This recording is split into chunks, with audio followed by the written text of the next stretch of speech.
When I was a child, the school which I attended was peculiar, yet wonderfully interesting.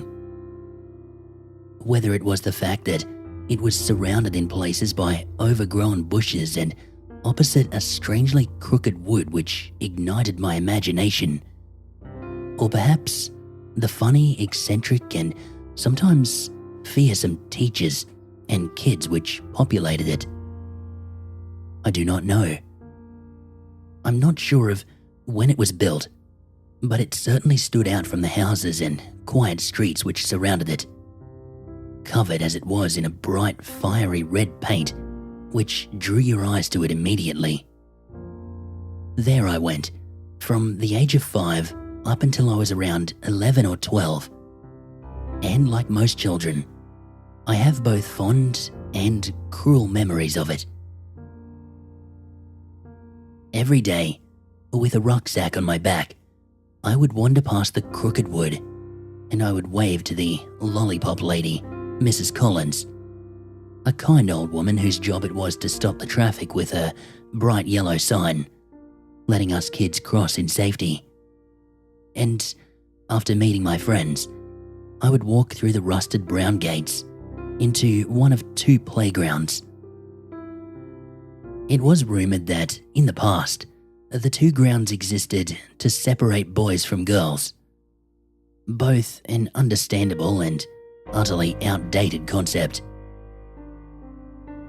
By the time I had went to the school, the first playground had been assigned for those aged 5 to 8, and the second for those aged 8 and up. In the older kids' playground, there lay a small, red brick building which stood on its own, disconnected from the main school complex. It had long since fallen into disuse, and, in fact, it had been sealed from prying eyes, its doors and windows walled up with stone and mortar, making it impossible to see what was inside. Its purpose seemed a bit of a mystery, as most of the teachers seemed to skirt around the topic entirely. But, of course, stories spread amongst the wild imaginations of children, and in my school, this fondness for outlandish tales of tragedy and forbidden places often led to bizarre rumours and whispers, particularly pertaining to that sealed building. Obscurity is a fertile ground for the fantastical ruminations of youth. When me and my friends were in the younger playground, we would sometimes sneak down a narrow passageway which would lead to the other playground, and we would peek around the corner. There, we would see the older kids playing football or just hanging around. It is amusing how younger children look to their older peers, thinking that they seem to be having so much more fun than us. But before we would be chased away by the janitor or a passing teacher, my eyes would always lead to that sealed building. There was something lonely about it, isolated, and while it was surrounded by the yells and vibrancy of a schoolyard, its appearance suggested a grave silence to me. Some of the older kids liked to scare themselves and us, and told us dramatically that it had been used as a science department, and that there had been a hideous accident there, one which had resulted in strange and gruesome things which had to be kept from the world. Even as a child of 8, I knew made-up nonsense when I heard it. Then there was the account that it had been a previous and rather brutal head teacher's office decades earlier, and that he had died in there in a fire. Of course, according to the stories, his ghost still haunted the place, and it was better that the vengeful old sod be contained there, fuming at his desk as children enjoyed themselves and played nearby. Again, all utter garbage. There was, however, one account of why the place had been abandoned which seemed more plausible to me. The building was in fact a toilet. Yep, a normal toilet. No frills, no secret labs, no dead spirits of an overbearing head teacher.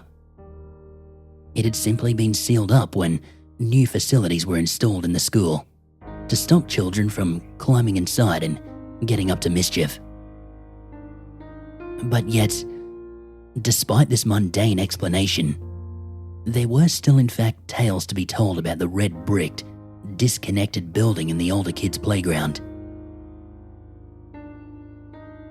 Although I had heard the stories, it was not until I was in my 4th year at the school that I became intimately and, at the time, uncomfortably involved with it. The older kids' playground was flanked on 3 sides by a rectangular section of the school itself, with the 4th side separated from neighbouring houses by a mouldy and dark red wall.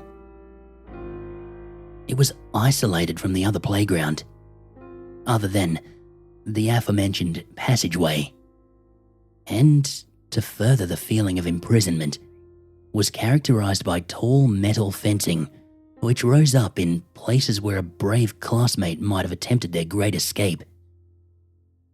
Yet, there was one old gate which did allow some access of sorts. But like prison guards, the teachers tended to check on it regularly. There, in the corner of the grounds, lay the old building.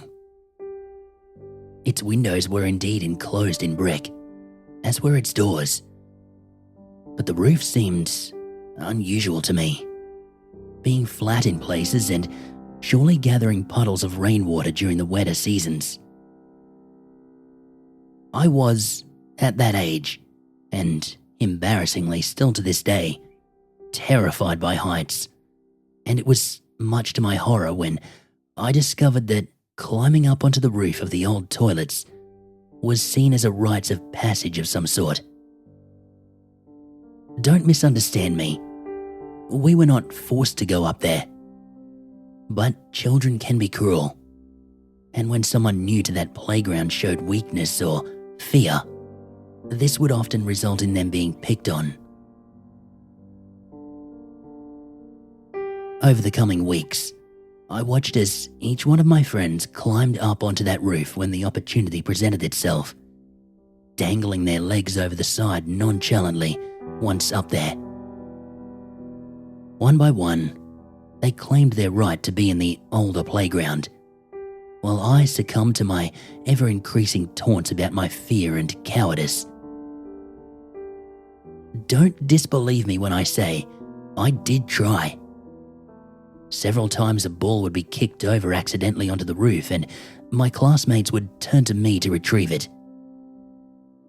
I even made it up to the side of an old drain pipe on a few occasions, far enough to reach my hand up and over to touch the roof surface. Yet every time, I would fail. Fear would grip me, and with each admission of defeat, the name-calling and the embarrassment intensified. I can trace back a curious and probably detrimental aspect of my personality to that time.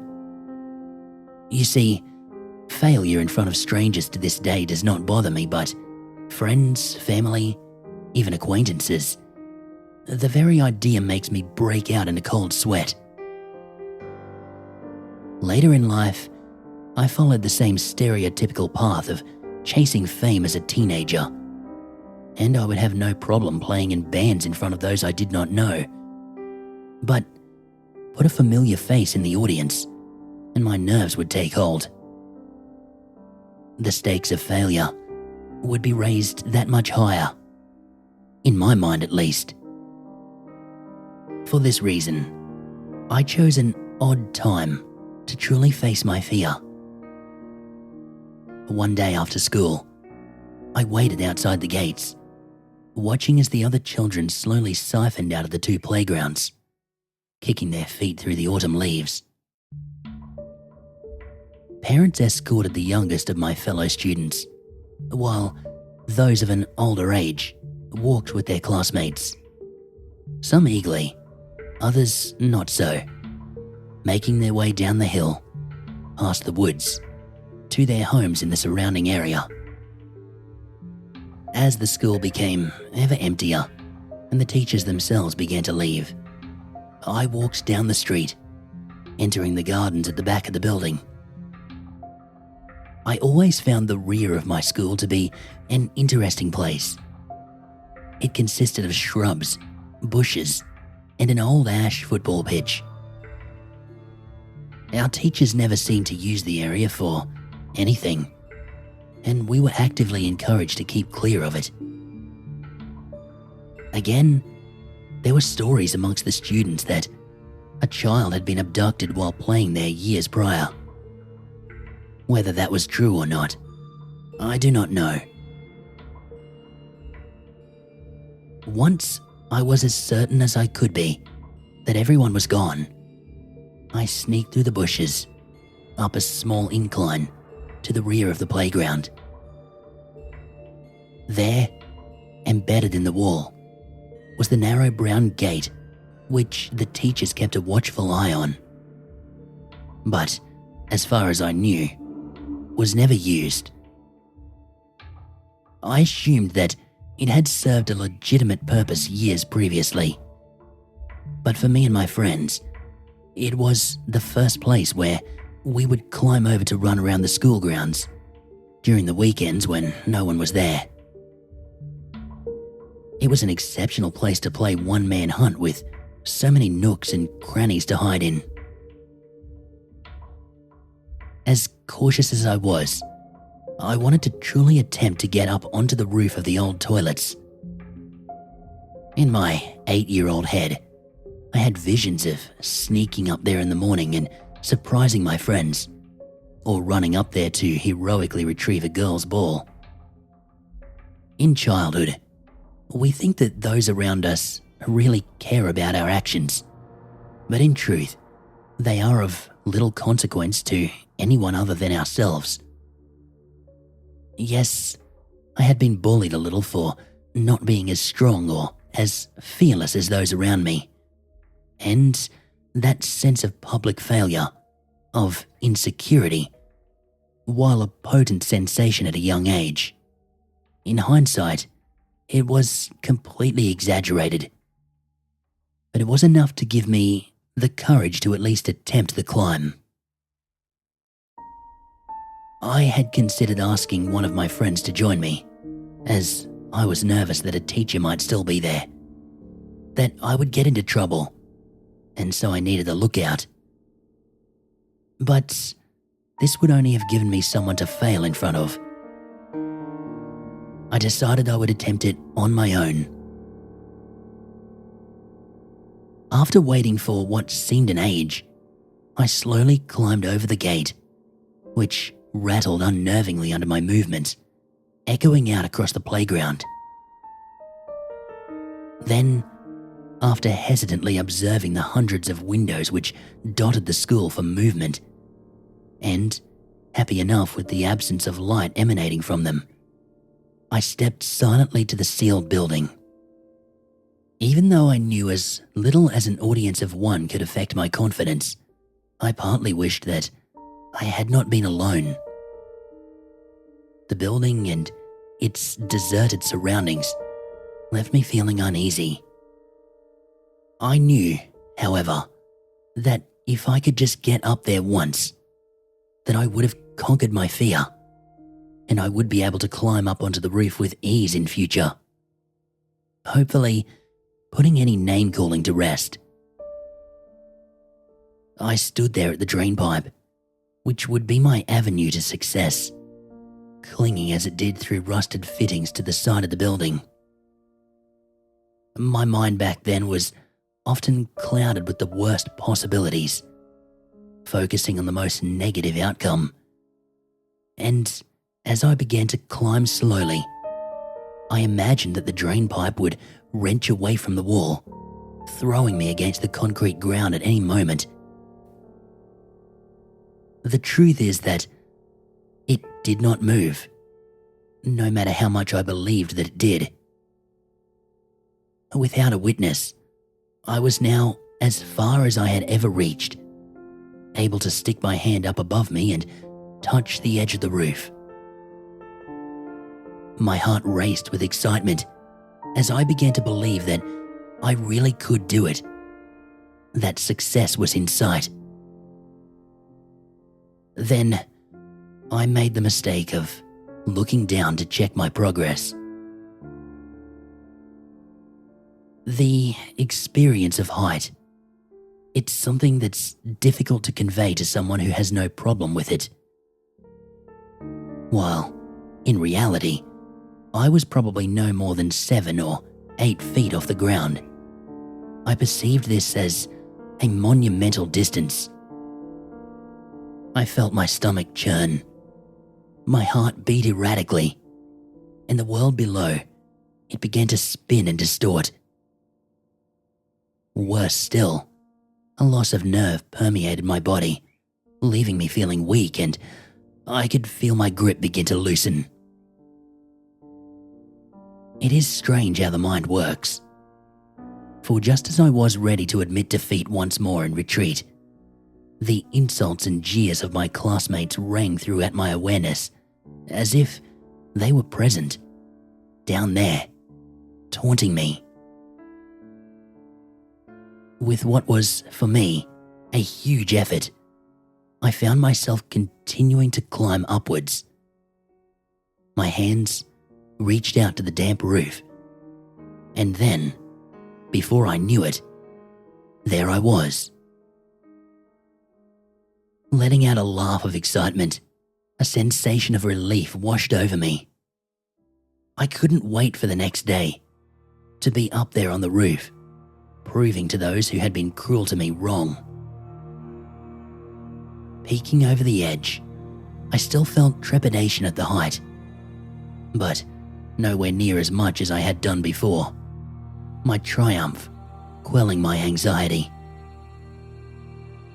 Still, I was not too keen to remain there for long, so I decided to investigate my surroundings briefly, then climb back down to the safety of the playground and head home, ecstatic. The roof was painted in a similar, fiery red color to the main school building, but it had long since peeled and cracked, suggesting that it had been a long time since someone had been up there to give it a new coat. Standing up cautiously, I felt my legs waver slightly as my stomach churned again at the thought of how high up I was.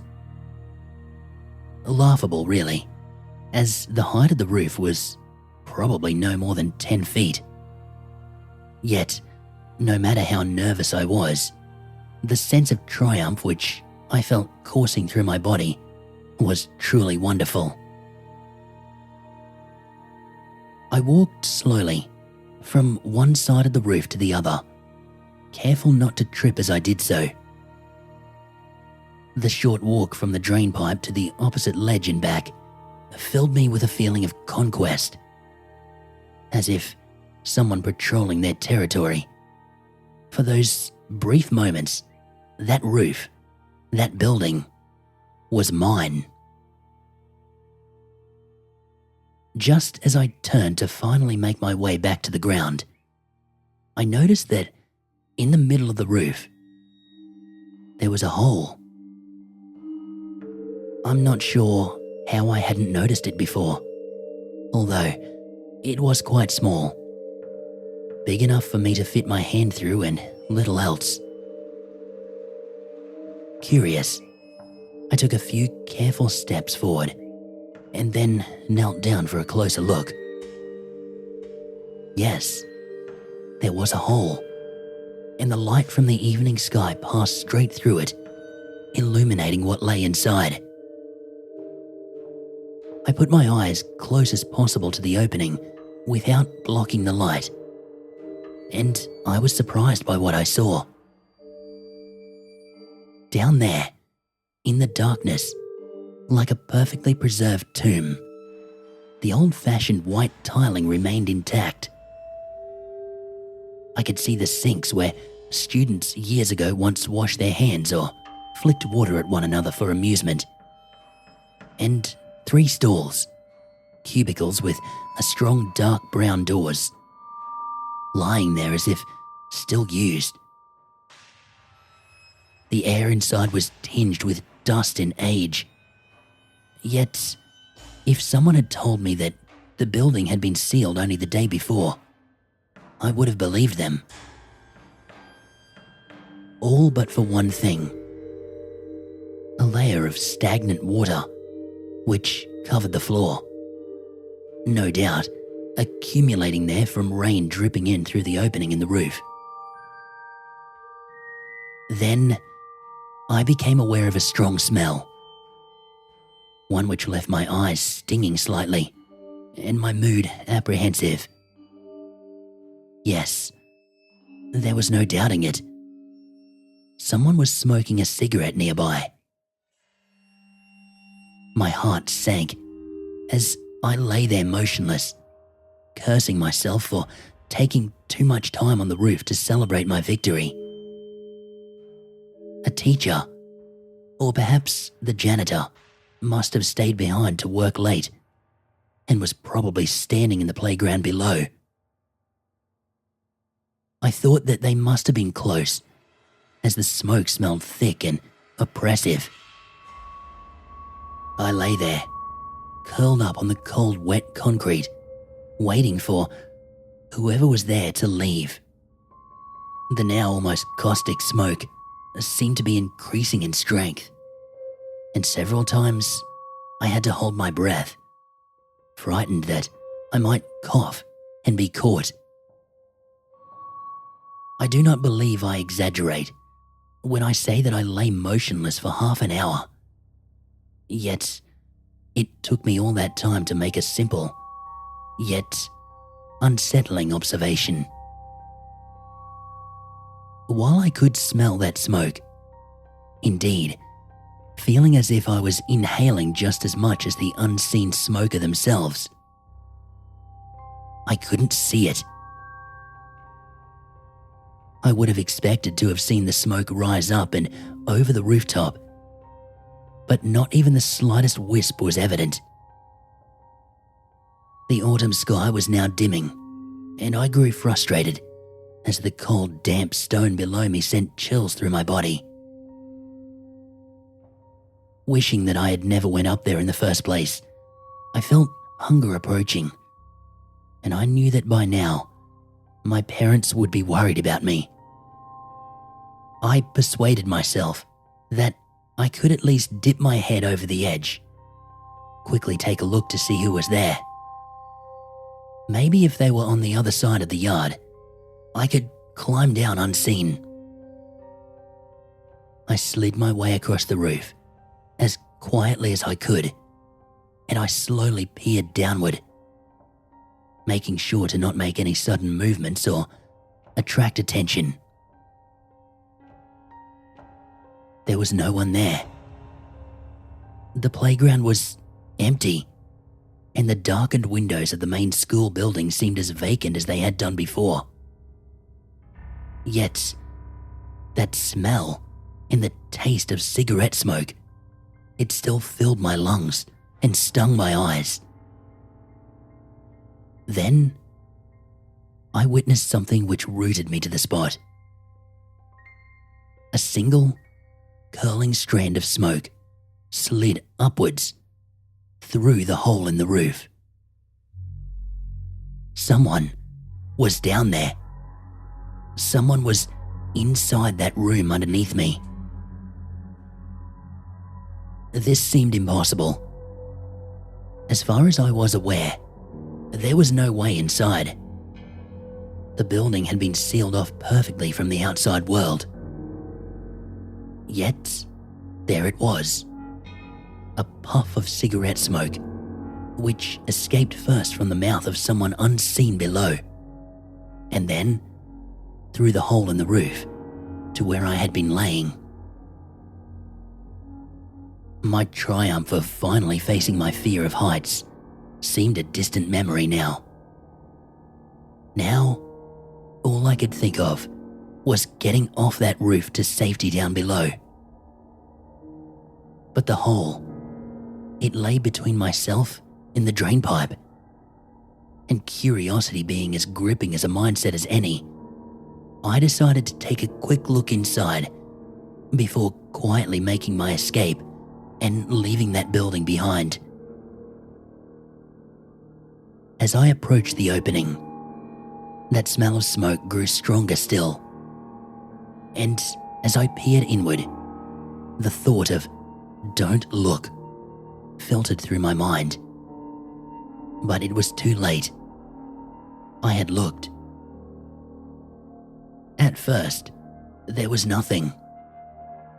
The room below seemed darker than it had done before, but this could be explained by the dimming night sky and my eyes adapting to the change. What could not be explained was the noise I heard coming from inside.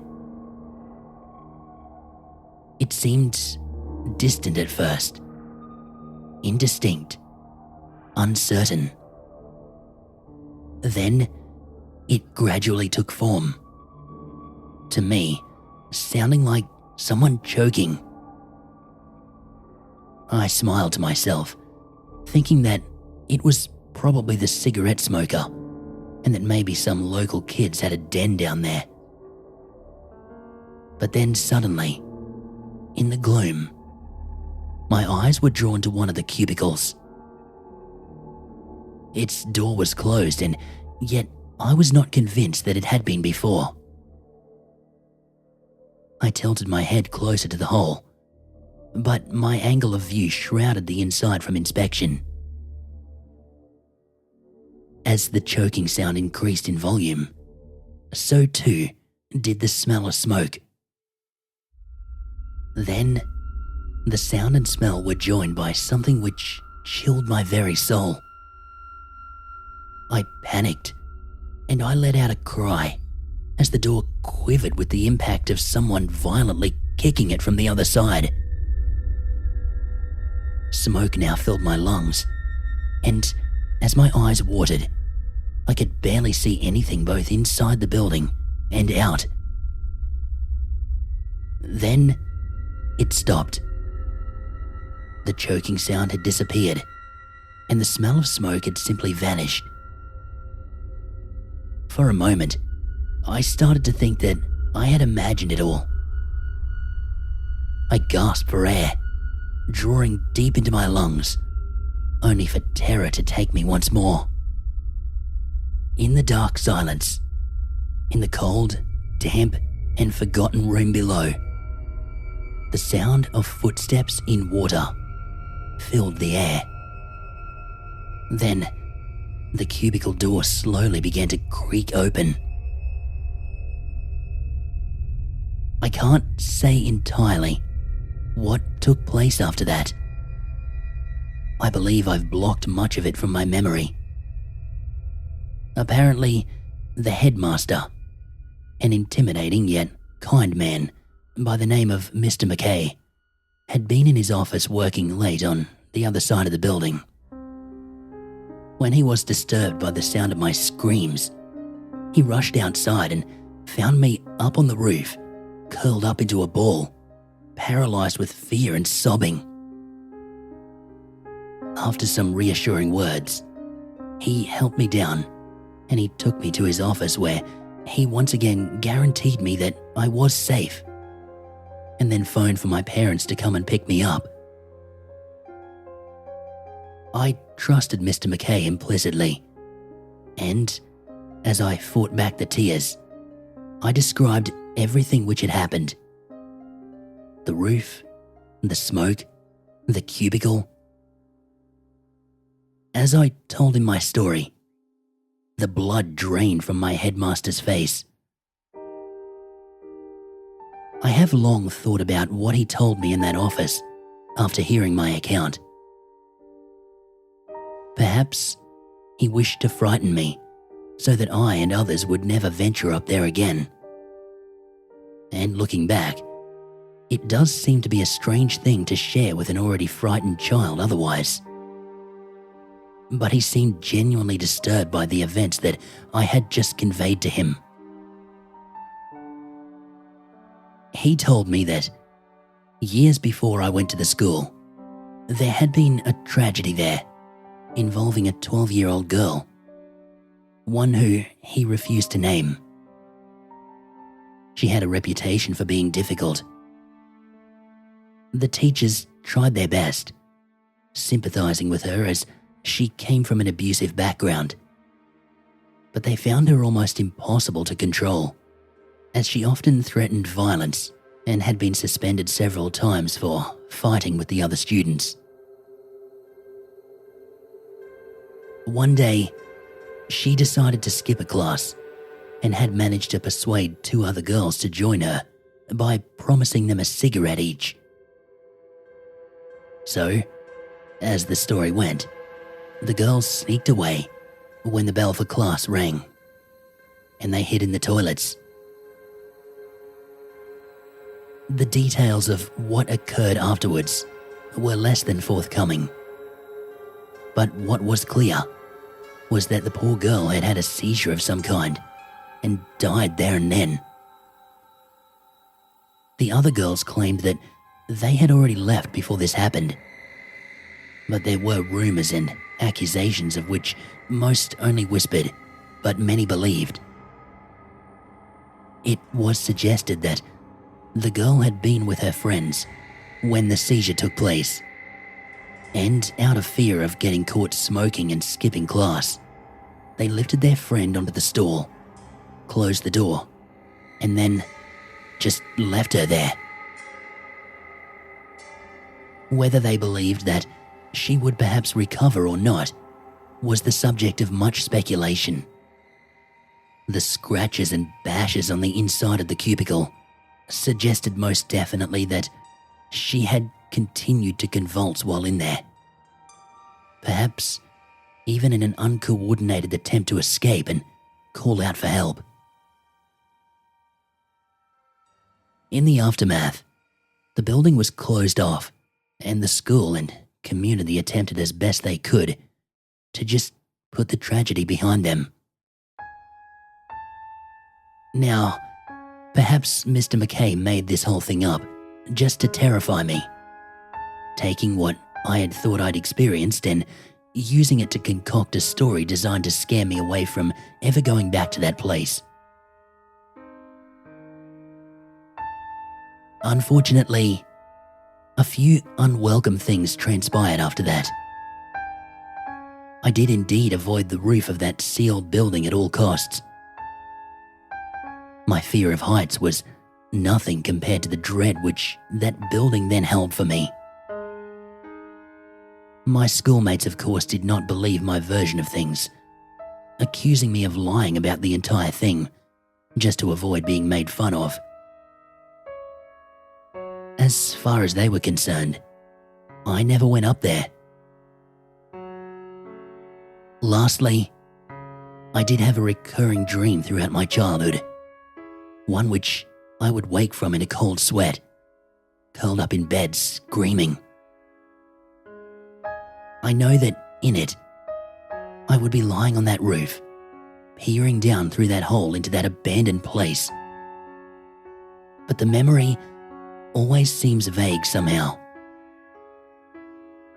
All that is left is an impression of a cubicle door creaking open and something staring up at me from within.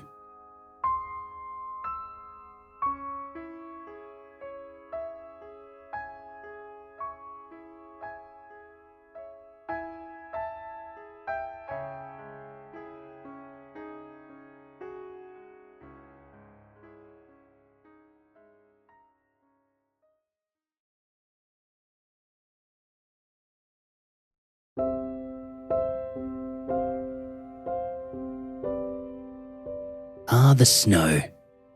How delicate and unique each flake of the cold, white substance can be. The children will dash through it, flinging it left and right among each other. They will lay down and stretch their arms and legs in all directions, attempting to create a beautiful angel for all to see. Then, of course, there are others who build snowmen, their laughter filling the frosty air as they partake in a multitude of holiday activities. How I envied those who enjoyed the Christmas spirit. I had never actually seen such festivities occur.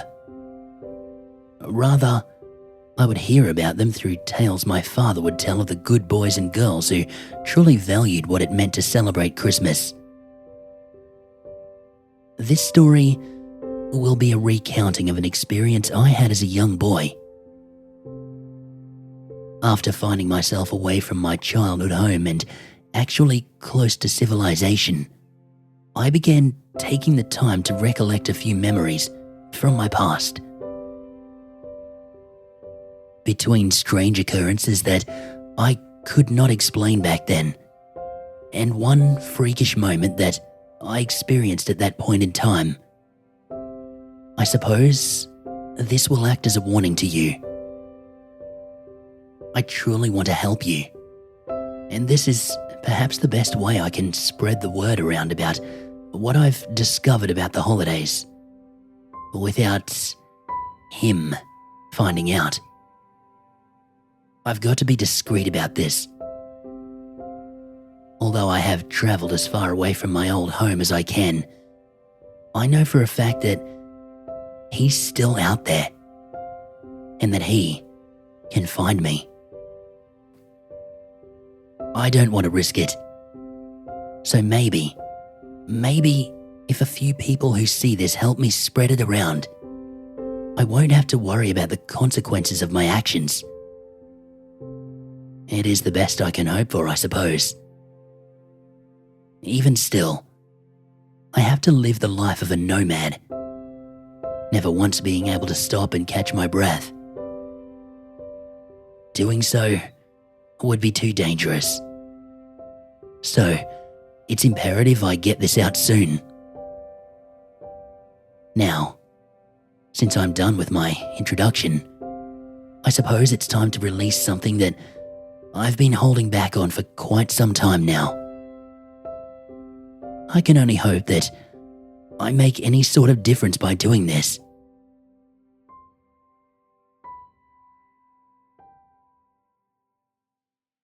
My childhood was a strange one. When December would come, I found myself locked inside my house. My father and I didn't adorn the halls with stockings or decorations, nor did we erect a Christmas tree in our living room. The fireplace was constantly extinguished, robbing me of the comfort I desired. Each night, I would curl up in bed, trembling as the cold air ran across my body, and I stared up at the ceiling, my mind completely blank. Yes, it was just as bad as it sounds. No, I didn't mind how rough things could get. There always seemed to be an innocent part of me that didn't mind the way I lived my life, no matter how barren the house could be during all times of the year. Don't get me wrong, my father was very good to me. I can't recall a day that he didn't show me his big, wide smile and treat me as best he could. He took care of me, fed me well, and was a good parent overall. He was a rather portly fellow, but a kind man nonetheless. The only issue is that, well, he wasn't a big fan of the holidays. It made for a very bleak life around the wintertime especially. It confused me as to why he would tell me about how the other children had such a great time. I often thought he did it to make a bit of fun, or perhaps he was just pulling my leg. I had never seen the things he described to me after all, so it would make sense that maybe they were just stories. I rarely found it strange that we didn't live remotely near anybody else. Our small wooden hut was located high in the mountains, where the slopes would be treacherous for anyone ascending or descending the terrain. Perhaps, even if I wanted to see the outside world, I wouldn't have even been able to. It would have been impossible for me to climb up or down the rugged area, let alone at such a young age. Because of the sheer height of the mountains where we lived, the air was thin and the winds blew fiercely. And the most I ever saw of the outside world was through the window. My father said that we didn't always live there.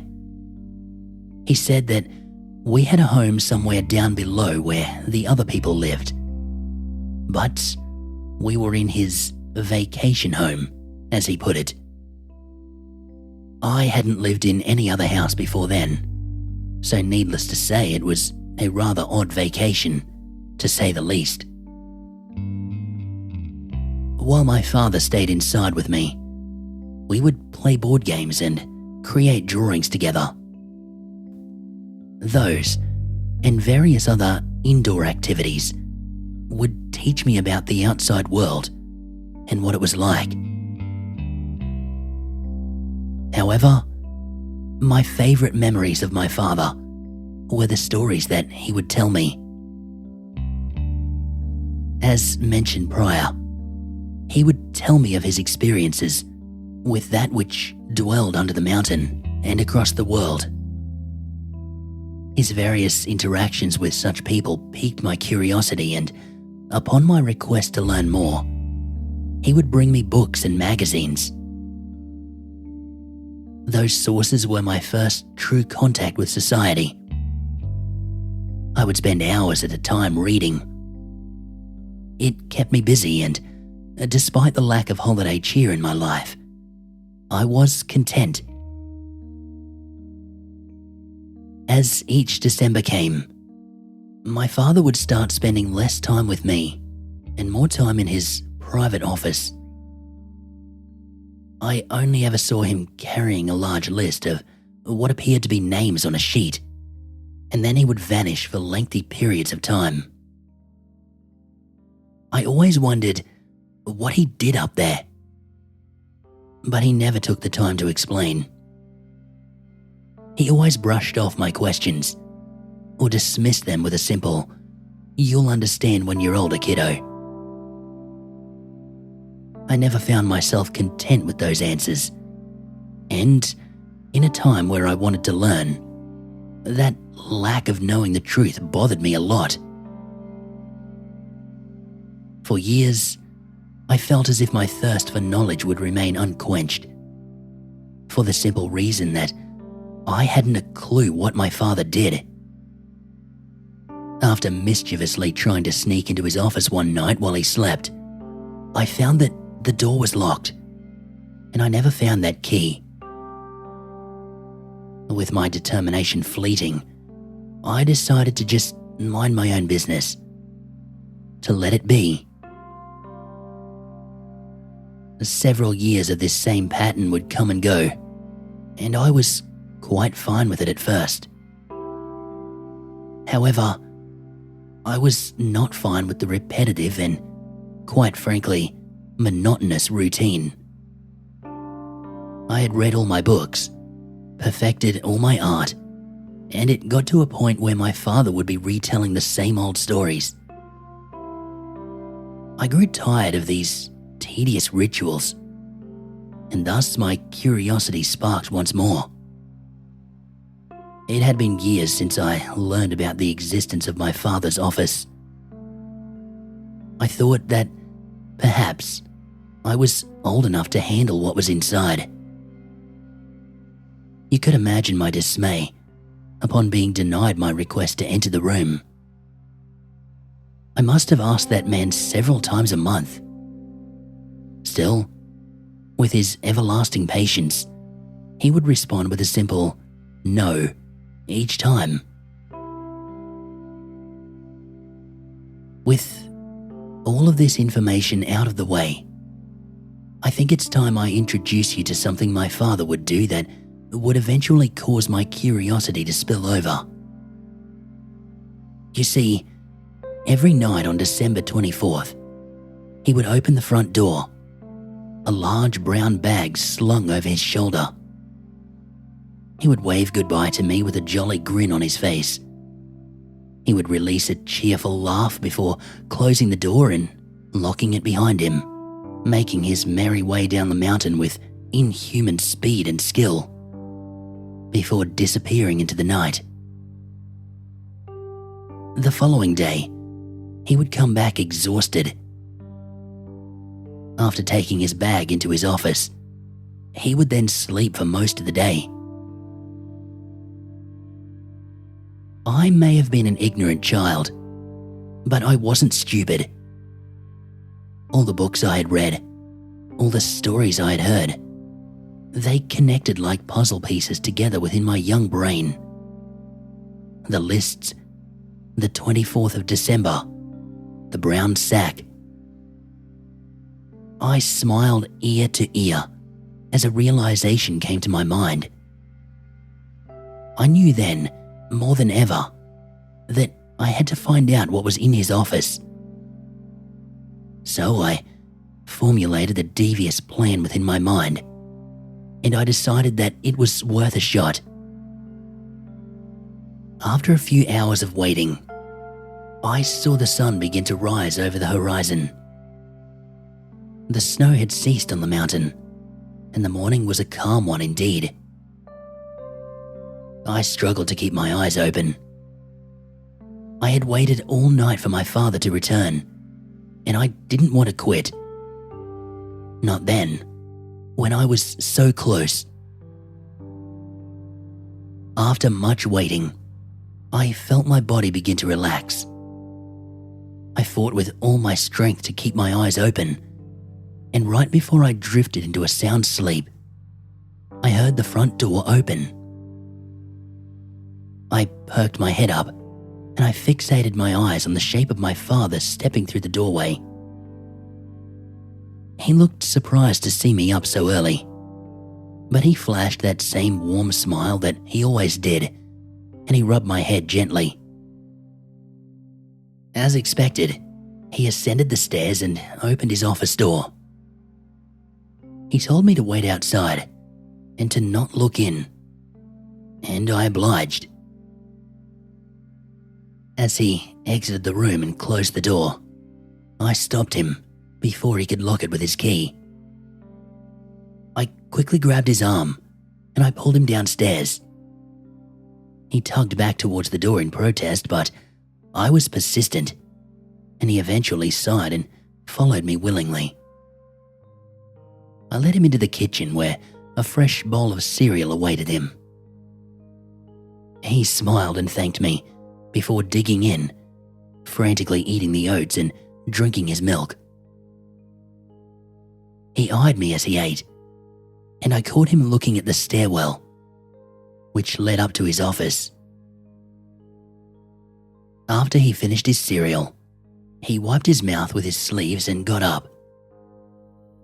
I could see the bags under his eyes and the dead expression on his face. With a single yawn, he went to his room and fell asleep in bed.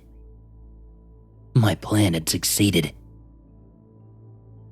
Steadily, I made my way up the stairs, and I found myself in front of the office. Sweat pooled in my palms as I gripped the doorknob before me. Years of waiting and curiosity would be satisfied, and the mystery would finally be solved. I snickered softly. Finally, a little action. A vacation from the curiosity which had plagued me for so long. I trembled in excitement, and I pushed the door open and entered. A single desk stood in the middle of the room, and that brown bag sat on top of it. I slowly approached the desk, placing my hands on the bag. With one swift motion, I opened it up and I poked my head inside. To my surprise, its contents were not exactly what I expected. What I saw in the bag left me scratching my head in confusion. Instead of what I thought would be in there, I found what seemed to be random objects at the time. I was disappointed with my findings. I carefully made sure to exit the door and close it behind me, certain that I had covered my tracks well. I never spoke a word of that experience to my father, for fear of getting in trouble. I found myself chuckling a few times at how underwhelmed I was.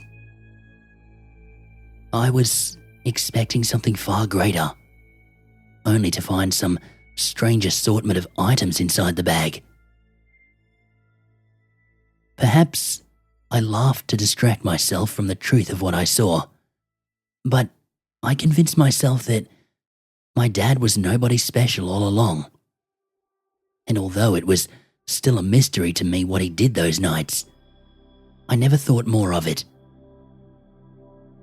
It wasn't until I got much older and I finally moved out of that house that I began thinking about what I found that day and what it truly meant. My father never hurt me, but I fear what may become of me by releasing this information. Perhaps he is still out there, doing what he does best. I only hope that this information being released can help someone out there, and maybe it can help me organize my thoughts, help me get some sleep at night. Believe me, I haven't gotten enough rest since I discovered what was really going on. The part of the Christmas holiday that they don't tell you. Maybe I fear that I will become like him someday. That it is my predetermined fate to do as he did. I'm not sure. All I know is this. He is my father. He is the reason that I fear for my safety by writing this. I will never forget what I found in that brown bag of his, for it all becomes clear to me now. I saw chains, coal, birch branches, rope, and branding irons.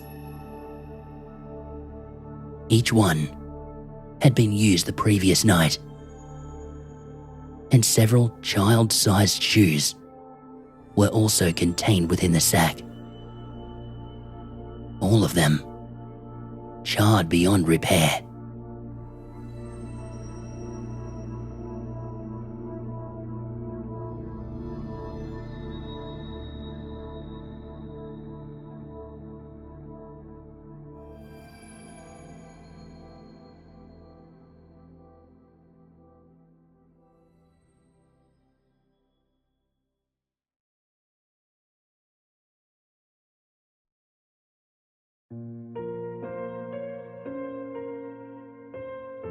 Video games. They're great. Frustrating, challenging, etc. There's different genres as well. Everyone has their preferences. But for me, I prefer whatever catches my eye. Games like Super Mario Bros., Sonic the Hedgehog, the classic Mega Man games, hell, even indie games like Undertale, Five Nights at Freddy's. The list goes on. And my style just changes at any given time. One series that hasn't left me was the Mega Man Battle Network series, and by extension, Star Force. I know it's not exactly the best series. BN 1 and 2 were alright. 2 a bit better, but 4 was utter garbage in my opinion. 5 wasn't all that different. 6 was definitely the best of that whole mess and a proper send-off. Kind of. Battle Network 3, though, was always my favourite. I liked the story more. Not perfect, but it's at least the best narrative in the franchise. That's alright with me. I prefer the more realistic style that went above and beyond with the limitations they had to take into account. These games came out on the Game Boy Advance, but I also had the Legacy Collection on Steam. After a while, I felt burned out of Mega Man as a whole. Nothing really happened, I just moved on to other things. I remember being obsessed with the LAN X Mail and Mega Man.exe x Roll.exe ships. That was a phase during that time. An embarrassing but not untrue phase. That's not what this story is about, but it does hold some relevance for later on. One evening, I was feeling rather bored, and I decided to go out for a sweet treat at my local Starbucks. Needing the exercise, I walked to the Starbucks and I ordered a large venti cookie crumble, no coffee and extra whipped cream. They asked me for my name, Kara, and I sat outside, looking at YouTube on my phone, watching something to pass the time. For those curious as to why my name is Kara, no, this isn't my real name. I prefer to keep my privacy. So, for this story, you may call me Kara, an abbreviation of the word character. And yes, it's pronounced like that. It's actually funny, considering there's a character called Kara in Undertale, another series which I'm also a fan of. I even went as far as to buy the shirt on Fangamer. I felt connected to the character, you could say. Regarding my brief background, I got my Game Boy Advance when I was a kid, and I played a bunch of Game Boy games like Super Mario Land 1 and 2, the Mario Advance series, and even The Legend of Zelda, A Link to the Past, 4 Swords. It was a game I cried over. But over time, I came to appreciate it more as it was a gift from my grandfather. Unfortunately, I never had any Battle Network cartridges, but it's not like I needed any. I usually just use emulators for games, ones I wasn't able to get my hands on. You guessed it, Battle Network was one of them. Since the Legacy Collection, I felt no need to emulate it, and I only used emulation for other games.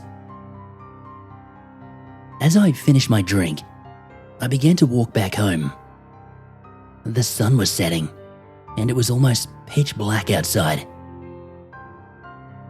On my way back, I noticed someone outside with a table and a bunch of stuff on it. It looked like a garage sale. I was curious as to why there was a garage sale before the sun was just about to set. But who knows? Maybe this was out earlier and I just hadn't noticed it. My neighbors are weird, man. I approached the woman running the stand. She simply greeted me, saying hello, and told me to find anything that she thought I was interested in. Curious, I looked through the items. There wasn't really anything noteworthy. A couple of boxes with random Halloween masks and some old bottles, wires, old clothes that looked raggedy. Even books that didn't really catch my interest. Oh wait, I guess there was a Darth Maul toy lightsaber that looked like something I wanted to get my hands on. Aside from that though, nothing much. One thing that did pique my interest though, I saw something black sticking out. I grabbed it to get a closer look. It was a Game Boy Advance cartridge. Turning it over, I saw the game's sticker. Mega Man Battle Network 3, Black. It was a Battle Network game. Not that I had been looking for one, as I've had the Legacy Collection on Steam. I was confused by the name though. Battle Network 3 Black? I'm aware the Japanese version of BN3 Blue was Battle Network Rockman.exe3 Black in Japan, but then I came to the thought that maybe this was a fan-made English translation of that Japanese version. That thought alone made me smile. A real cartridge of one of my favorite games, right in the palm of my hand. I was excited to try out the fan translation that could have been on this cartridge, and I pulled out my wallet to buy it. The woman spoke up and stopped me from taking out my money, saying that I can have it for free. I then glanced at the Darth Maul lightsaber, and I asked how much that was. She said it was $5, which was a really good deal in my opinion. I pulled out a $5 bill and a $1 bill, one for the saber and one for the game. I left it on the table and I told her to keep the extra. I know she said that I could have the game for free, but I still wanted to leave her an extra $1 for it, just so I'd feel better about taking it. On top of that, I've got a Darth Maul lightsaber and a new game cartridge. It was a pretty good night, and I felt quite satisfied with my purchases from the garage sale. That night, I looked for my old Game Boy Advance SP, the one I'd had when I was a kid, and I plugged it into a charger and let it charge. To pass the time, I played with my new toy, and I left the game on top of my bedside dresser, as well as played Sonic X Shadow Generations on Steam. As soon as it was done charging, it was nearly 11 in the evening. I was excited to try out my new game I'd purchased. Without any further notion, I inserted the game and I turned it on.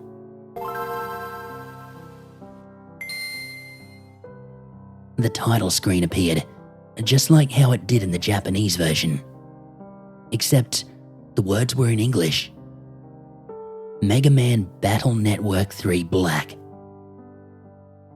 It was then I realized that this was indeed an English translation as I hit New Game. The words were in English, just like in the Legacy Collection, only it seemed like the grammar was refined as I continued playing. I played through the first chapter and went on the path of getting the license into the N1 Grand Prix. I got some nice battle chips to use, and I made my way through the first chapter and beat Flashman. There was something odd, however. The villain sequences that usually play in between chapters didn't play. It's like the game just skipped them. Either way, I still had a great time. The game just resumed, and I got the Gutsman V2 battle chip. I know I should have lost that battle to make Dex seem tough in front of his little brother, but I'm one of those people who just needs to give those a reality check. Real or fictional, it felt appropriate nonetheless. What took me by surprise is that Dex actually punched Len in the face, making him fall to the ground. Dex ran off, and the girls, Mail and Yai, rushed to his aid, asking if he was alright. Though the face portrait doesn't show the sprite, it looked like it had a tiny few pixels of blood on his face, like some kind of nosebleed. What the hell? This wasn't in the original game, I thought to myself. Sure, Dex was a character who wanted to rival Lan, but he never resorted to violence like that before. In fact, none of the Battle Network games had him ever resort to violence after losing to a net battle. After that whole ordeal, I went to Scilab and was given a sub-pet to put Mega Man in later on. First, I had to get to the next exam on the net for the next trial of the N1 Grand Prix. I finished it with ease, and I was ready for the next phase, where the connection failed between LAN and Mega Man, and I had to race out manually from where LAN jacked in. However, after the screen shook, the music stopped, and the text boxes had stopped. I checked the volume, just to make sure I didn't accidentally turn it down. No, it was all the way up. So what gives? Surprisingly, when I accessed my menu, I heard the sound effect that plays when you open and close it. So the volume was working, but the music was stopped. I walked around as Mega Man for a while, and I found no NPCs anywhere. It's like they all just vanished. I couldn't even talk to LAN anymore due to Flashman's flashbang that messed up the PET. This wasn't normal. Usually, you could still find NPCs and fight viruses in this scenario. But to my dismay, I found no one. The screen then turned to white, leading me into a virus battle. However, when the battle screen emerged, the game froze without spawning the viruses. I had to fight with just the Buster, as I couldn't access my chip folder without LAN present. However, the background was still moving. There were no viruses spawning. After a bit, a text box came up and said, "But nobody came." The battle ended, sending me back to the overworld. That freaked me out as I read those words. It reminded me of Undertale's No Mercy route, where if you kill a certain amount of monsters in one area, the next battle would tell you that phrase. But why was it playing here? I heard the soundtrack that would normally play after that message in my head. It didn't come from the GBA speakers, mind you. I tried to get back to where I initially had LAN jack in Mega Man, but to my dismay, that too was disabled. Mega Man's text box came up and had a different expression that I was not accustomed to. He looked terrified, confused, like he had no idea what was going on. He didn't say anything, just ... which I admit I was confused too. Seeing Mega Man's new portrait left me speechless, as that face portrait never originated in any of the classic Battle Network games. I tried to get out of the text box. Unfortunately, I was not able to. I left the area, and I went back to the main network. Music finally started up, but it wasn't the normal music that played. It was the network is spreading theme that usually played, only in reverse and either slowed down or pitched down. I can't remember. Then I saw something out of the corner of the pathway. It disappeared as soon as I saw it.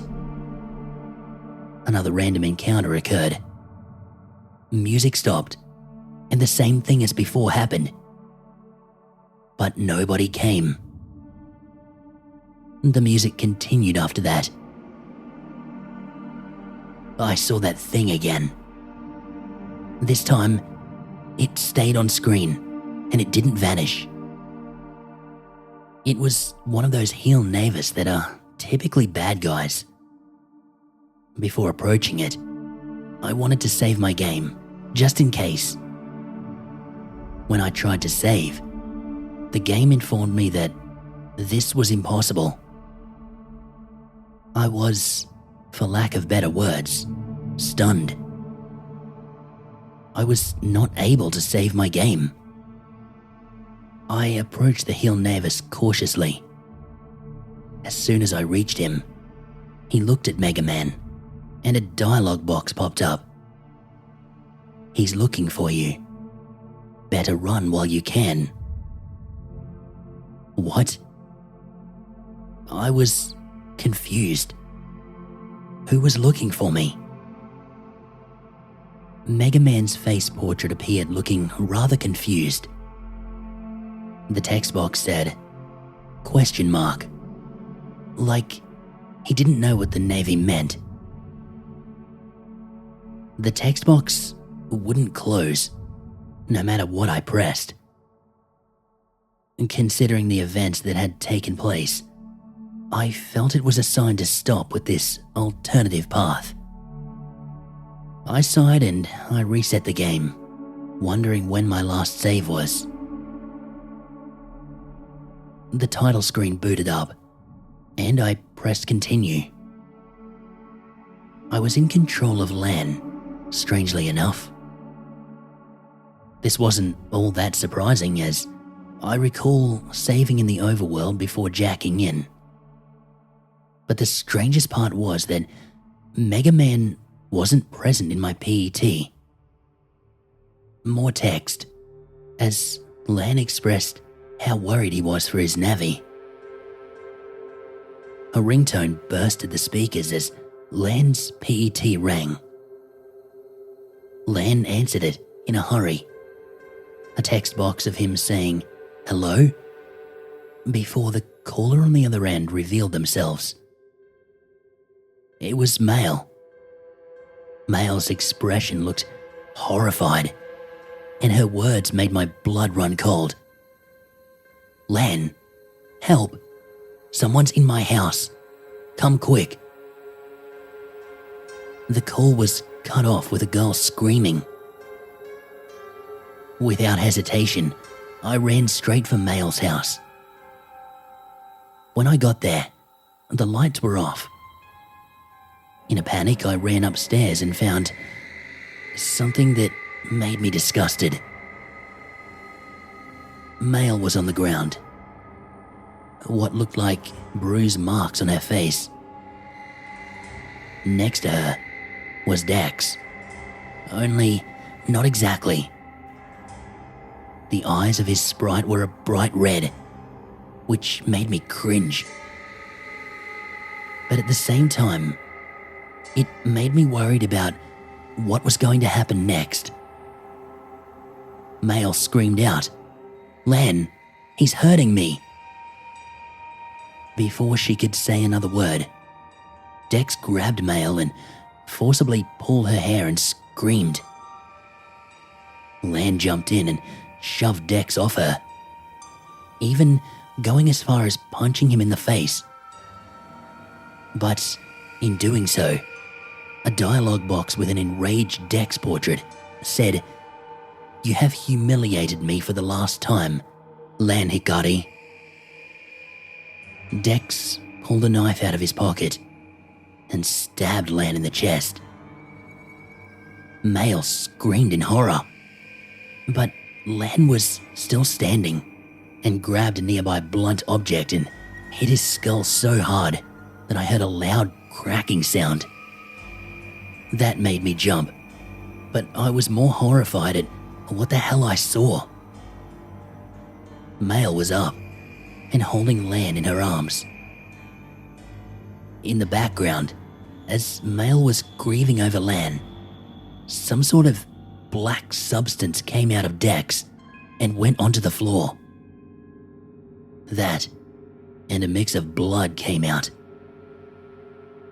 I don't know what I was looking at, but the black substance actually moved and went out of the room.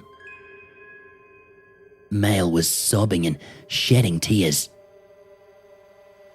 The text box appeared.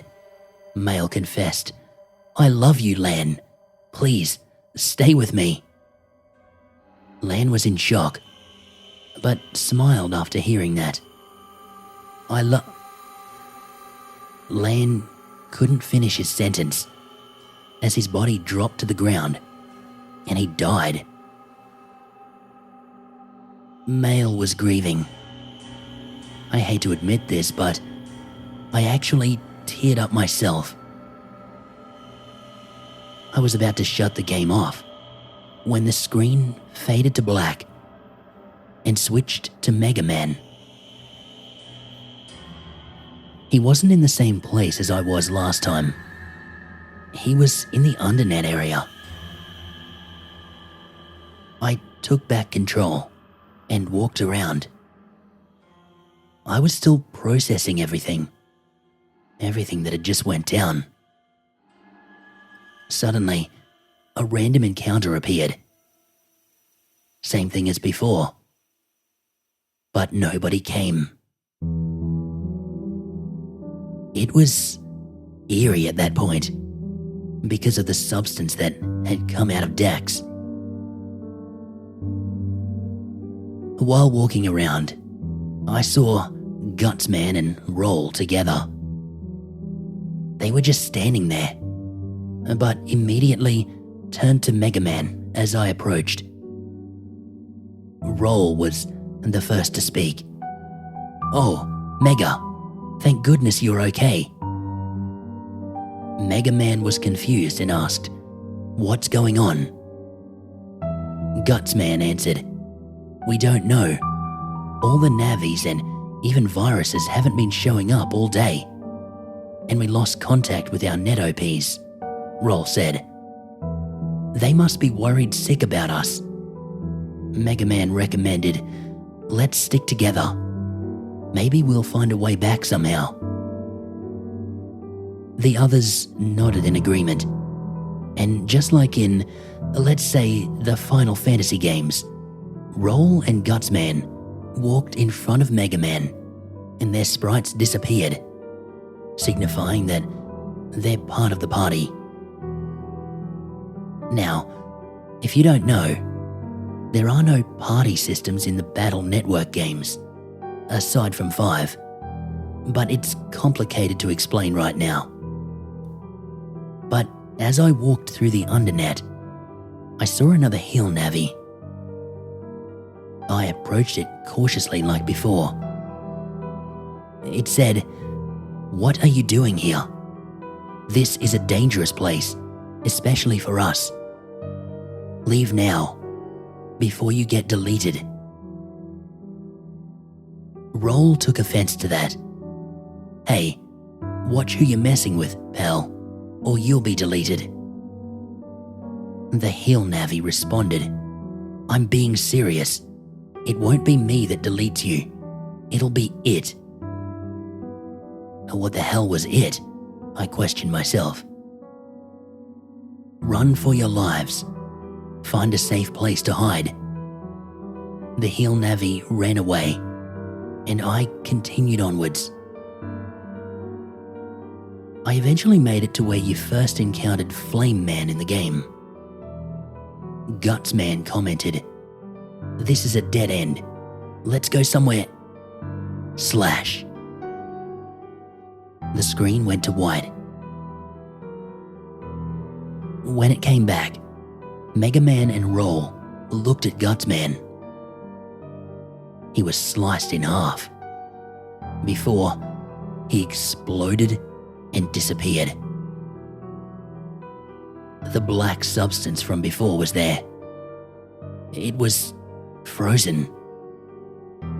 Roll actually grabbed Mega Man out of fear, terrified that a pile of goop wiped out their friend.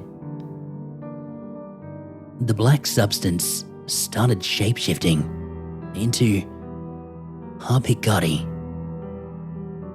It was black, and the eyes were just as red as the ones I saw with Dex. Mega Man started speaking. "Who are you?" No reply. It just stood there, staring. Roll started trembling. I did as well, feeling freaked out at what I was looking at. A dialogue box finally popped up and started to speak. "You're here. You. I hate you." The shapeshifter slashed at Mega Man. Roll jumped in and got in the way. A sword was impaled in her chest. She looked horrified and coughed up what I could only assume it would be leaking data, which in a Navi's case is basically bleeding out. Mega Man cried out, "Roll!" And the shapeshifter spoke with a sinister grin on his face. "What a shame. I would have actually spared you." Mega Man pointed his buster at him. You. The screen went white again, with a sword clash sound. It faded back, and Mega Man's arm was chopped off. You pathetic excuse of a Navi. Roll could barely speak, but managed to pull some words out. "Mega, I'm sorry. I failed to protect you. Just know, in my heart, I've always loved you." She exploded and was deleted. Mega Man got to his knees at that point. The screen went white again, and we were in a battle scene. The music playing was like a slowed down reverb version of the incident occurrence theme. Mega Man was on his side of the field, his arm completely cut off, onto his knees. The shapeshifter resembling Hobikari held a red bloodied knife with a sinister smile and stared at the blue boy. He spoke.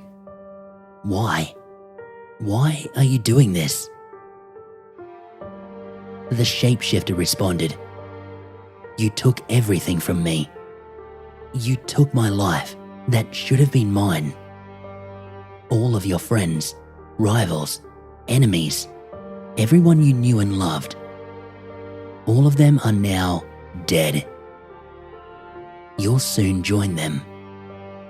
This place may as well be your coffin, because you're already dead. You hear that? You're dead." With no hesitation, it broke the rules completely and went onto Mega Man's field, slashed him with the knife, and deleted Mega Man right on the spot, killing him. The "Mega Man deleted" text popped up and sent me to a game over screen, like nothing happened. I think I started to understand. This wasn't really Hobikari. This version of him was a monster. A pure evil, psychopathic, genocidal, murderous monster. He killed every virus, all of his friends, all for the sake of revenge. So, that's how I interpreted it anyway. After I was sent back to the title screen, the continue option was gone. I turned off the GBA, and I threw the cartridge in a fit of rage. I felt very strongly about the Battle Network series, and after this experience, I decided to just play some baseball while my parents were asleep. I lit up the fireplace, grabbed my toy lightsaber and the cartridge, and batted up. I ended up knocking it into the fire. I think I broke the game on the inside when it impacted the concrete. I tried to forget about that whole ordeal when I went to sleep. Though my thoughts shifted of Mail being the only one left that was still alive while everyone else she knew and loved died. I'll never know if that psychotic shapeshifter came back for her or not. And frankly, I don't know, and I don't care. It's not like it matters now. The next day, I went to that house where the garage sale was the previous night. I knocked on the door, and a man answered. I asked him about the garage sale the previous night, though he seemed perplexed, as if he didn't know what I was talking about. I went on to tell him that a woman yesterday was selling a bunch of stuff out here on the lawn. I described what she looked like. Pale white skin, green eyes, a dazzling dress, and a silver necklace from what I recall her wearing. The man's expression turned grim, saying that I just described what his daughter looked like. She died near a lake, and all that was recovered was a Game Boy Advance cartridge, which seems to have gone missing. He still has other things to remember her by, thankfully. I was in disbelief to hear this, as I was the one who burned the cartridge the previous night. I thanked the man for his time, and I left as soon as possible. I'm still horrified at that whole experience, seeing my beloved characters die the way they did. I'm not sure who that woman who sold me this game was, or what exactly her intentions were outside this man's house. None of this makes any sense, but honestly, I'd rather try not to make sense of it. I just want to forget about it. I never did see that woman again. To this day, while I still love Mega Man Battle Network, I now just spend my time playing the classic Sonic games, as well as Minecraft and the new Deltarune chapters. However, the night after that experience, for a few weeks, every night in my dreams, I see red eyes and a red smile staring right at me with a bloodied knife in its hands, waiting for the perfect moment to strike me down.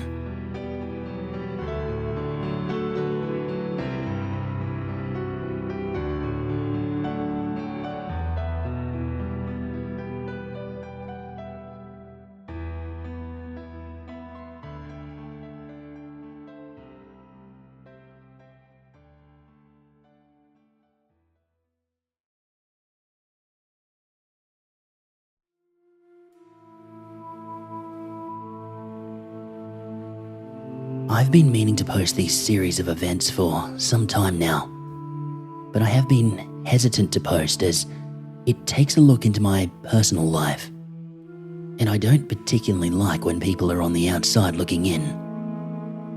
However, I want to share this with you because I can't keep it to myself.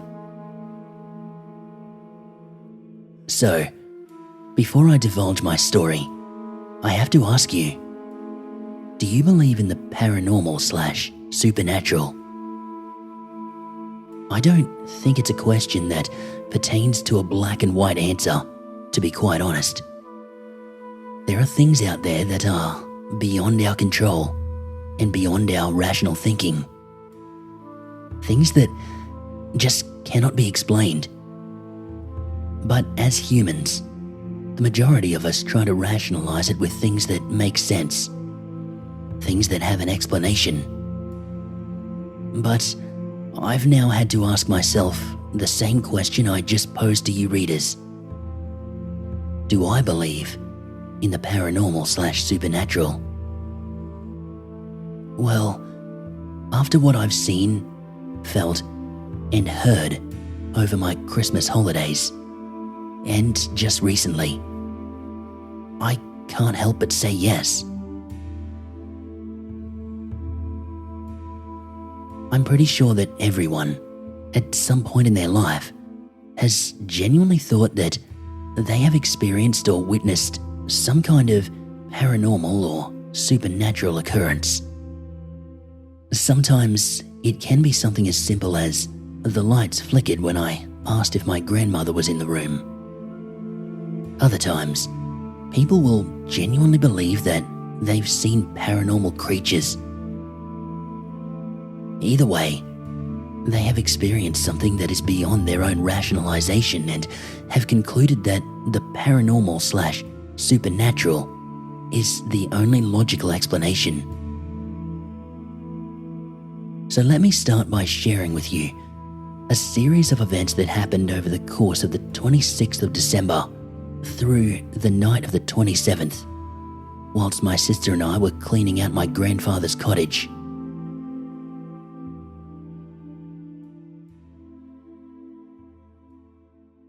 December 26th, 2017. It was early in the morning when I woke up from a nightmare. Covered in sweat and tears burning my eyes, I slipped out of bed and I began to journal the nightmare. It was an unusual one. Not one relating to my work, but rather to a memory I often tried to forget. I was not excited for this day. Every part of me wanted to cancel, but at that moment, my girlfriend, and now fiancée, Sarah, wrapped her arms around me and reassured me that everything would be fine. It had been just under 10 years since I was last at the cottage. To better understand my negligence to the cottage and my uncertainty about going there, it would be best to explain why I stopped going in the first place. Long story short, my grandfather passed away not too long after I was partially blinded. He took his own life in that cottage. It was only when my mother, sister and I showed up a few hours after he'd done it that we found him dead, hanging in his study. I later found out that he was terminally ill and he had taken matters into his own hands. My mother knew but didn't expect it at the time that it happened. However, on my 17th birthday, my mother surprised me with a gift from my grandfather. He passed down the cabin to me and asked me to take care of it in his apparent suicide note. Unfortunately, with the mixture of my teenage angst, along with the loss of both my grandfather and the use of my one eye, I refused to go back to the cottage. It didn't feel right, and it would never be the same.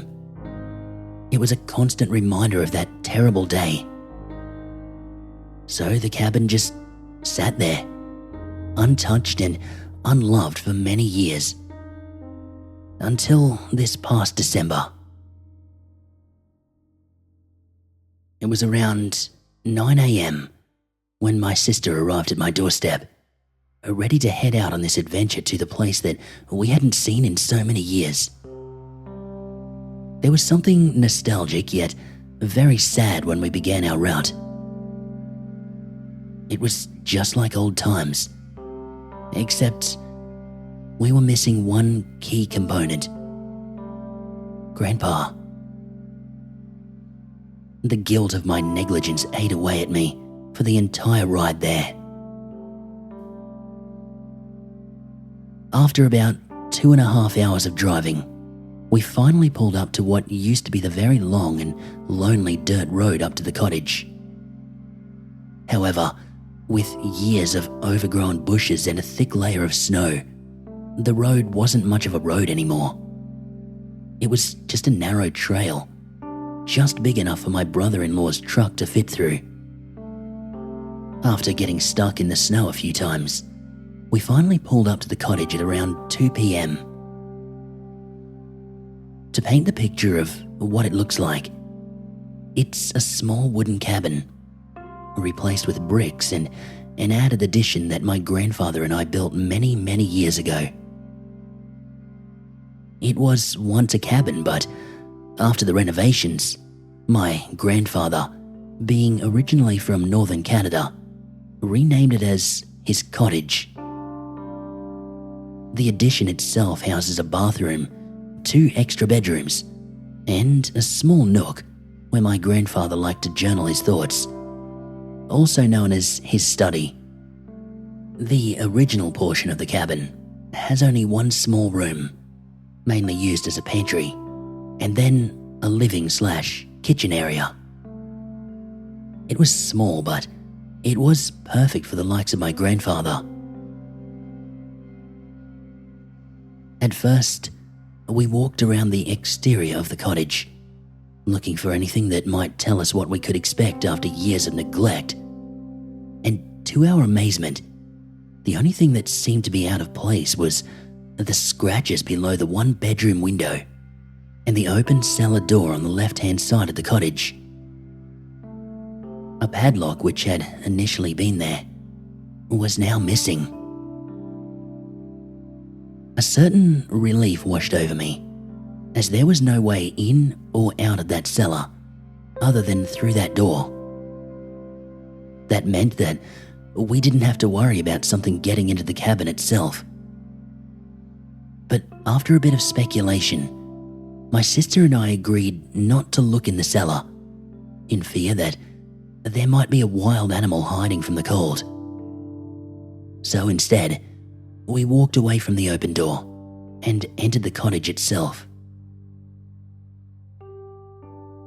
It was like no time had passed at all when I slid my key into the lock and it unlatched. Opening the door, the smell of dust and time spiraled around us. Then, I smelled something I wasn't expecting. Rot. Confused, I commented on this, and my sister, in turn, denied smelling anything strange and walked past me into the cabin. I don't know how to explain the feeling that washed over me when I stepped inside after her. But it was like I was suddenly full of dread.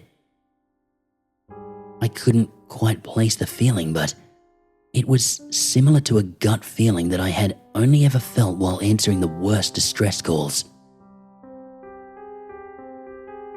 At that moment, I imagined Sarah's hand slipping into mine, the thought of her touch comforting me immediately. The storm that was raging in my head slowly dissipated to a light rainfall. After about a minute of just standing there looking around, my sister, Claire, took no time in tumbling through the house yelling "clear" after she checked every nook and cranny that the cottage had. We were well into our 5th hour of cleaning and going through things when Claire brought up the elephant in the room. So, she took a deep breath. "Who's going to do Grandpa's study?" I looked down at my dirty hands, wishing I was anywhere else in the world. Almost as though she read my thoughts, she spoke again.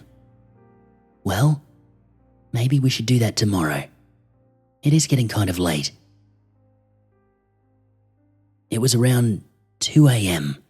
when the oil lamp began to dim, and I felt my eyes getting heavy.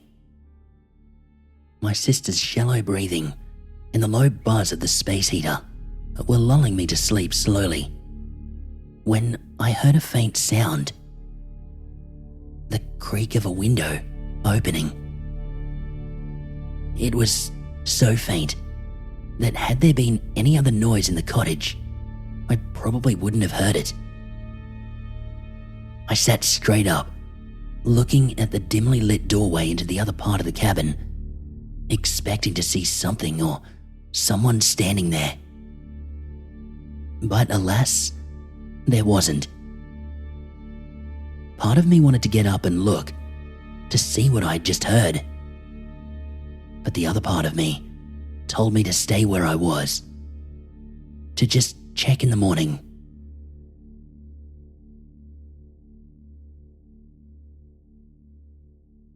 December 27th, 2017. Wake up! My eyes flew open and my heart was pounding. Sweat poured down the side of my temple and I sighed with relief. Claire knelt beside me with a worried expression. Sarah told me you had nightmares, but I didn't realize that they were this bad. What time is it? I rubbed the sleep from my eyes, realizing how truly bright it was, averting any conversation about what I had dreamt about. It's like 2:30. I was shocked. I wasn't one to usually sleep that long. However, I wasn't entirely sure at what time I finally got to sleep.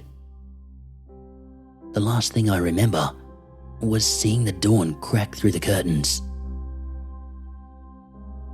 I sat there, thinking about the nightmare that I had just woken from.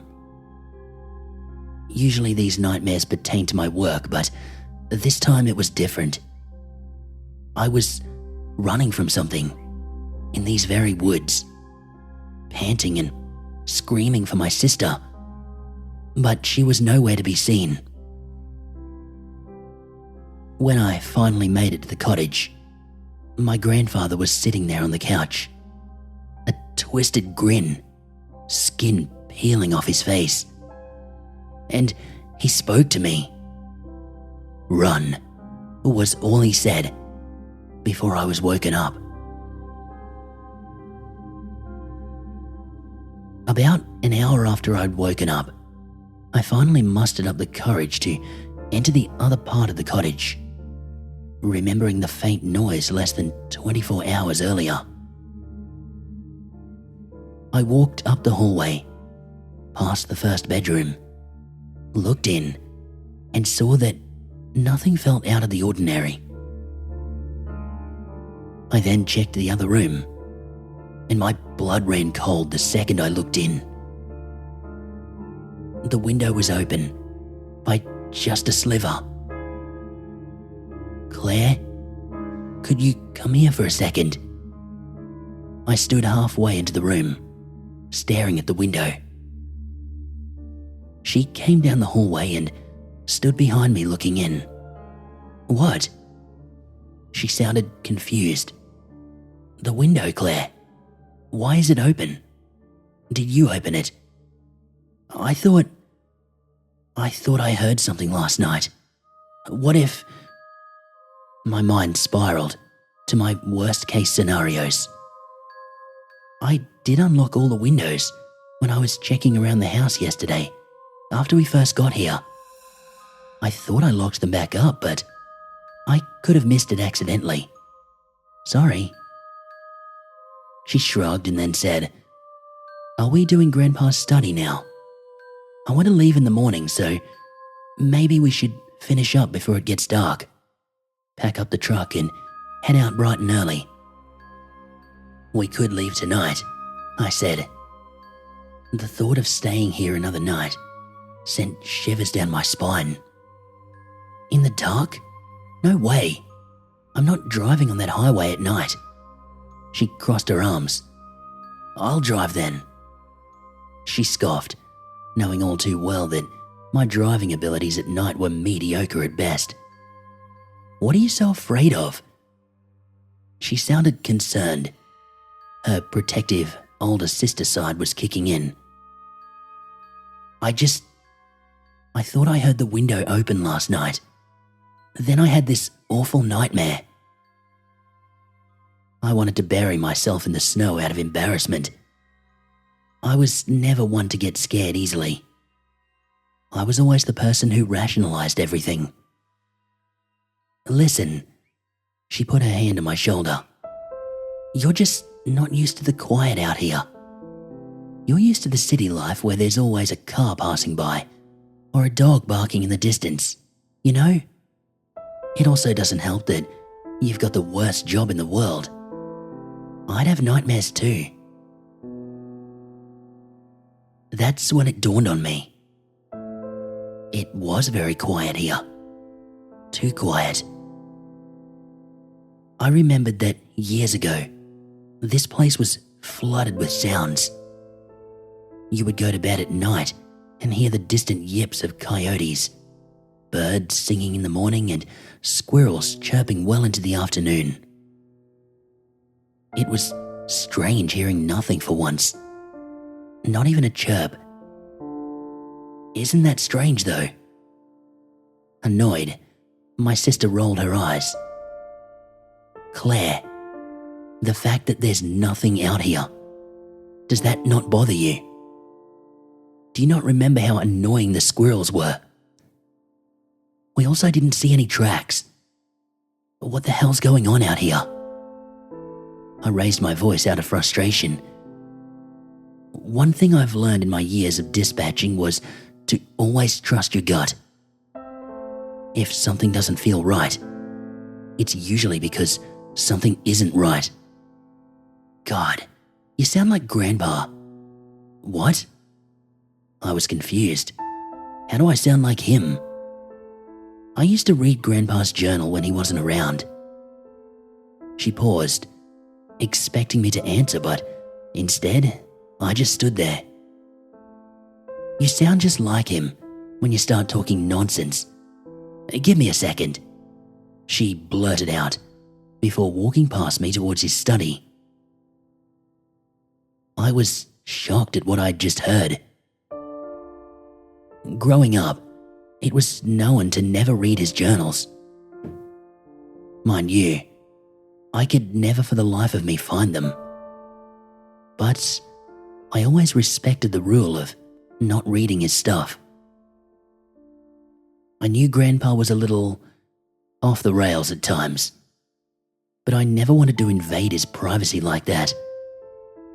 No, I was just trying to come up with an excuse when my sister turned the corner of the study and threw my grandfather's journal at me.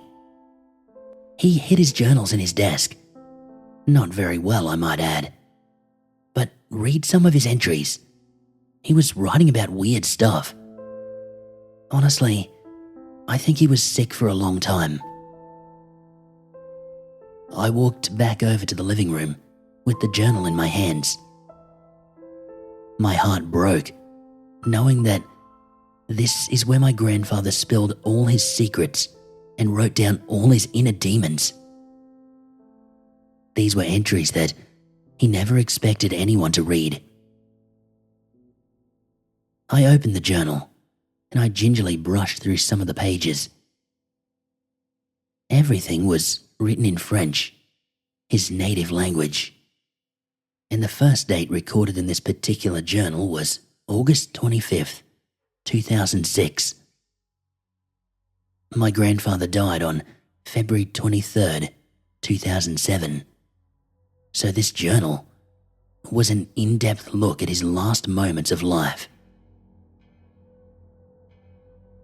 It felt as though time had stood still as I read through those pages. Page after page, I got an idea of who my grandfather was, and I watched as his illness got the best of him. The further I got into the journal, the further away his mind went. It was upsetting, to say the very least. He spoke of my grandmother a lot, a woman I never had the pleasure of meeting, as she passed away when my mother was young. He often wrote about how he could hear her in the forest, calling for him, asking him for help, asking him to come with her. He would also write about the dreams he had, most of which were nightmares about a creature that lurked in these woods. The same creature that he used to tell ghost stories about. A creature that could hibernate for years on end. It was the reason why he said we weren't allowed outside after dark. I pulled my eyes away from the journal. It was the final entry before his death. "You read this?" I asked Claire, who was hopped up in the hallway doorframe as I spoke. "Not that one, no. I never got the chance. And I never wanted to, after what happened, you know? I just know that he used to talk about weird shit all the time. That or I can't read French. I'm at his last entry. Should I read it?" "I think we're old enough," Claire said, leaning against the doorway. I cleared my throat and I began to translate as I read. February 23rd, 2007. I woke up in the snow this morning. I think I had another fever last night. I don't remember much of yesterday, other than when I heard her voice through the window. She's getting closer every day. I think she's going to come into the cottage tonight. The kids are supposed to come this afternoon with Helen, but I have a bad feeling. It's not safe. They are not safe here. I called Helen, but she didn't answer. I think that they're on the way. If I tell Helen what's happening to me, she's going to force me to go back to the doctors, and they'll tell me that it's just the cancer. They'll keep me there. I'm already a dead man walking, so what's the point? My sister took a deep breath. The cancer really did him in, huh? Yeah, I paused. It did. She walked back down the hall. I sat there, journal in hand, not sure of where I was supposed to go from there. Why hadn't I ever noticed Grandpa acting strangely? The cancer was there. I knew that. He often forgot what age he was and still thought that he worked on the railroad at times. Sometimes, he would even forget that his wife passed. But he was mostly there. He was independent right up until his last day. So independent that he took matters into his own hands and ended it when he wanted, not when the doctors wanted, and not when his body wanted to die, but when he felt that he was no longer in control. Eventually, I got up and I made my way to my grandfather's study. "Hey, do you remember those crazy ghost stories that Grandpa used to tell?" I said, as I looked over the shoulder at the photo album that my sister was going through, while placing the journal in the box in front of her. "Yeah, they used to scare the hell out of me." She laughed it off. "Same here. I think he thought that they were real.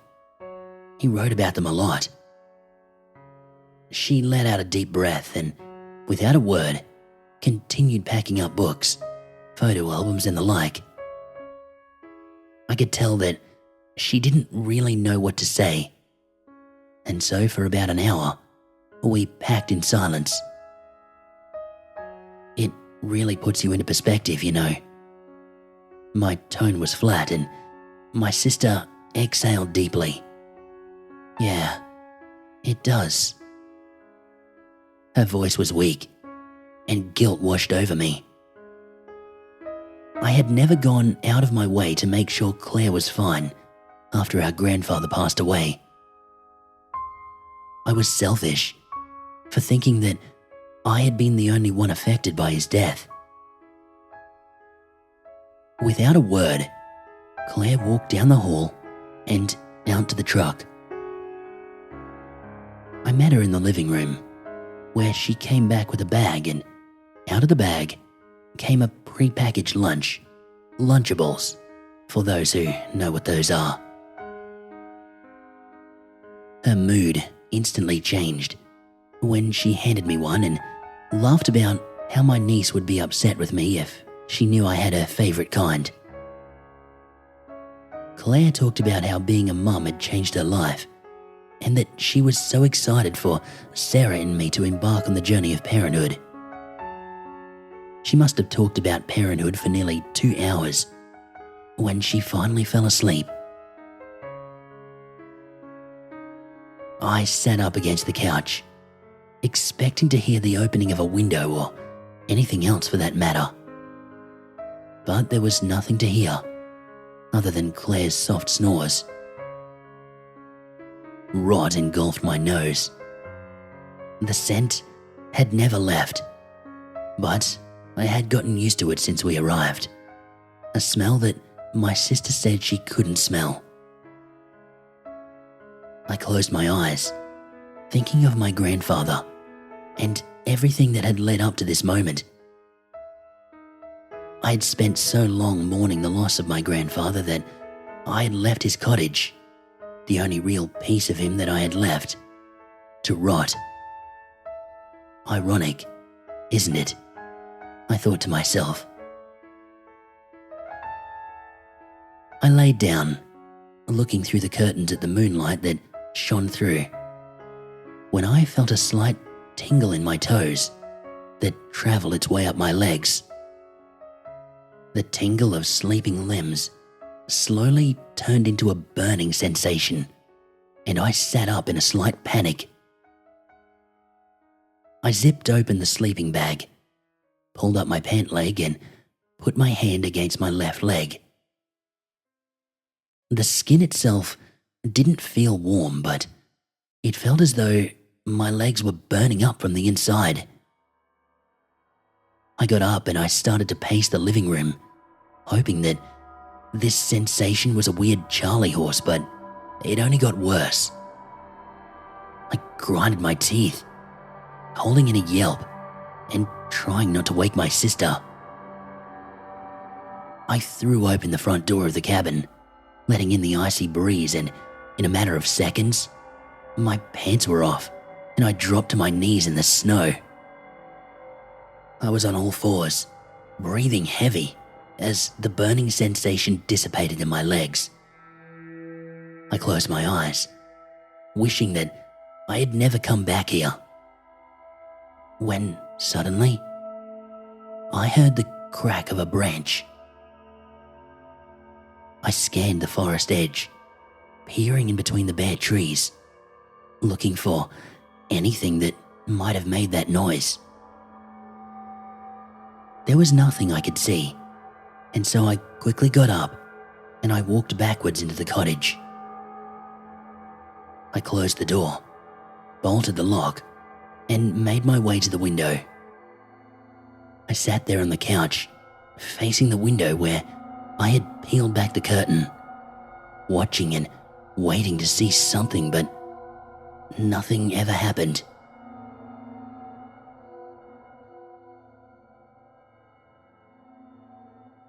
When I got back from the cottage, I kept it simple by telling Sarah it had been all right and that nothing exciting happened.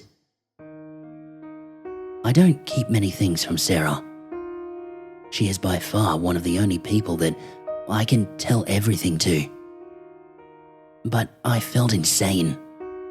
I truly did. In all honesty, I didn't think that I would ever tell anyone about the experience. I was keen on keeping it closeted for the rest of my life. Until my sister opened her mouth at a family dinner months later. It was the last weekend of May, and we were celebrating my sister's birthday at my mother's house. We started drinking, which led to many drunken discussions about our childhood, and then about Grandpa's cabin. The conversation was innocent at first, but then turned sour, as Claire was notorious for starting arguments.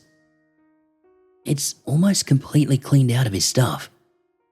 If Ethan had actually taken care of the place, it wouldn't be so bad. He should have given me the cottage. I would have actually cared. My sister's words cut like a razor blade, and she gave me a cold glare before taking another sip of her drink. "Oh, I'm sorry that I didn't feel comfortable going there after what had happened," I replied to her in the same tone she'd given me. "Grow up. It was 10 years ago. If I can get past it, so can you." We sat in silence for about a minute. No one knew what to say, other than to let the conversation die. There was no point fueling the fire, so I sat there with my arms crossed when Claire chimed in again. "If you're so scared of big bad monsters out there, I'll do it myself. Just give me the damn key." My sister and I had always had this love-hate relationship. We've also always been the type of siblings that compete with one another.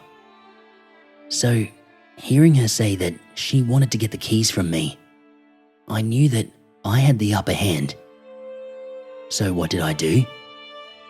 I lied. I told everyone that I was planning on going there the following week for a day or two when I was off.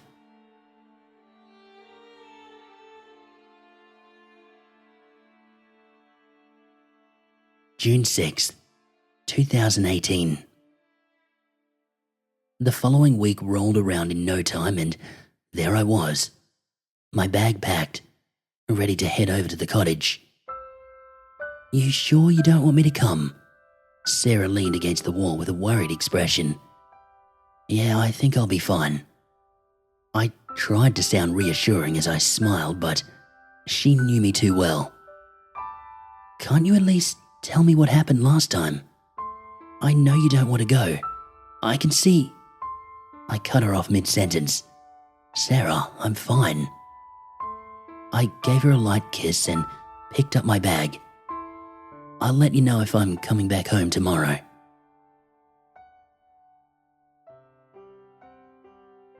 It was relatively late in the afternoon.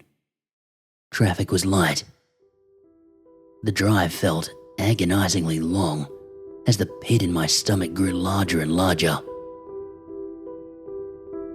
When I finally arrived at the road to the cottage, I sat back in the driver's side and questioned what I was even doing here.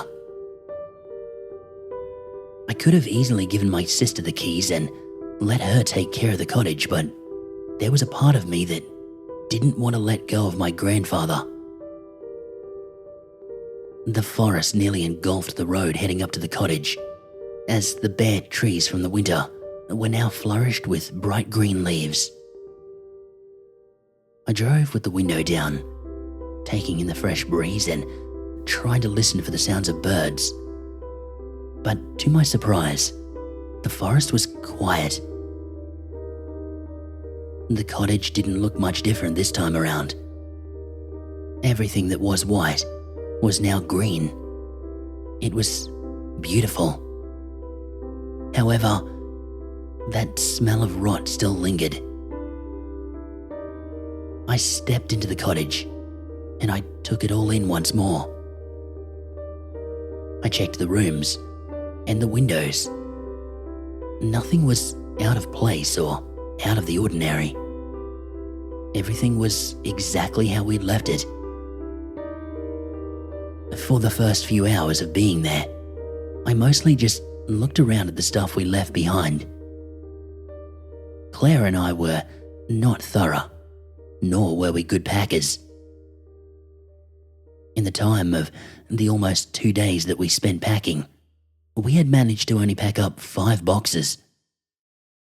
We were too preoccupied going through every little thing that we found that we barely even made a dent. I opened the cupboards in the kitchen, which were laced in spider webs and mouse droppings scattered across the dishes. I then made my way into the pantry, sniffing my way around, looking for the source of the foul smell. If anything were to smell bad, it would be in here, I thought. Then, in that same moment, I remembered that the cellar was also below the old portion of the cottage. So I made my way outside to the cellar door, and I paused.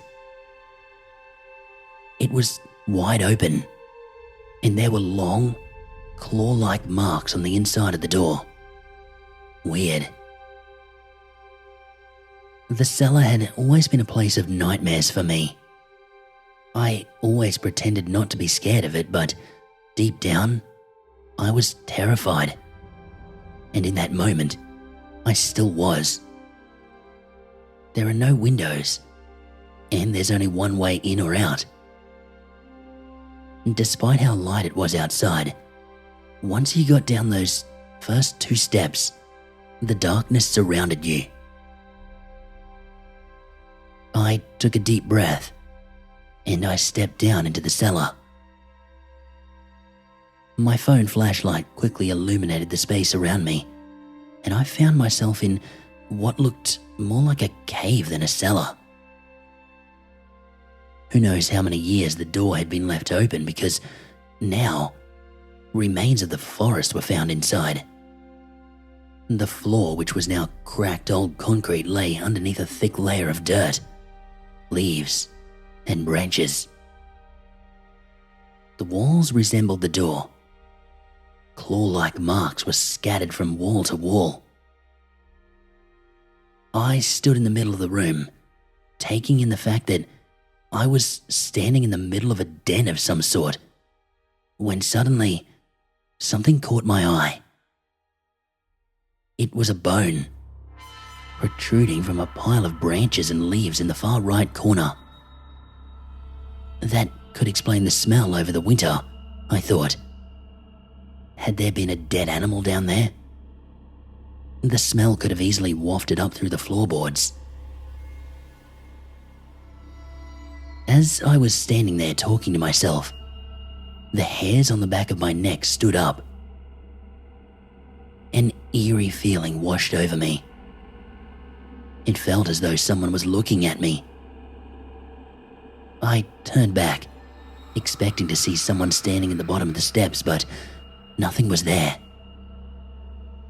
However, the feeling remained, so I took that as a sign to leave. When alone at the cottage, a single hour felt like a century.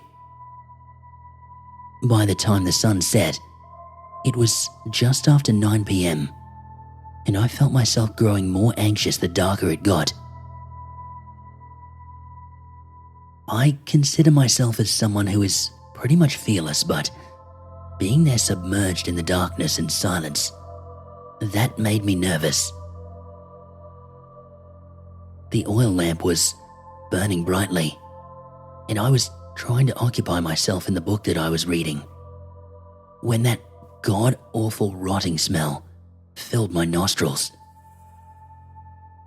I sat up, looking out through the curtains. Curiosity got the best of me. Something in the forest was rotting, and unless I figured it out for myself, I was not going to be able to let it go. I stepped out of the cottage, the oil lamp in hand, and I walked cautiously over to the tree line. My grandfather always told my sister and me that we were not allowed past the tree line after dark because it wasn't safe. He said that the monsters will get you. I stopped at the edge and I contemplated. Maybe he was right. Perhaps there is something out there. I felt childish, but after everything that I was told and what happened the last time I was here, could I really blame myself for being scared? I stepped into the brush of the trees and the tall grass, and I walked out into the forest. It was dark, and the oil lamp only created ominous shadows in the distance. That smell of rot was becoming more and more nauseating. I was getting close. I passed by trees that were stripped of their bark. Not uncommon for this area, but still unsettling when following the scent of rot. I looked back, and I realized how far in I had gotten. I was at least 15 yards from the edge of the tree line, and the woods only got thicker and thicker the farther you went out. "Ethan?" I was so lost in my own head, looking for the source of the smell, that I barely heard my name. But it was a voice so familiar that I stopped dead in my tracks. The sound of her voice in the middle of the woods left me paralyzed. "Claire?" I called back to her, confused. But at that moment, I swear, I could feel a set of eyes on me. My heartbeat slowed, and I gulped back my fear. For a split second, my mind wandered the possibility of Claire driving all the way out here just to make sure that I wasn't lying and that she somehow saw me trekking out into the woods. "Where are you going?" she spoke, but I couldn't figure out the direction of her voice. So I stood there, turning from side to side, looking for any signs of her. I could see the outline of the cottage, off in the distance, lit by the moonlight, but right there in the forest. The shadows created by the oil lamp danced around me. They mocked me. "How could you be so naive, walking out here by yourself?" I said to myself. I took a step forward, towards the cottage, listening and scanning the bushes ahead of me. A branch cracked somewhere behind me, and my body lunged forward. I've never run faster in my life. I ran, despite the branches swooping down at my face, while trying to hold the oil lamp as steady as I could. I ran, nearly tripping every 2 seconds from a rock or branch being closer than I thought. And when I broke the tree line, I turned back, expecting to see something running towards me. However, the woods were silent. Not a single sound could be heard. I waved the oil lamp around, illuminating everything around me. But I couldn't see or hear anything. My mind was racing. What the hell was that? "Claire!" I yelled out her name in hopes that she was there. But after a couple of minutes of just standing there, I decided to retreat to the cottage. I locked the door behind me, and I sighed with relief. I wanted to leave.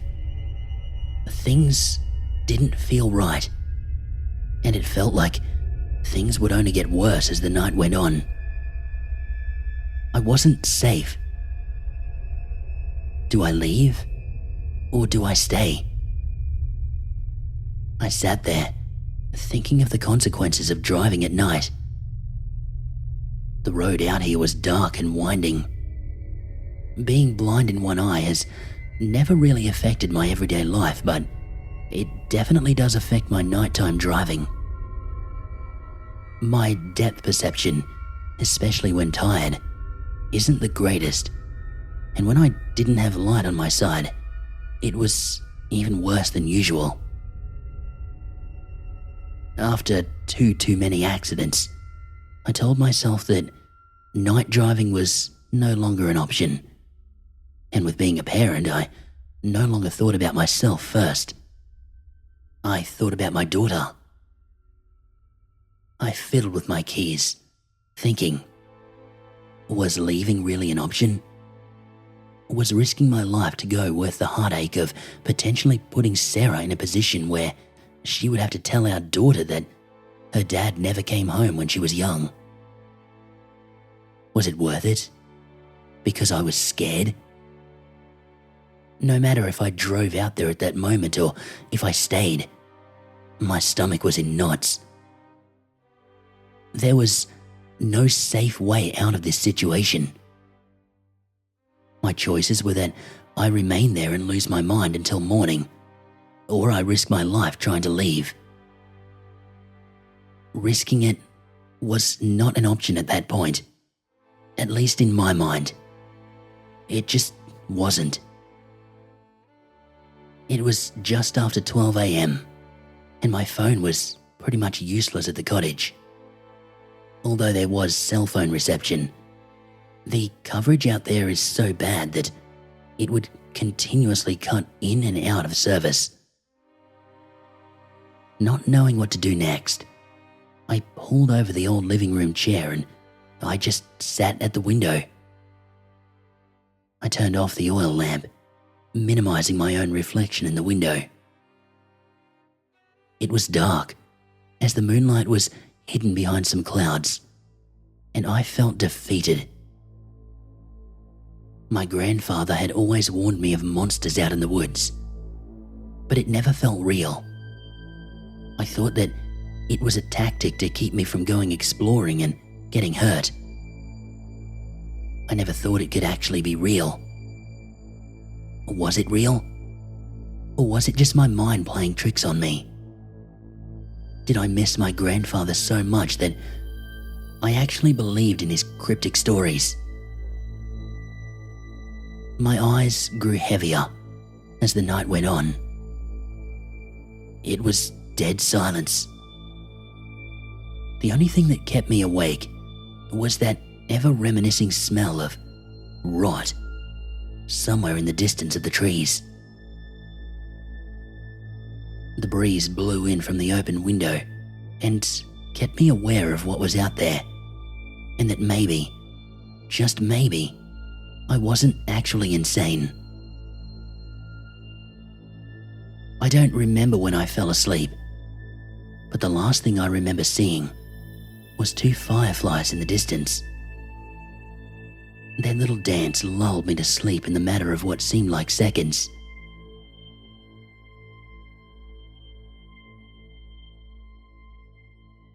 When I woke up, it was to the sound of a mosquito buzzing in my ear. I opened my eyes, only to notice that I was no longer in the comfort of the cottage, but laying in the tall grass. It was still dark, and I felt that familiar tingling sensation in my legs. In seconds, this turned into burning. I yelped as I got on my hands and knees and looked into the forest. I could sense something watching me. The last thing I truly remember of that night was not having the energy to move and hearing my sister calling out to me from somewhere in the brush of the trees. The next morning, I woke up out in the tall grass. My legs no longer hurt, and I was able to stand. At first, I was confused. The whole night felt like a dream. It didn't feel like reality, although the pungent smell around me reminded me that it was. Within 10 minutes of waking up, my stuff was packed into the car, and I was on the road back home. I didn't lock the door. I didn't even look back as I drove. I just drove off. When I got home, I kept things simple. I had a bad time and Claire could have the cottage if she wanted it. Sarah didn't press for any more information. She simply dropped the subject and hasn't brought it up since. A couple of weeks ago, my sister was in town and I handed her the keys. When she asked me why I caved and gave her the keys, I told her that I would never go back there. That something sinister was lurking beyond the trees, and that if she didn't believe me, she would just have to experience it herself. Naturally, she laughed me off and told me to grow up. So here I am, a month and some later, chronologically piecing it together. Something is out there. I know there is. I may not have seen it, but I felt its presence. It's there, and it has always been there. He warned us, and he was right. I've heard and been through traumatic experiences. I know fear. I have felt it, but never like that. That fear that engulfed me on June 6th is fear that I have never experienced. It was paralyzing, both physically and emotionally. And to be honest, I can still feel it when I close my eyes. It lingers, right there in the back of my mind.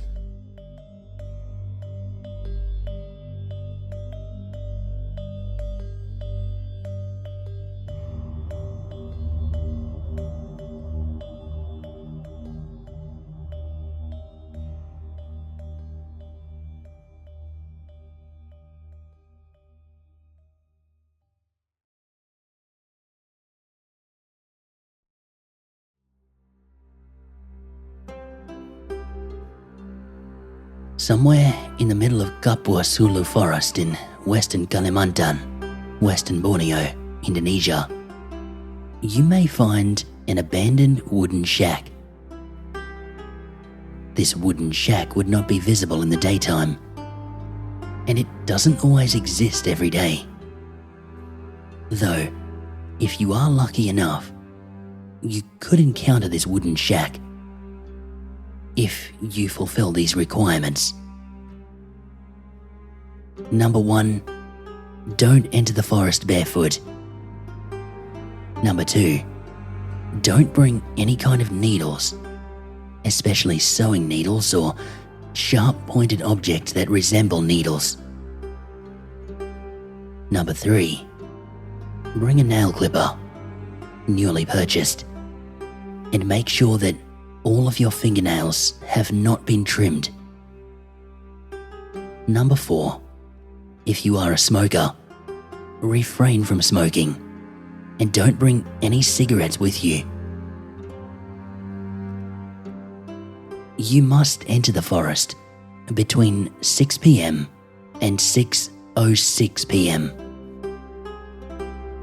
You can enter the woods from any area of the forest, but your first step into the woods must be done with your left foot if you want to start the search. After that, walk straight and don't turn into any directions. If there's an obstacle keeping you from going straight, you must tackle through that obstacle at any cost. Don't you ever look behind you, or you won't be seen anymore.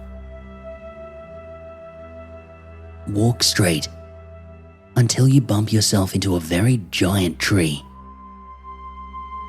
This giant tree has a weird green-colored stain that resembles a human face on the side.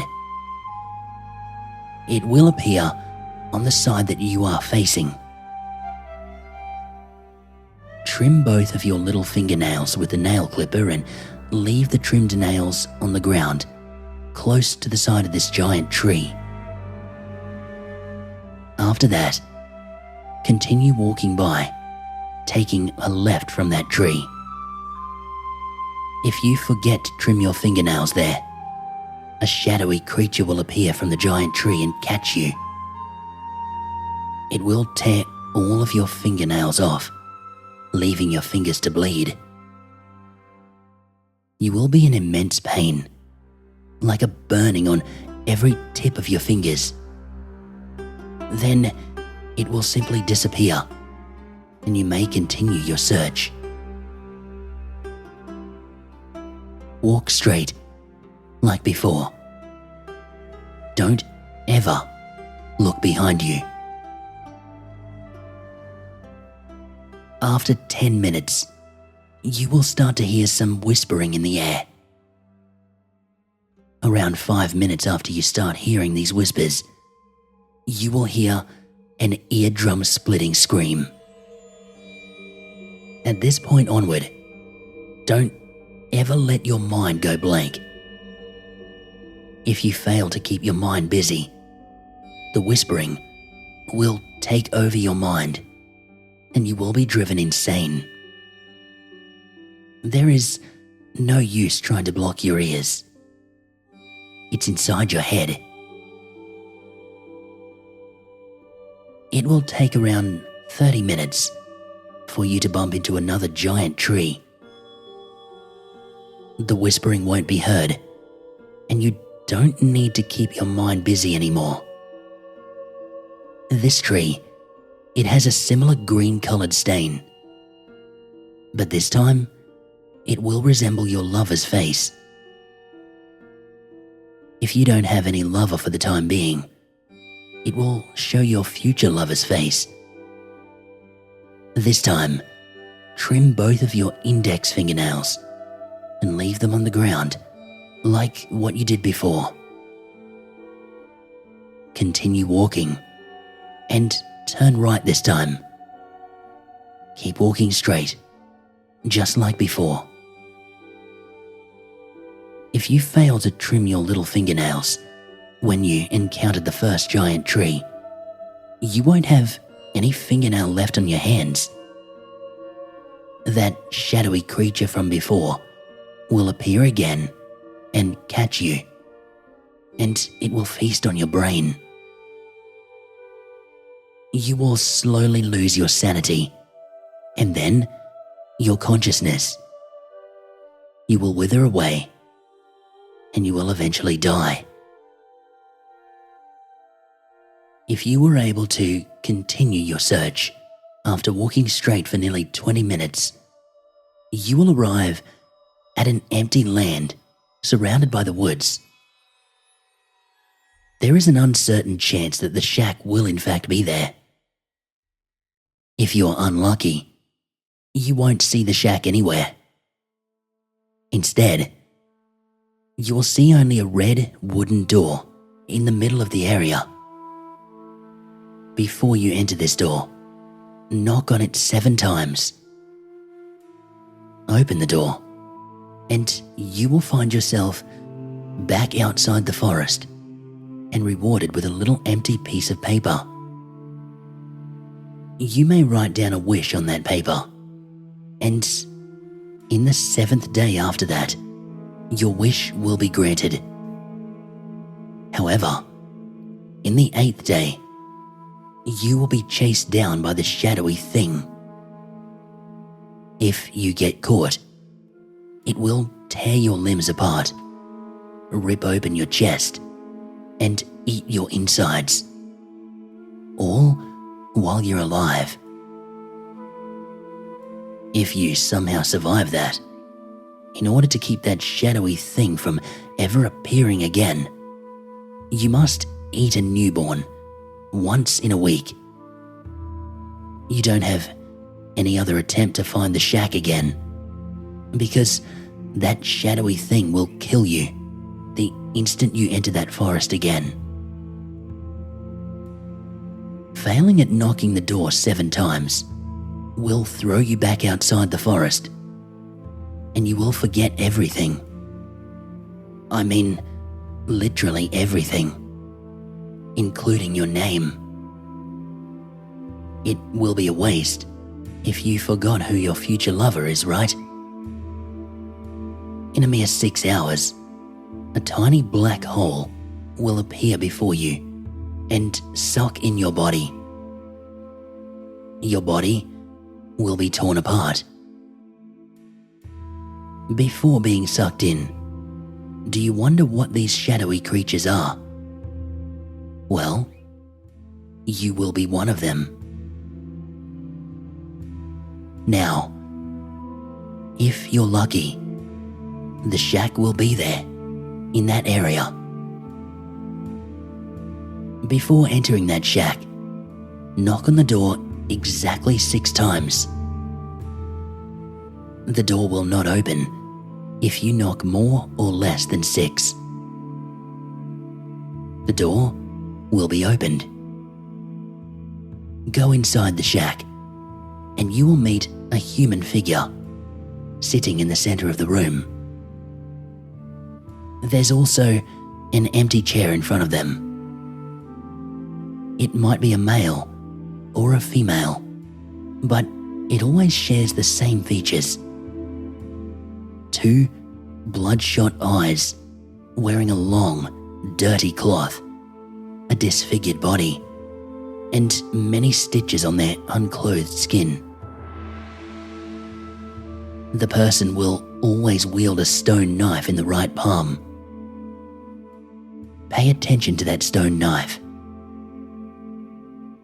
Upon looking at you, this person will ask a question in your native language.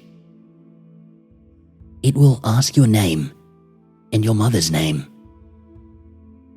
Answer that truthfully, or this person will jump at you and stab you in the heart with the stone knife. Don't avert your gaze from this person. Look directly into their eyes, or he/she will get angry and stab you in the heart. After that, sit on the empty chair, and now it's your turn to ask him/her 3 questions. You can ask about the secrets of the universe, existence of God, who your destined lover is, your future, anything. After the second question is answered, you will notice that their body is shrinking. When he/she is about to answer your third question, you must snatch that stone knife from their hands. Do it quickly, and then stab their left eye. In that instant, your head will feel like it's going to explode. Bear the pain with all of your willpower, because if you are unable to bear it, your head will explode. You must escape from the shack after you stab that person. If you listen to this person until they are finished their answer for your third question, you will be eaten alive by them. If you're able to leave the shack unharmed, the shack will then disappear. You will find yourself returned to the empty area. But now, a green door will appear. Now, trim your thumb's fingernails. Leave it in front of the green door to open it. Failing at this step will trap you in this place. The headache will intensify, and your head will explode. If you succeeded, open the door and go inside to a dark tunnel.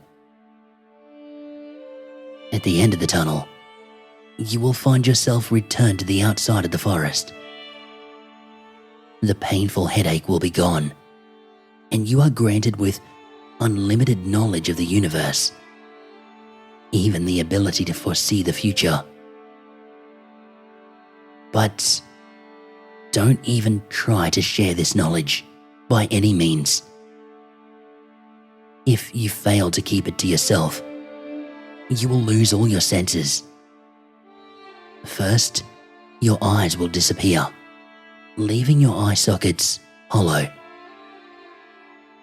You'll bite your own tongue and swallow it. Your ears disappear, like it's not there to begin with. So does your nose. Your skin will be ripped from your body, leaving your flesh and veins exposed. And you simply cannot die. Immortal, but in a world of pain, forever. Now, If you fail to escape from that horrified human figure, they will lock you on a steel table. You will basically be mummified alive by them. You will be forced to drink a green liquid that will liquefy your insides, then bandaged, like every mummy. They will bury you outside the shack. Soon, your body will become one with the woods. If you don't listen to me and you forgot not to bring any needles, you will face the worst of the curses. You won't be able to escape that shack after stabbing the person in the eye. You will be frozen, and those needles, they will multiply in number, piercing your body again and again. After your body is shattered into pieces, it will be sewn together again, full of stitches everywhere. You're granted with unlimited knowledge inside your head, but now you're a mindless doll, waiting for another human to seek answers from the shack. You will serve as the shack's occupant, like anyone else before you.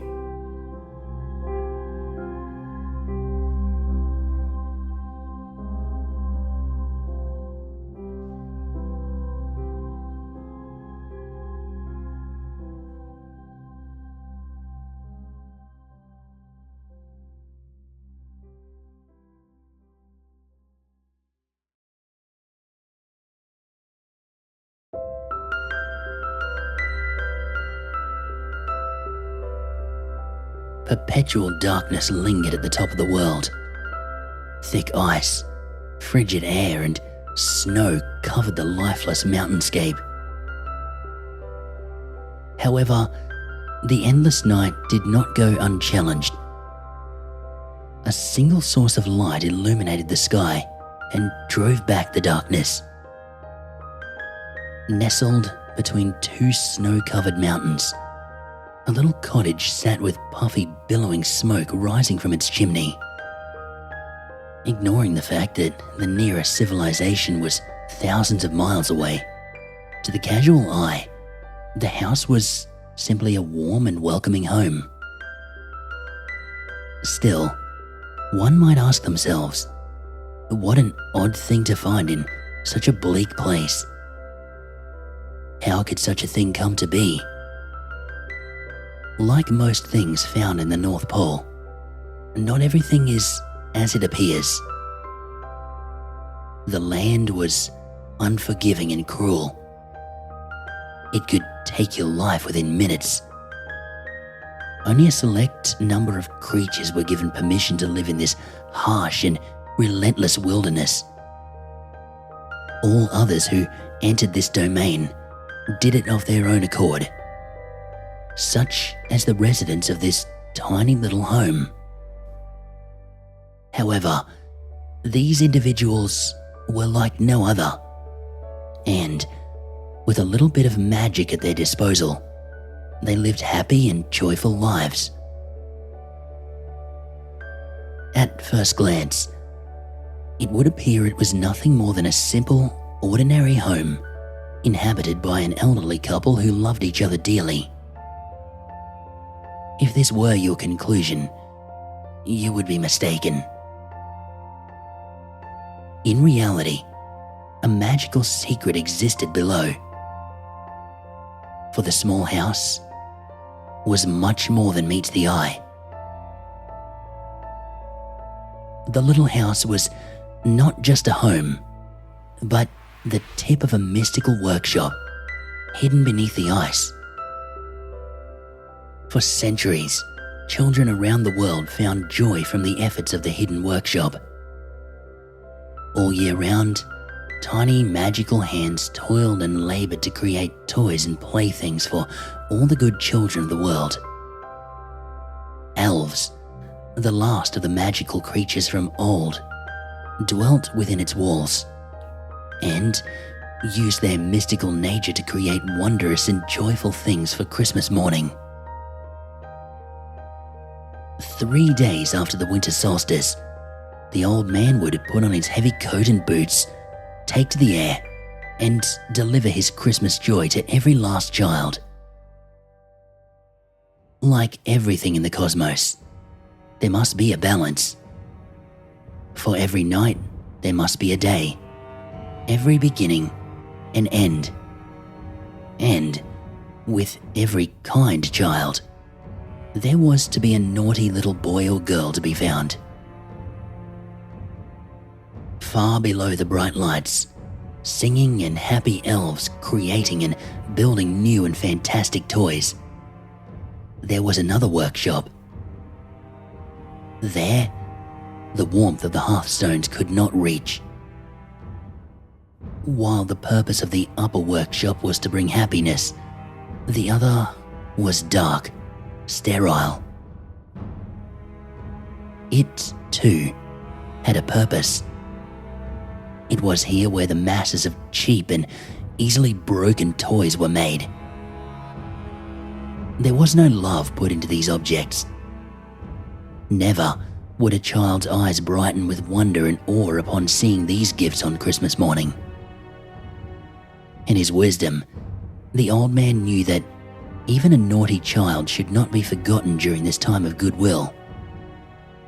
However, the old man was no fool and had no desire to waste his resources on such unsatisfying tasks. This responsibility was handed to the banished and exiled elves that inhabited the deepest bowels below the workshop. Those with selfish hearts, greedy desires. Stripped of their immortality, they wasted away in the dark, with only the trinkets and flimsy materials to pass the time. Erga Ita sat in the poorly lit corner of a tattered workbench. His focus was entirely devoted to the old and worn piece of brass in his hands. Other clangs of his hammer hitting metal rang out and echoed through the dark halls and passageways. He pounded the brass sheet relentlessly until the metal slowly began to surrender its shape and bend to Erga's design. Suddenly, the hammer flew out of the mad elf's grasp. He examined his limp hand, trying to will it back into his control. Fury filled his heart as he watched the necrotic flesh slough off his bony hand. He didn't have much time. His other hand was weak, but still capable of grasp. He reached into his toolbox and removed a long, warped nail and stabbed it into the back of his paralyzed hand. He pushed on the nail head until its tip broke through the skin and emerged through his palm. Immediately, the pain surged and shot up his arm. The thick and rigid tendons loosened within his hand, giving him temporary use of his digits once more. The elf picked up his hammer and resumed molding the shape of the brass plate. With each impact upon the brass, he poured his rage into his creation.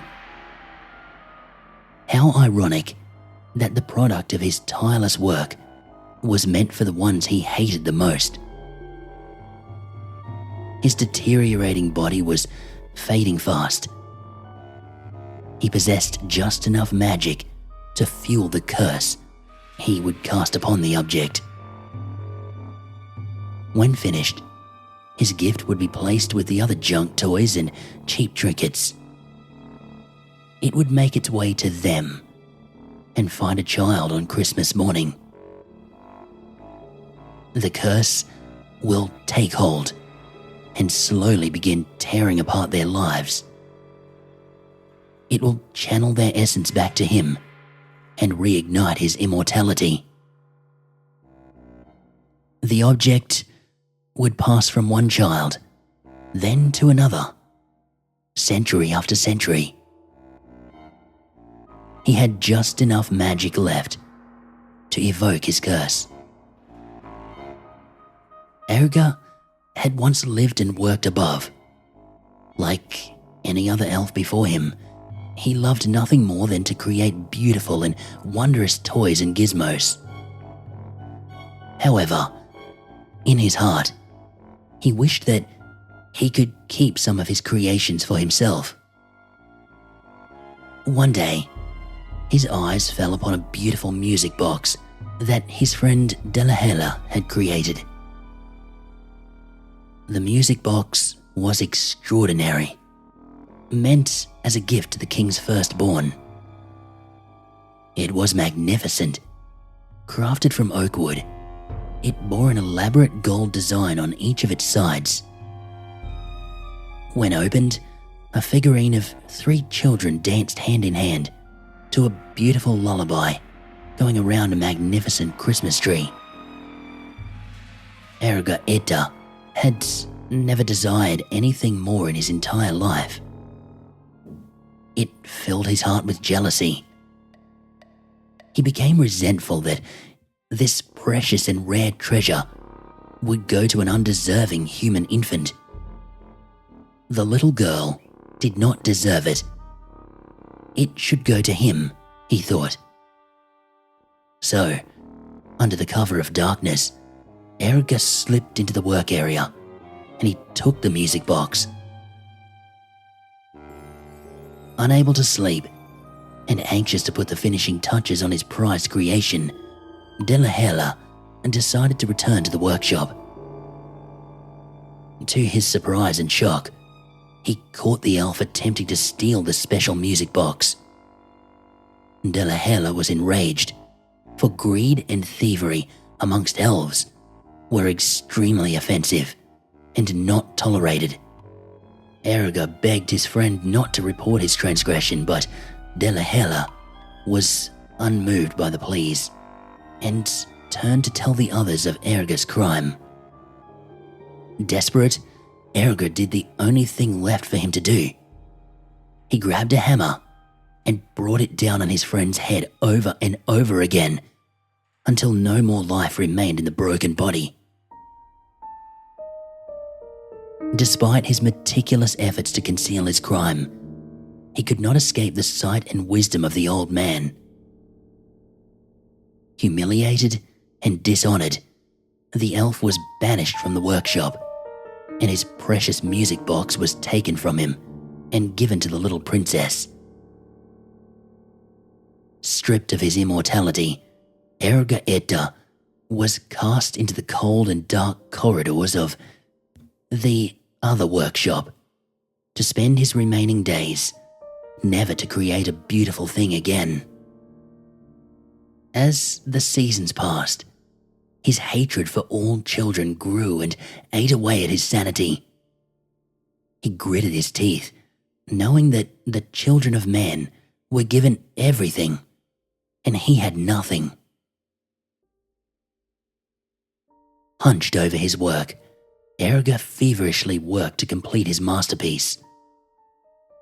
He stared down at the anvil and hammered down on the brass. Each strike brought the faces of a child into his mind. It lives in warmth. The blunt hammer formed the metal into a hollow cylinder. It stuffs its face with sweets and treats. Stumpy legs were welded into place. It gets everything it asks from Mummy and Daddy. A malformed head and crooked ears took shape. It gets everything its little heart desires. The brass surface was scrubbed of debris and grime. It gets everything it wants. Small, turquoise stones were affixed to the brass body. I hate it. One glimmering red ruby stone was bound to the left side of the figurine's head. I hate it. Finally, a second red ruby was embedded into the surface of the face's other side. I hate them all. In the glow of the fire, Erica held up the brass figurine. It was a disturbing representation of a rabbit. Its body was a lattice of crisscrossed brass strips, bejeweled with a pale blue turquoise stone at each intersection. Its head was malformed and gave the impression of a dead thing instead of a pleasant rabbit full of life. He placed the atrocious-looking thing upon an open silver locket that contained a mirror on each side of the hinged inner sides. With the rabbit figurine facing one of the mirrors, he carefully opened a vial that held a clear liquid. It was lymph. The lymph from an elf was the source of magic that flowed through their bodies, like that of blood from the second set of unique arteries found within its own circulatory system and pumped by a very special heart. Only a few tiny drops fell out of the vial. It splashed onto the figurine and mirrored Locket, illuminating them with a golden glow. Erica closed his eyes and spoke the words of Wormwood in his elven tongue. The clear liquid turned black and stained the surface of both the rabbit statuette and the silver locket. The glow turned a deep purple, then slowly faded. Pleased with the outcome, he gently placed a cloth over the object without making eye contact to obscure it from sight and, ever so carefully, placed it into a small box decorated with holiday cheer. Finished with his work, Erica turned to leave, pushing past the corpses of several elves hanging upside down from the support beams of the other workshop. Their lifeless bodies drained completely of every last drop of magical lymph from slit throats. Erica's calculation had been correct. He had just enough magic to fuel the curse placed on the object. The mad elf smiled and began to laugh. For the first time in a very long time, Erica Edta's heart filled with anticipation of the approach of Christmas morning.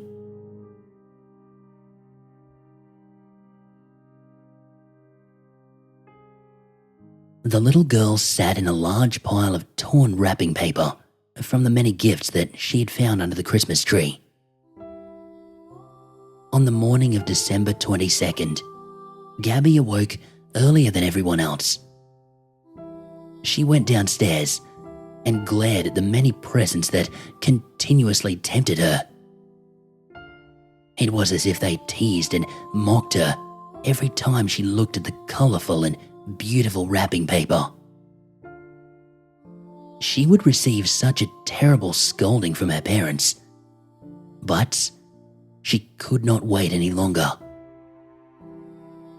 At first, it would only be one gift she opened. Then it became two, then another, and another. Before she knew it, all of her presents had been opened. Despite getting everything she asked for, the desire for more still was not satisfied. When Gabby stood, a small gift next to the base of the Christmas tree caught her eye. She could have sworn it had not been there before. The wrapping paper was worn and yellowed with age. Written in big words was a tag that said, "To Gabriella." It was like no other, and she surely would have seen it before now. Puzzled, she removed the wrapping paper and found a box that contained a smaller sealed box and scroll. She opened the scroll and read, "Congratulations, lucky one. You are the proud owner of Pepe, the rabbit. Pepe loves you and will be your best friend in the whole world. Pepe is a friend like no other, and he will give you everything your heart desires. To be Pepe's friend, you must listen to him and never disobey the following instructions. 1. Place Pepe on his locket, facing the mirror. 2. Never look Pepe in the eyes. He is ever so bashful and only likes to see you through his mirror. 3. You may ask anything of Pepe 3 times. In 3 days' time, he will grant any and all you asked of him. 4. Never look Pepe in the eyes. It bears repeating. He does not like it and will be upset if you disobey this rule. Remember, lucky little boy or girl, Pepe loves you. He loves you more than anyone else in the whole wide world. Pepe will make sure that no one will ever hurt you again. And if you love Pepe, you will listen to him and do whatever he asks of you. Pepe loves you, and no one can ever come between you and him. Pepe loves you.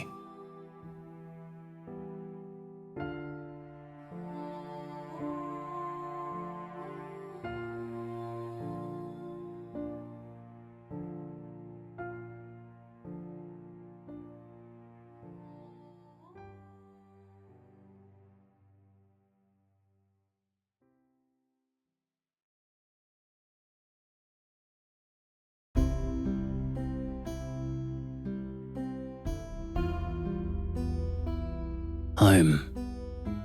It's been 13 years since I was last there. After my father passed away, I had no reason to go. My mother had gone missing more than 2 decades ago, and although my father held hope, everyone just assumed she was dead. I think, ultimately, that's what killed my father. Not the smoking, or the drinking, or the sleepless days and nights. He died a lonely, broken-hearted old man.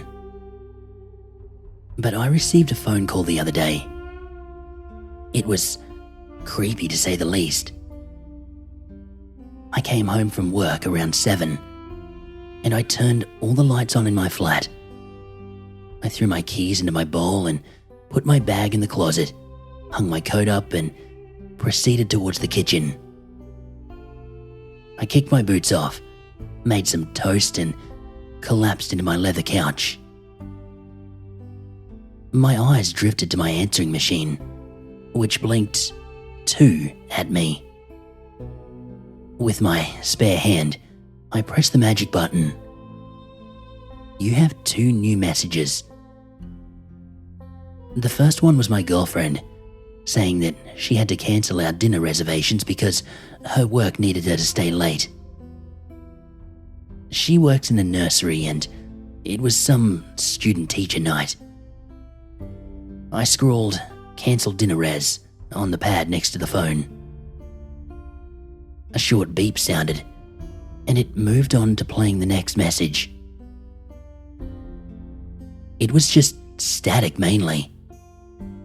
I paused mid-bite and glanced over. I reached for the delete button, but I heard a woman's voice mumble. Though the crunching sound was too much to hear any real words, I got the first letters of each word. C, H, and S. After that, a whimper, and it cut off with a sudden inhalation of breath. I work as a sound technician at a local music studio, So, in my bedroom, I have a little studio of my own so I can work on tracks in my spare time. It took a moment to register, but I realized that I could remove some, but not all, of the white noise and see if I could enhance the voice. So I snatched the machine and ran to my bedroom door. It only took about 20 minutes, but I managed to remove most of the static. I still couldn't make out the voice though, so I boosted the treble on the equalizer in hopes of hearing what she might say. A lot of thoughts were running through my head at that time. I leaned back into my leather chair and I slapped the spacebar with my middle and forefinger. There was still a low crackle, but it was never going to be perfect. The voice and the tone of the words still haunts me to this day. It began with light breathing. Then the woman stumbled over her words. "Come home, son." My first reaction was that it was a sick joke. I thought I could hear laughing in the background. I was about to turn it off when it occurred to me that it was a man crying. She continued, "Your father misses you." I felt sick. The breathing got heavy. She gasped and then it stopped. I sat there staring at the screen. There was a mixture of emotions: disgust, disbelief, shock, and intense fear. I felt a cold sweat slip down my neck. My hands were shaking. I kept on replaying the file. The more I heard it, the more I thought it sounded like my mother. I looked at the clock on my taskbar. 1:48, it read. I decided to try and sleep on it, see what I thought in the morning. You can tell yourself something so much that you can start to believe it. So I hit my computer into sleep mode and crawled out of my chair. On the walk over to my bed, I caught a glimpse of myself in the mirror. I looked pale and worn out. There were black rings around my eyes, like I was wearing eyeshadow. I rubbed my eyes the way a tired person does, looked back, and I seemed normal. Shaking my head like a wet dog, I slithered into bed. That night, I lay staring at the ceiling, listening to "Come home, son," in my head, over and over. At one point, I almost wept. I had no idea what to do. Was it really my mother? Who was crying behind her? Why was she breathing like that? If my mother were alive, she would be 56 by now. But the voice still sounded 31. I thought about the last thing she ever said to me. I was only 10 at the time. We were stood in the living room, getting ready to go to the doctors because I had a cold. She put her hands on her knees and bent down to be on the same level as me and said, "Be a dear and get your mother her cigarettes from the kitchen." As I turned around to get them, she stroked my hair. When I came back out, she was gone. She hadn't taken any bags. The door was still on the chain. The back door was unlocked, but that was too loud for me to ignore. My dad got home from work at 6 to find me sat all alone on the couch, crying my little eyes out. I'll never forget the date. July 18th, 1987. 4 weeks passed, and the voice still plagued my mind. Eventually, I decided to just give in and go home. I told my girlfriend that I was going to pay respects to my father. I told my boss that my mother had fallen ill, and I told my landlord that I was going to Malta. So I packed 4 days' worth of clothes, took a copy of The Voice, threw a few books in there, and slid my suitcase into the back of my car. I spent one more night in my bed and set off as the sun rose. It was about a 50-mile ride to my hometown, or should I say, where my hometown used to be. It turns out that over 3/4 of the entire township had been leveled. I kept driving along streets I used to play on, searching for any sign of life. On the edge of town sat a gas station. Tony's, the sign read. So I pulled up in there, filled my car up, and headed to the kiosk to pay. The man behind the counter, presumably Tony, looked out of his window, then back at me.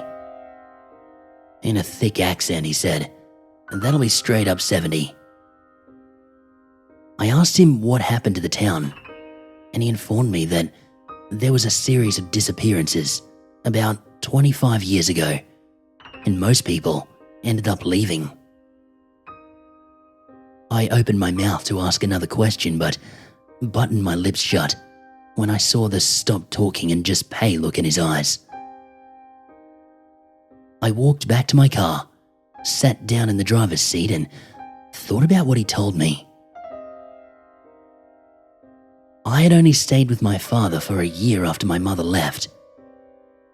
He was too depressed to take care of me, so I was sent to live with my aunt upstate.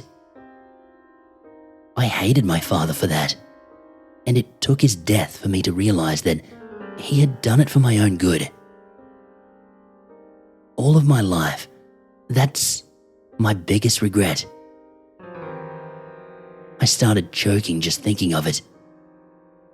So I started my engine and I drove off.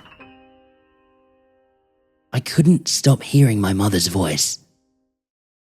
"Come home, son." The road layout was the same, and I still sort of knew my way around here. I felt my hand hit the indicator, and then it led me back into town, towards the estate that I used to live.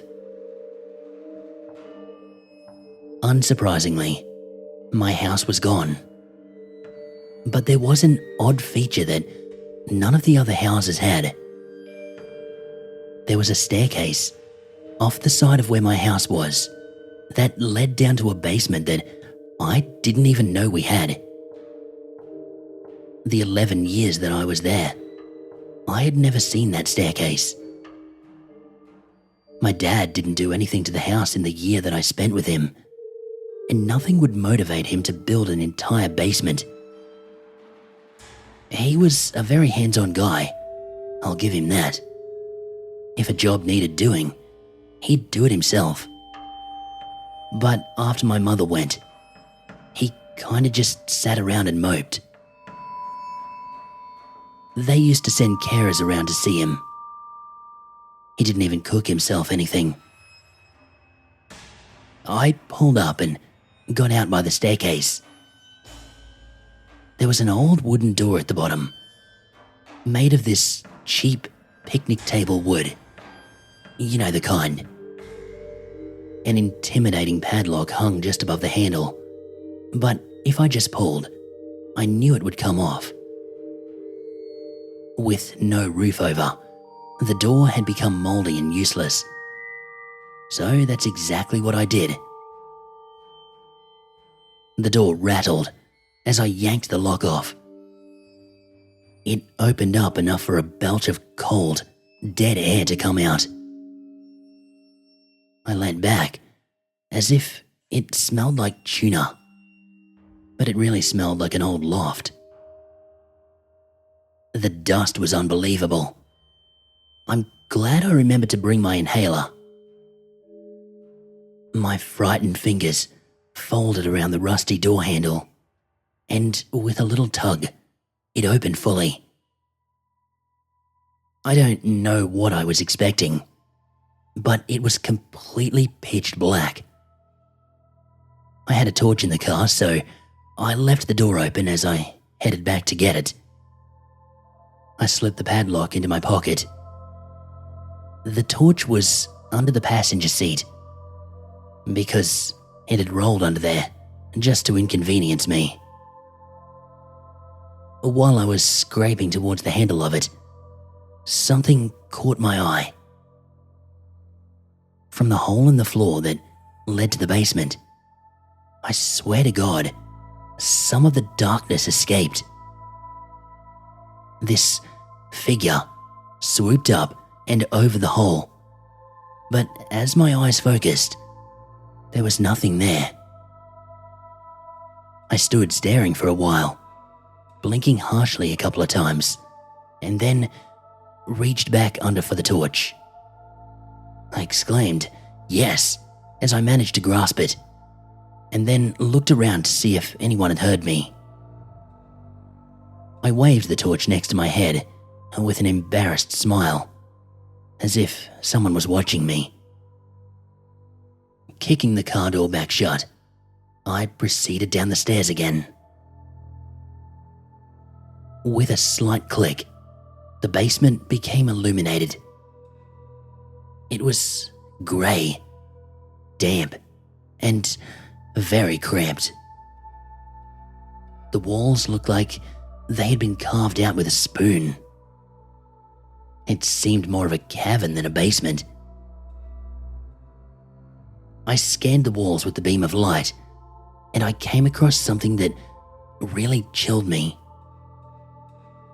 There was a second door to my left, painted black, but in a big, bold letters it read, "Home." The closer I got to that door, the louder I could hear the crackle from the tape. I slowly placed my ear right in the middle of the O. There was a light sobbing. I shook my head and I turned to leave after I realized that I was about to be sick. I really did not want to know what was in that room. But as I turned to head up the stairs, the darkness came back. I only caught a glimpse of it, but I know I saw it. It was standing there, between me and the stairs. Suddenly, it slammed the picnic table door shut. "No!" I screamed as I collided with the door. I stood there, punching the wood, splinters driving into my hands as I did so, until I realized I was crying. I slid down the back of the door and I wept. "Come home, son," ran through my head when I looked at that door. The static was louder with the door shut. I shifted my gaze from looking at the roof to look at the door, and I realized that it was slightly open. As I leaned forward in horror, it slammed shut. I could feel my heart beating in my throat. "What do you want with me?" I managed to choke out. "Please, come home," emerged from behind the door. "Why? Who are you?" I spat back. "Your father misses you. My dad's dead. Please, come home." Are they the only words you can say? Who are you? "Your father misses you." I stood up, and I marched over to the door. It's a funny thing, adrenaline. My hand slammed down on the door handle, but before I could turn it, the door swung open on me.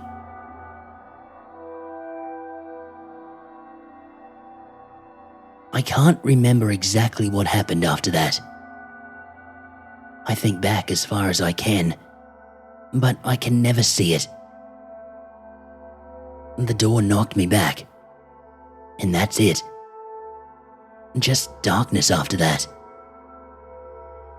I must have been down there for a while though.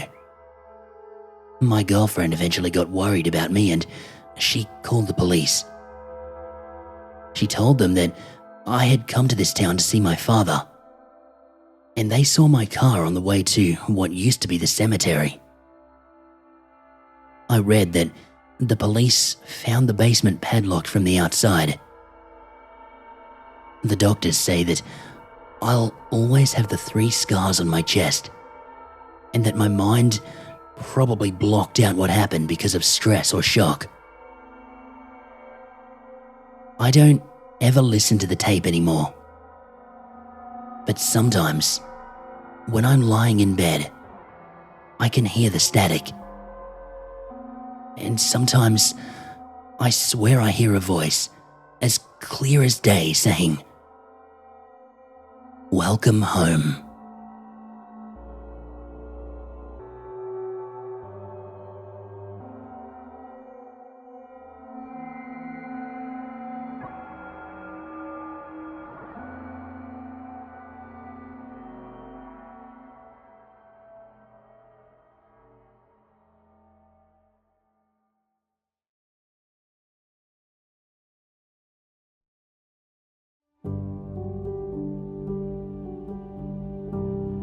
When I was young, my family would always gather together at the ancestral manor home for Christmas. My family is and has always been a part of the upper crust of society, as a few of my more, let's say, spoiled aunts would like to say. Where was I? Oh, Christmas. We would gather together and spend the last 2 weeks of the year together, celebrating Christmas and New Year's, before we would again go our separate ways, and I would not see a majority of them again until Thanksgiving, unless some great emergency pulled us all together. The last one of those was the death of my great-grandmother. The tradition was older than I was, and I always looked forward to Christmas when I was a child. The manor was always so breathtakingly beautiful at Christmas time, decorated from one end to the other. The smell of cookies and cakes seemed to always waft throughout the house. The clinking of dishes and boisterous laughter from the kitchen while Christmas dinner was being cooked. The snow sparkled inches and feet deep in spots, just begging to be played in. Woods to explore, play in. My cousins and I would often slide down the manor's long hallways in our socks, falling, slipping, and laughing all the way. That usually ended up with one of us either crashing into something or getting hurt, or breaking something and getting scolded by an adult for at least 15 minutes. I think the worst that ever happened was one of us broke an arm and he had to go to the hospital, and he spent Christmas in a cast. Those memories were so precious, and while I treasure them deeply, I can't say I miss the manor. Not now. Now that I know the truth. The tale I am about to recount may sound like pure fiction to anyone who hears or reads this, but believe me on nothing else but this. It is the truth. Keep yourself in your cocoon of false safety if it pleases you. Keep your ignorance. But this is the truth. 2 decades of growths, the pains of puberty, and a king's ransom spent on therapy, hypnosis, shamans, and every spiritual remedy on the planet. And not one of them has brought me any semblance of peace.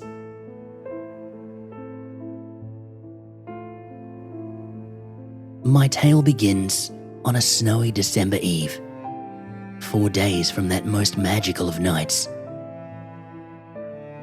That year, my best friend Caroline and her mother had come along with my family for Christmas. The day had been filled with joy and laughter. We had played in the hills of snow all day and long into the evening.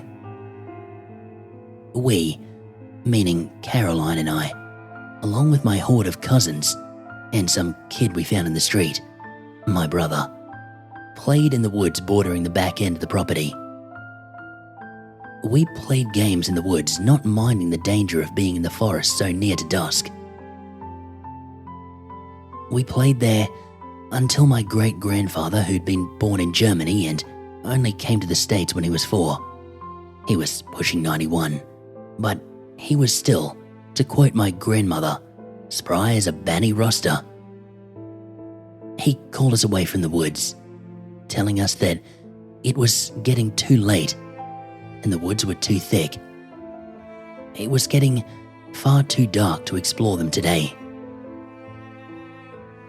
Hearing our groans of disappointment and the general sounds of a group of young, curious children being denied an adventure, great-grandfather simply smiled and, with the patience of a saint, reminded us that we would be there for 2 solid weeks. We would have plenty of time to go exploring when there was more light. He shooed us back onto the snow where we continued to play under his watchful eyes. We were called into the house late into the evening. The sun was finishing its descent below the skyline. The adults rushed all the children into separate bathrooms in the expansive manor home. When we were washed, warmed up in a new pair of Christmas PJs, another tradition, we were fed a dinner of chicken soup from scratch to chase away any remaining chills. Once we finished eating, we were quickly herded into the large living area where hot chocolate waited and platefuls of Christmas cookies. We settled in for a round of Christmas movies. It was the adults' way of trying to get the kids to calm down and unwind before bed. I hardly paid attention to the movie. My attention was on Caroline. She was more reserved than usual, so I waited until everyone else was absorbed in the movie to ask her what was wrong. I suspected it had to do with the fact that her parents were getting a divorce. Caroline told me about it at school, her face wet with tears, crying about how it wasn't fair. I knew that them telling her about it so close to Christmas didn't help. When I suggested that she writes a letter to Santa to ask him if he'd make her parents happy again, she said 4 words that I'll never forget.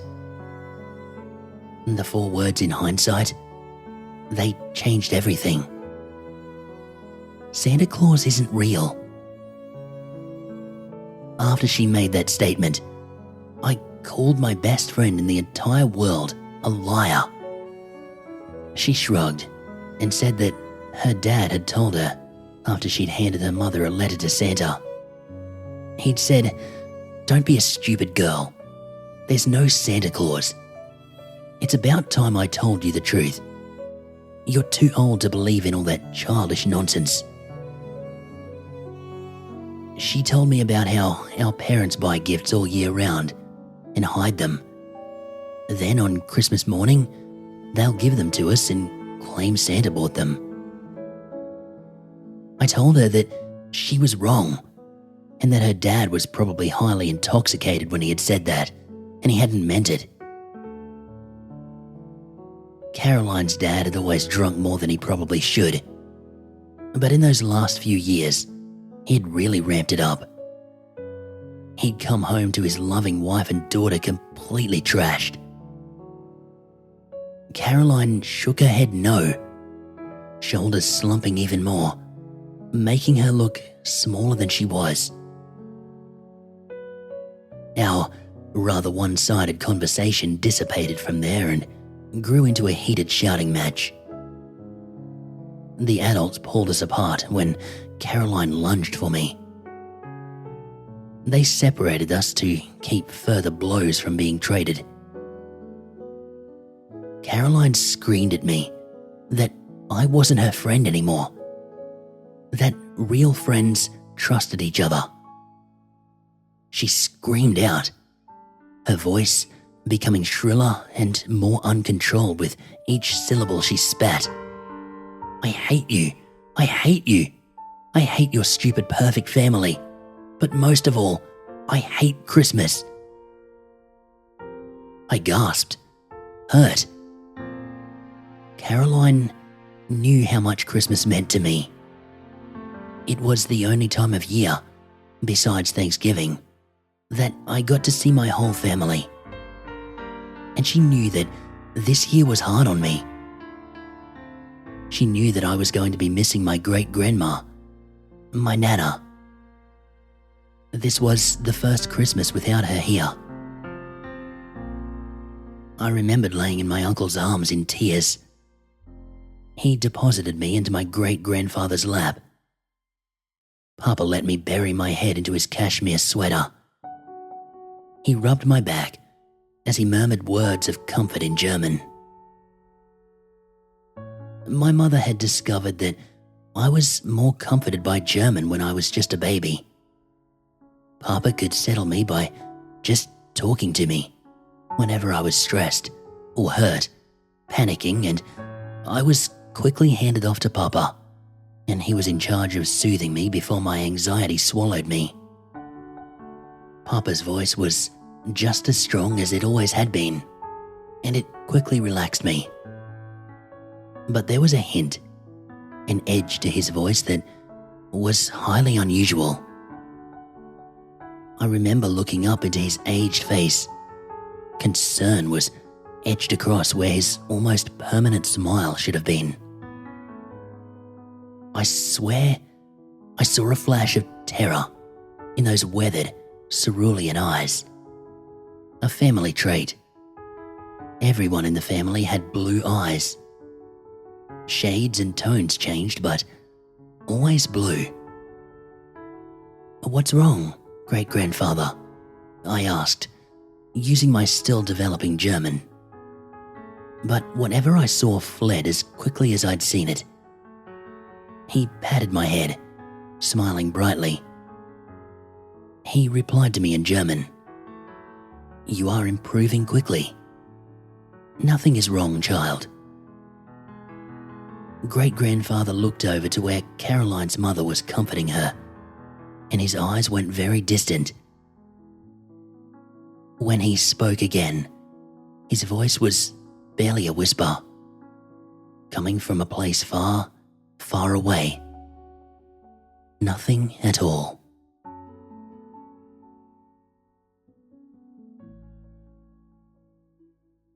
That night, Caroline and I stayed in the same room, as my very extensive family and the two guests filled all the rest. We slept in separate queen beds.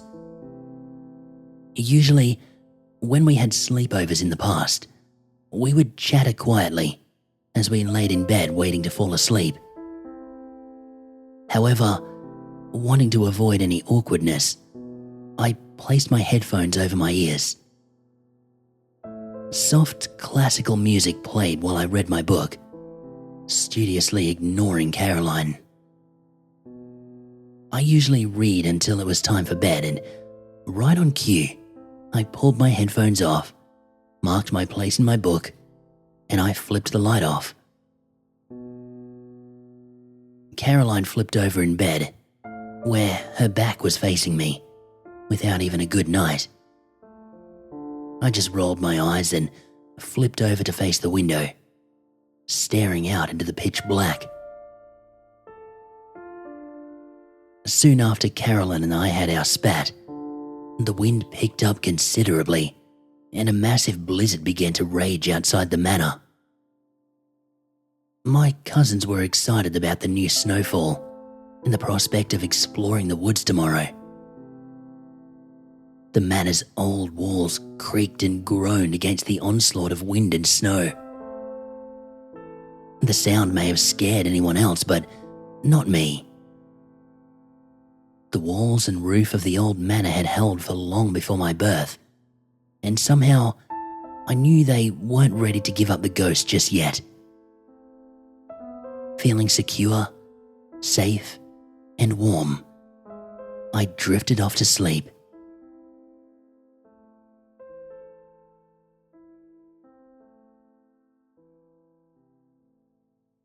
I don't remember why I woke or what woke me, but I blearily opened my eyes and I saw complete black. I sat up and rubbed my eyes, clearing them of sleep. I looked to my left, out of the window, seeing if the blizzard had subsided yet. Nope. It wasn't just dark outside. It was as if I were looking straight into the depths of oblivion itself. I looked around the room. The only source of light were 2 strands of fairy lights draped around our bed's headboards. My eyes soon adjusted to the lack of light. Looking to my right, I saw Caroline was still asleep. So, she had not woken me, and storms don't bother me anymore. I quickly noticed something else. It was bitterly cold in the room. No, not just cold. It was bone-shattering cold. So cold that I could see my breath in front of my face. I shivered, and I pulled my blankets tighter around me. Why was it so cold? Had the heater gone off? I burrowed further under the covers, searching for warmth. I curled in on myself, wrapped myself in a cocoon, and did anything to try and get warm. Finally, I found some relief, and I began to fall back asleep. I heard the wind increase in severity, and I shivered. A sound caught my attention. It was quiet. Just above the wind, barely decipherable, almost lost in the roar of the wind. It was a quiet sound of bells. It sounded like hundreds of bells, all tinkling together in harmony. In my half-awake state, I briefly thought of Santa. But Santa was not the one coming this year. I sat up in bed again. I was shivering. I couldn't sleep. It was too cold. I wrapped myself in my blankets and I hopped out of bed. The floor felt like a block of frigid ice. I shivered again, and I made my way to the door to go to my parents' room. I wanted to get warm. I gripped the doorknob, which was so cold it almost burned. Just before I opened the door, I heard a sound up on the roof. I turned my gaze to the ceiling, and I raised an eyebrow. What was that? Did a tree limb fall on the roof? There it was again. It sounded like footsteps. Somebody was on the roof. My breathing grew heavier and quickened. My heart beat against my ribs, and blood rushed to my ears. Danger, my mind whispered. Every survival instinct inside of me screamed all at once, "Run! Run! Escape!" Now, more than ever, I wanted to be with my parents. I was 11 years old, and I was terrified. Despite all of that though, escaping to my parents' room wasn't just for the safety of Mum and Dad. That's where Dad kept his guns. One thing kept me bolting from the room. I heard them again. The bells. Only they were louder this time, as if they were coming from inside the room. I turned around, meaning to go wake Caroline and see if she could hear these things too. Only I froze when I turned. My whole body locked up. I was so still, I don't even think I breathed. And for once in my life, my mind stopped working. All the human instincts I had screamed at me about how wrong this was, about how wrong everything I was seeing was. I'd always been a bright child, put into advanced classes, moved up grades, music lessons, reading books that should have been far beyond my comprehension. I was more rational and more reasonable and more sensible than any other child my age. I often think about how it must have amused my parents to no end that even at 11 years of age, the age when many children began to question things such as Santa Claus, and as bright as I was, I still had such a steadfast belief in Santa. Now though, all of the science and facts in the world couldn't help me. All the reason and rational thought, all of it vanished as I stared unblinking at what was in front of me. It was what I can only describe as a monster. It was enormous. I could tell, even though it was hunched. I could tell that it neared and more than likely surpassed 7 feet in height. The twisted, spiraled ram-like horns it wore gave it an extra foot to 1.5 feet. So it was likely closer to 8.5 feet. The fur that covered the entirety of its body was black as a moonless night. It was coarse, thick fur, like a boar. It stretched across its hulking, massive frame. It stood on 2 strong legs that ended in cloven hooves that were deadly shaped points at the ends. A filthy, ragged cloak covered its broad shoulders. Underneath it, a long, heavy tail dragged along the floor.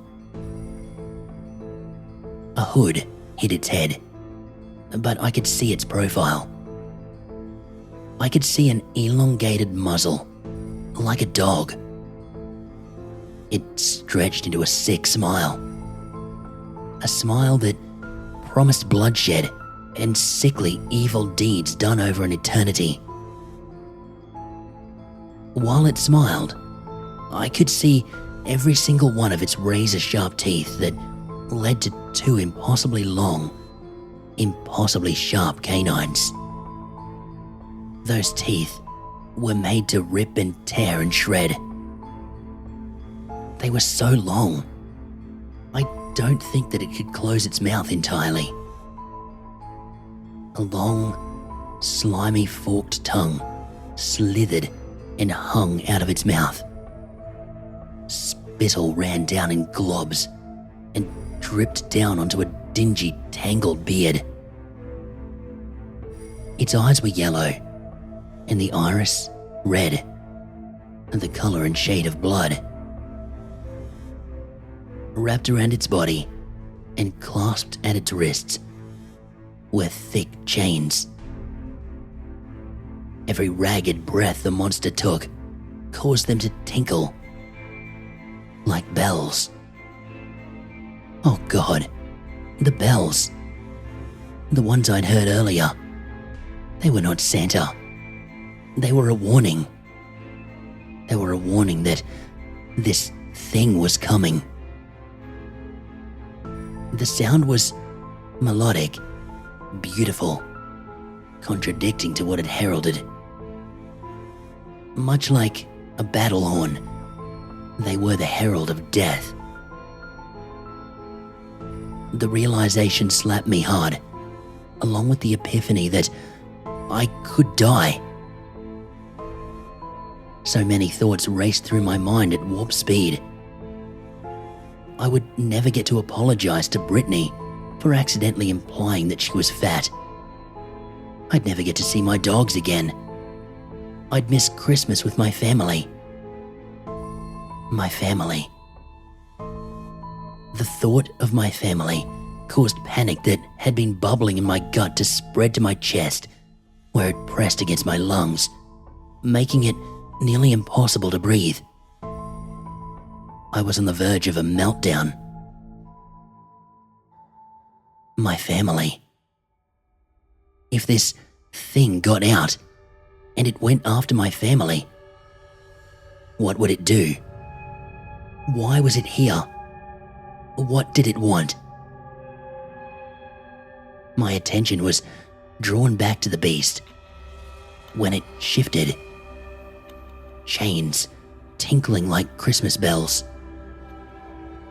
Terror shut my mind and body down once more as the creature's hands were now visible, and I could see what it was doing. It loomed over Caroline's bed, holding her neck in a vice grip. The skin of its hands resembled the skin of a buzzard's head after it had been exposed to too much rotting flesh. Bare, black skin sagged and wrinkled. Its twisted, gnarled fingers ended in sharp, serrated nails. My knees gave out, and I fell to the floor, causing a soft thud. It turned in my direction and cocked its head to the side, like a dog studying a curiosity. Whimpering, I scooted back till my back hit the door, trying to put some distance between myself and the thing. It slowly made its way towards me, studying me. I pressed myself harder against the door, hoping that if I pressed myself hard enough, I would just fuse with the wood. I saw my friend's face, screwed into a silent scream of terror. Her eyes were bugged out, and her skin was ashen grey. As the beast drew closer, the temperature in the room plummeted. I felt myself getting frostbite, my teeth chattering uncontrollably. I screwed my eyes closed, and I prayed to any god that would listen. Please, please let it be a dream. Please go away, please. I covered my eyes with my hands and curled up in the fetal position as the beast came closer. I heard it growl. I peeked through my fingers, and it held out Caroline to me, as if offering me her corpse. It held her in one hand. With the other, it drove a massive meat hook into her body. It took the chain and wrapped it around her once, twice, 3 times, before it used it to strap her lifeless body to its back. Like she was just some human accessory, a sick version of a backpack. It leaned down and heaved a heavy breath of disgusting hot air in my face. It smelled like a rancid mix of rotting meat, feces and vomit. It gave a wave with its hand, still smiling that sick, grotesque smile. With an amazing burst of agility, it hauled itself up onto the thin windowsill, where it balanced for a quick moment before bounding out into the darkness. When it was gone, my body began to unlock, beginning with my mind. Why? Why did it not kill me too? Why did it leave me alive?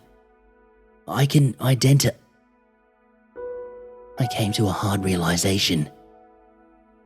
It wanted me alive. It came here specifically for Caroline. It wanted her for some reason. Caroline. Oh God. My mind began to try and process what had happened in what turned out to be 15 minutes, but to me, it felt like hours. The cold was retreating, leaving the room feeling warmer, and my limbs began to come back to life. With the retreat of the cold came the breaking of my mind.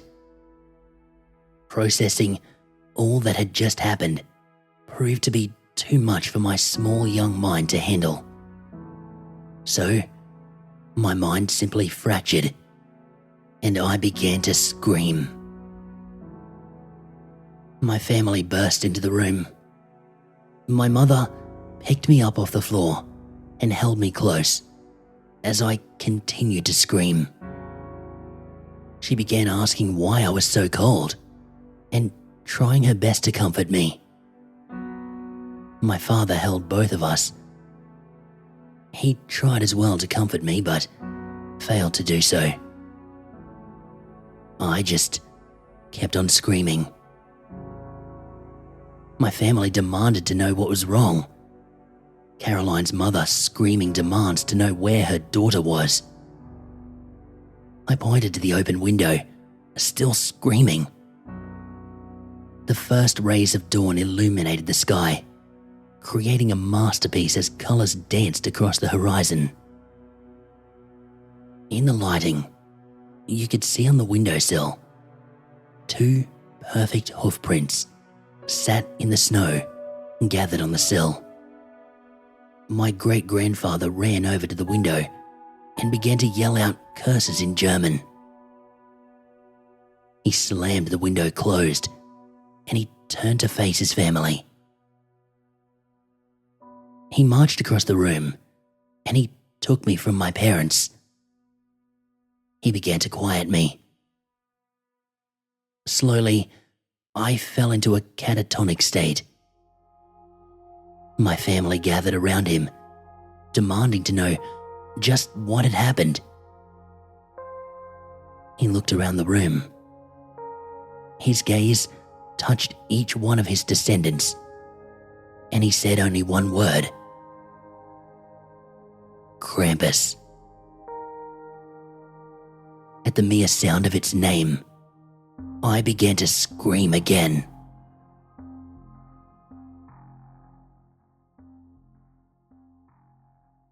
There was an investigation and a manhunt. Search parties scoured the property for days, trying to find a trace of Caroline. They eventually found her body.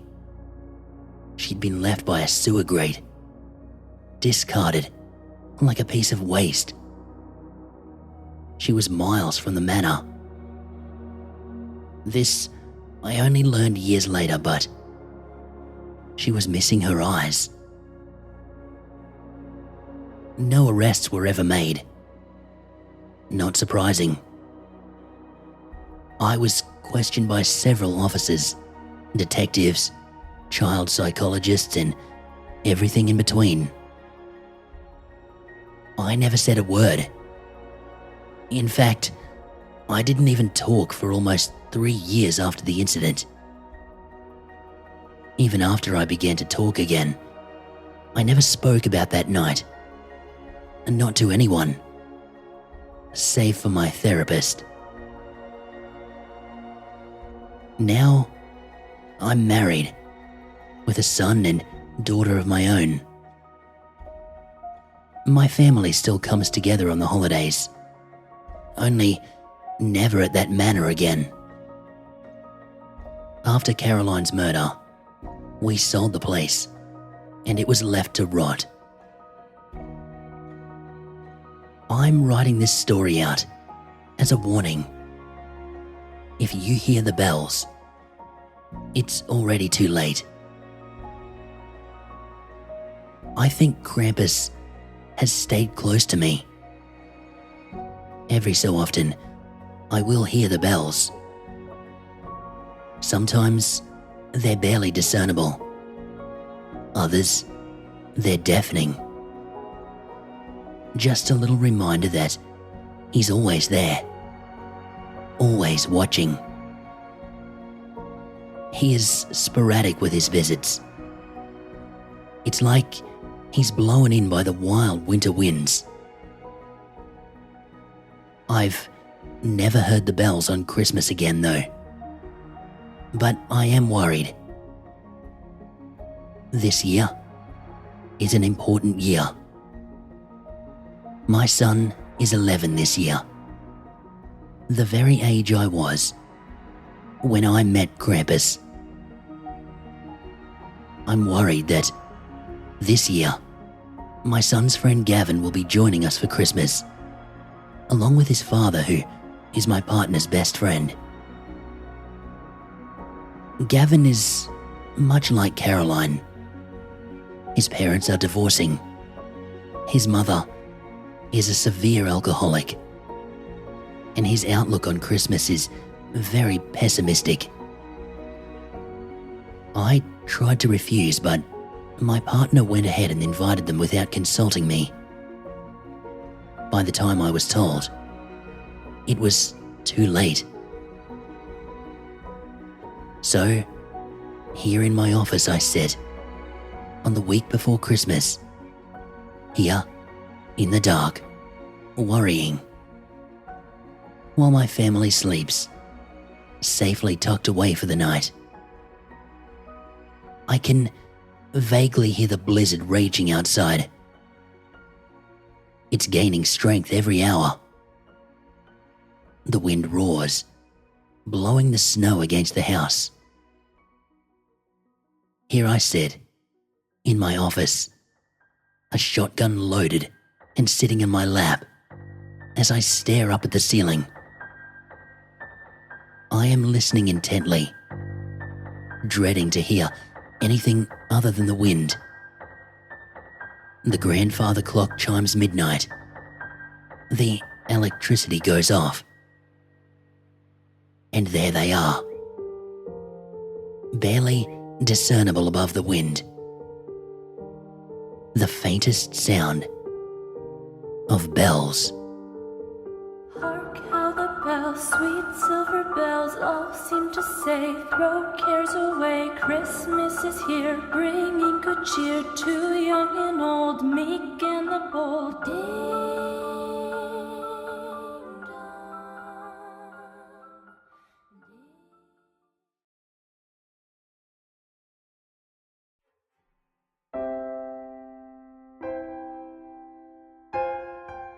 When I was around the age of 5, my family moved to a quiet neighborhood. This neighborhood was composed of a cluster of duplexes, and the streets were shaped into 3 cul-de-sacs, with one road that led in and out of the main road. A new elementary school had been built right behind the neighborhood, and over the years, it had become an attraction for families with children who were looking to rent. By the time I was 8, the neighborhood, which had once been filled with primarily elderly residents, was replaced with families with children. As one might imagine, we quickly formed close friendships and became a close group of friends. As the youngest of the group, I sometimes easily fell prey to being picked on. But for the most part, we got along well enough. Most afternoons were spent playing kickball or kick the can.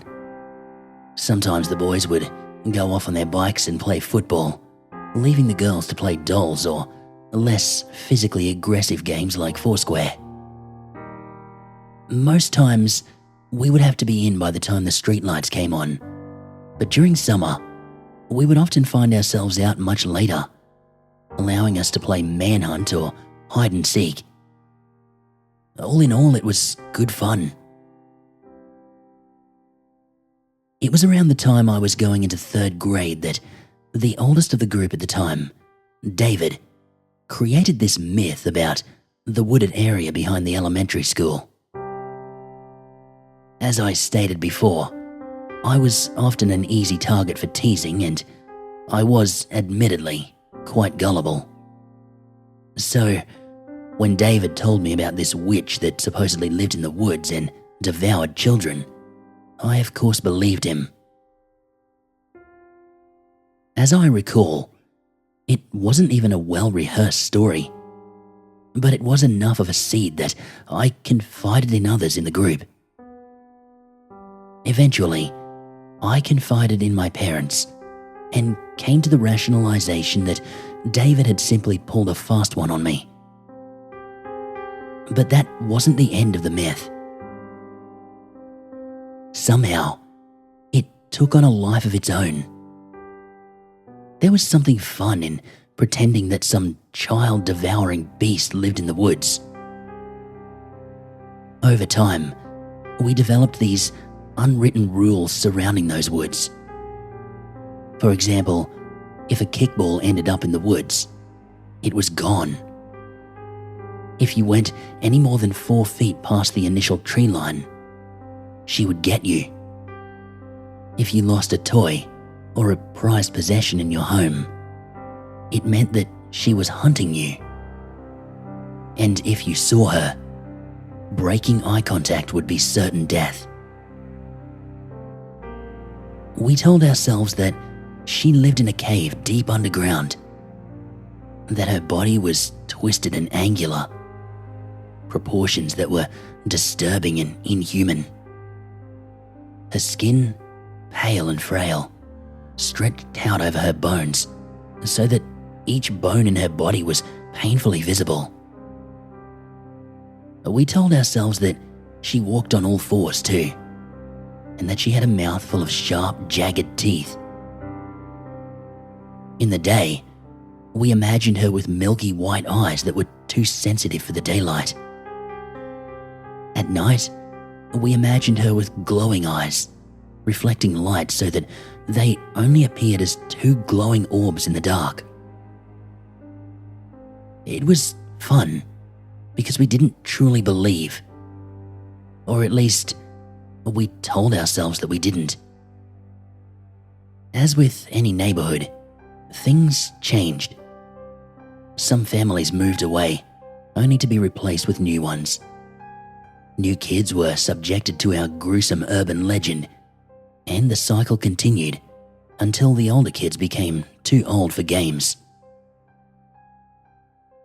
By the time I was 13, my group of neighborhood friends had shrunk to 6.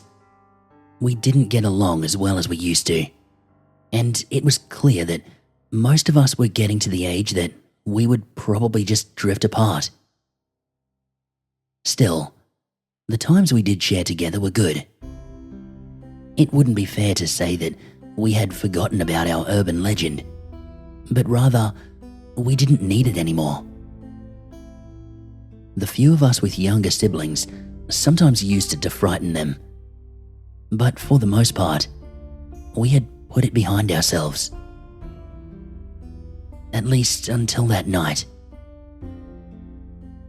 It was October, and a new round of construction had just started over at the elementary school.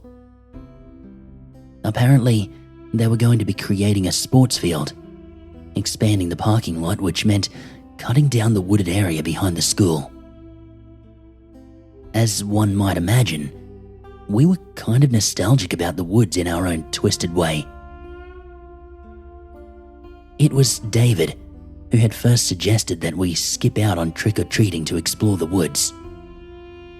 I think most of us laughed off the suggestion at first, but we all eventually warmed up to the idea. We thought it would be all in good fun.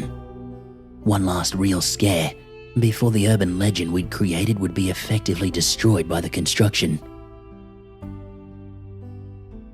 On Halloween, we all met at Heather's house under the guise of going out trick-or-treating together. We did a brief sweep of the neighborhood, allowing it to get darker and give the impression to any curious parents that we were indeed trick-or-treating. By 8 p.m, we were already hopping the fence that divided the schoolyard from the neighborhood.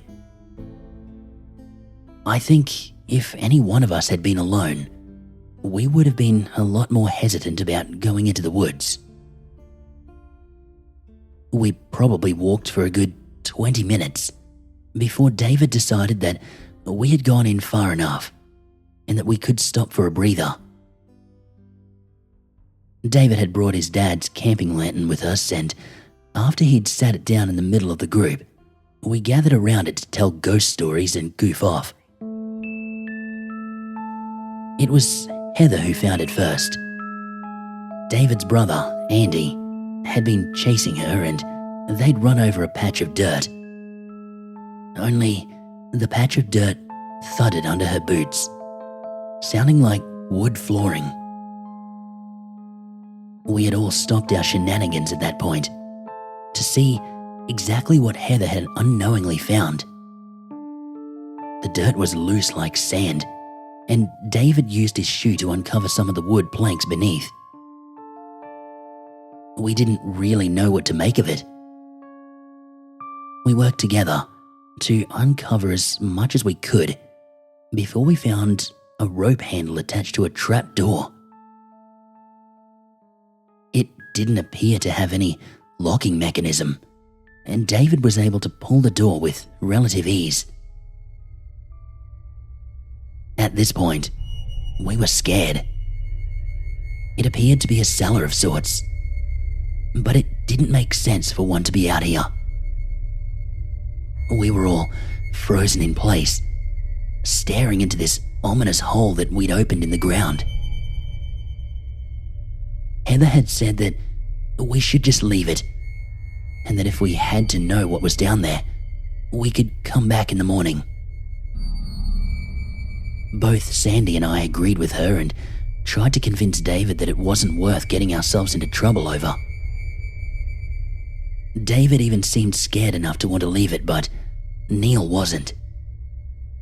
He called us cowards and snatched the flashlight from Heather before descending down the stairs.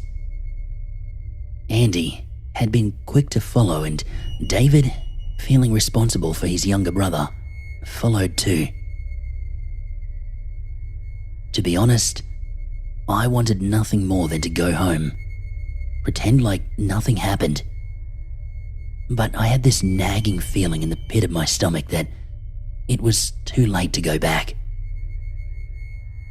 Heather and Sandy remained on the surface as I followed after them. The cellar was dark and had the musty smell of mold to it. The lantern was able to illuminate walls lined with shelves that held dusty old knickknacks and toys.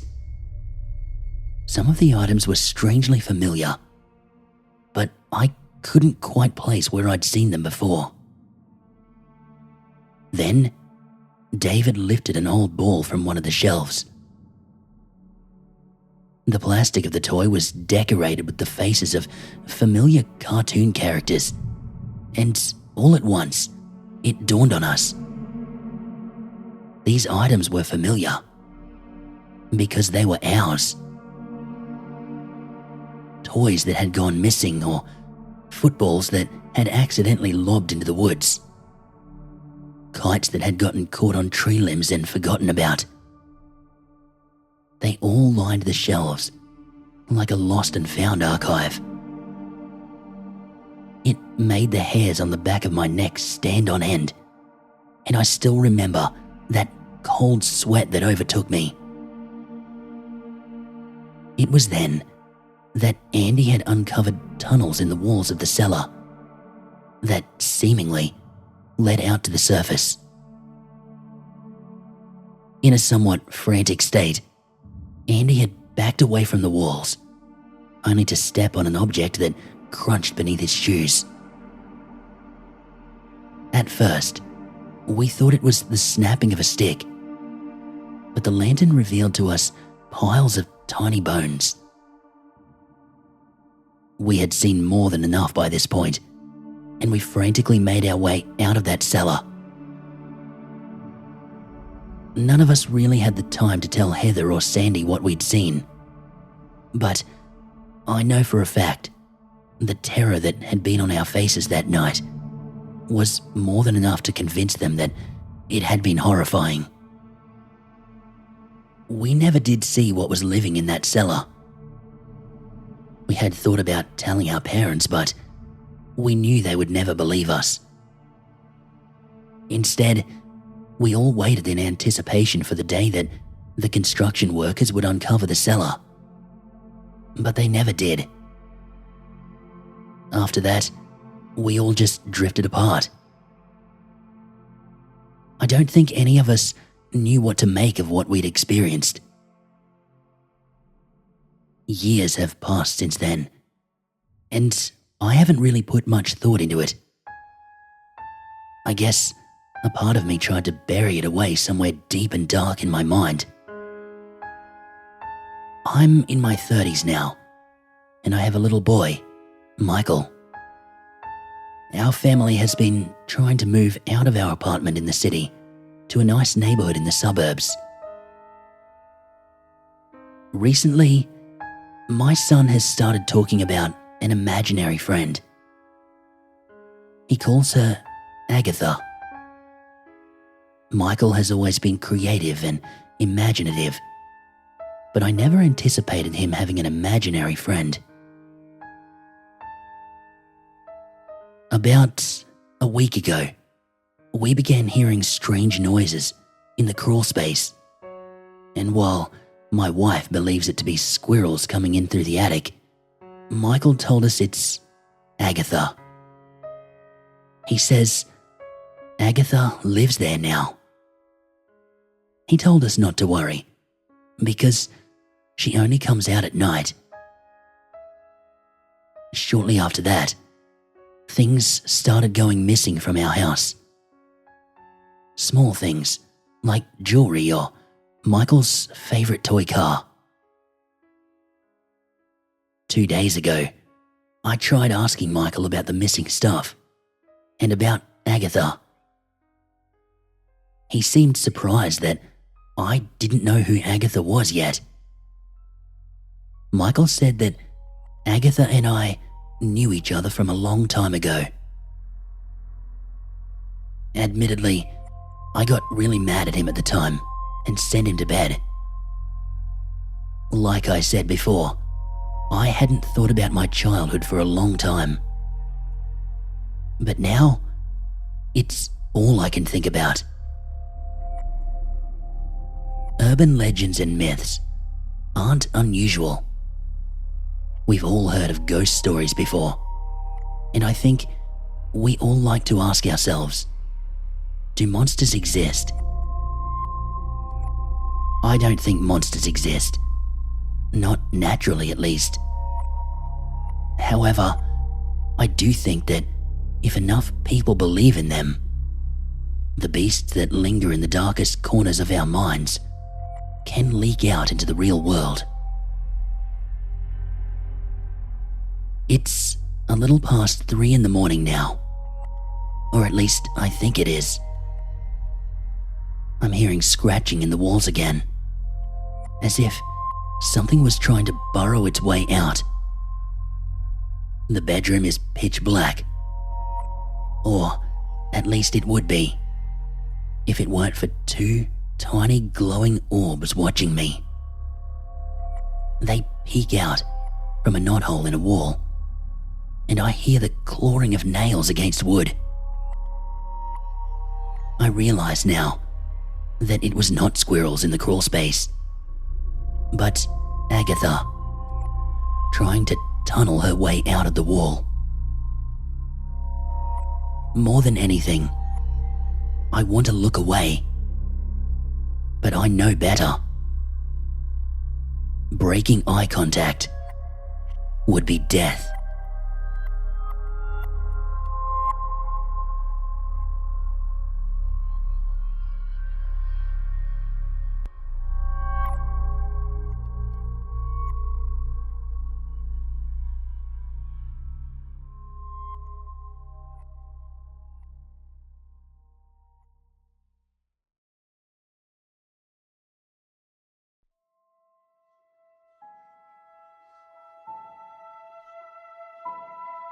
Ever since I was a child, I would wake up in the middle of the night for no reason and experience what people like to call sleep paralysis.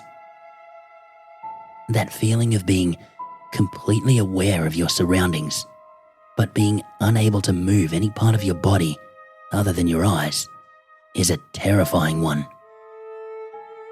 Not even being able to open your mouth to scream. Especially if you're an imaginative child, and if you're in the most absolute darkness. Imaginary monsters would crawl out of every nook and cranny in the bedroom until I was able to move, cry out to my mum, and turn on the lights. Also, monsters weren't the only thing I was afraid of. We lived in a bad neighborhood, and every once in a while, burglaries would happen. Because of that, I would always sleep with my window locked, especially because it faced a dark back alley. At nighttime, I was too afraid to even look at that window. Come to think of it, I always felt uneasy whenever I'd look at that window, like it was an entrance to wicked and evil things to my room. Sometimes, even during the day, when the only real sight was an old brick wall of another building outside. As time went on and I grew up and the monsters started to disappear, I began thinking about ways to try and snap out of it, a way to try and force myself out of the paralysis. After the first time I watched Kill Bill, I had the idea to be like Beatrix Kiddo and keep trying to wiggle my toe. Silly way to try doing things, I know, but it worked. Or at least seemed to. I never really had a notion of time when the paralysis came. So maybe I felt time pass by faster because I had something to keep focused on. After an all too long night of sleep paralysis when I was 13, I noticed that there was a scratch on my window. It was a small scratch, but a strange one. Almost as if a tree were outside, and because of a small gust of wind, a branch had scraped the glass. There were others like that, but I never really paid much attention to them. As I've said before, I always felt uneasy when looking at that window, so I avoided doing so. I only noticed it because I had to open it, since it was too hot indoors not to crack it open. It was completely unrelated, but I couldn't help but find it strange. There was absolutely no way something could have scratched it. No trees outside, no birds flying by, no random gusts of wind. Something poked me in the back of my mind. Something that made me actually pay attention to the scratches. Maybe I was going a bit neurotic, which I can almost agree. While growing up, I had many pet peeves, and I figured that this was no different. Maybe it was just the usual feeling that I'd get from looking at that damned window that made me pay more attention to that small, almost insignificant detail. The strangest thing is that whenever I would get sleep paralysis, another scratch just like that one would show up on my window in the morning. It couldn't be just another pet peeve, I thought. It had to be related somehow. No matter how irrational and stupid it might have sounded. But time passed by, and the sleep paralysis would more and more rarely bother me, and eventually led me to believe that I had gotten over that little pet peeve. I just stopped caring about it, since I had many others to think about, like the length of my school pencils, or counting how many lines there were in my notebooks, or how many steps I had to take to walk home from school. Eventually, I got a job, finally finished school, and became just another tired and mediocre adult with an average job that didn't pay enough for me to get my ass to a different place. My mum told me it was no shame to live with her for some more time until I had the money to move.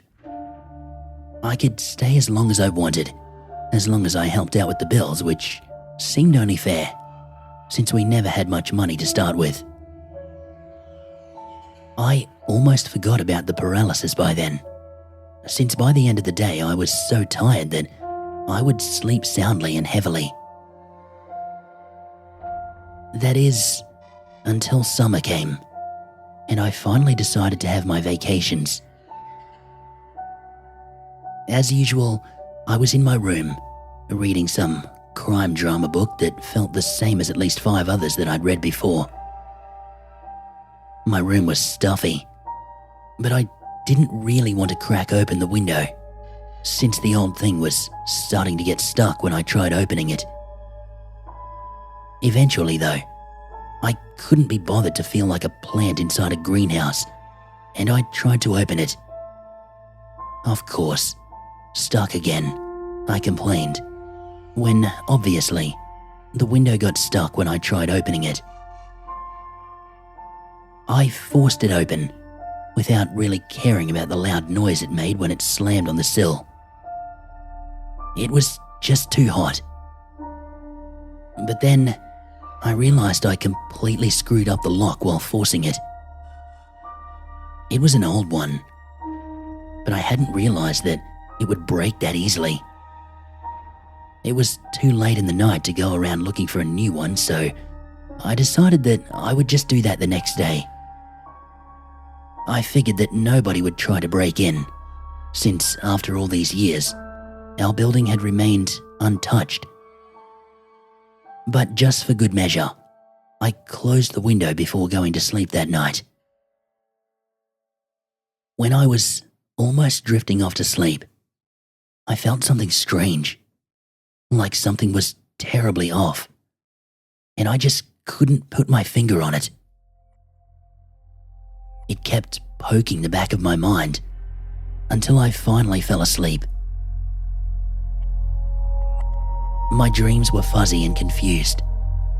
They didn't feel consistent, and eventually I woke up in the middle of the night. I couldn't move. My limbs felt like they were tightly tied down to the bed and wouldn't budge. My mouth wouldn't move and breathing was difficult. So many years had passed by, and only now I realized that I had forgotten how horrible the sleep paralysis felt. I darted my eyes around the dark room. That feeling that something was off was more intense than ever now. My mind was sounding all of its alarms, and I was looking for the detail that had made my heart begin pounding. The window was open. Not slightly open, but fully ajar. I clearly remembered closing it. I moved my eyes again when I saw it. A shadow in the corner of the room, right beside that window. A silhouette in the darkness. My heart nearly jumped out of my chest. A cold feeling spread through my blood, and I began to sweat. Breathing became harder and harder. Something was right there, and I knew it. I could feel that it knew that I saw it.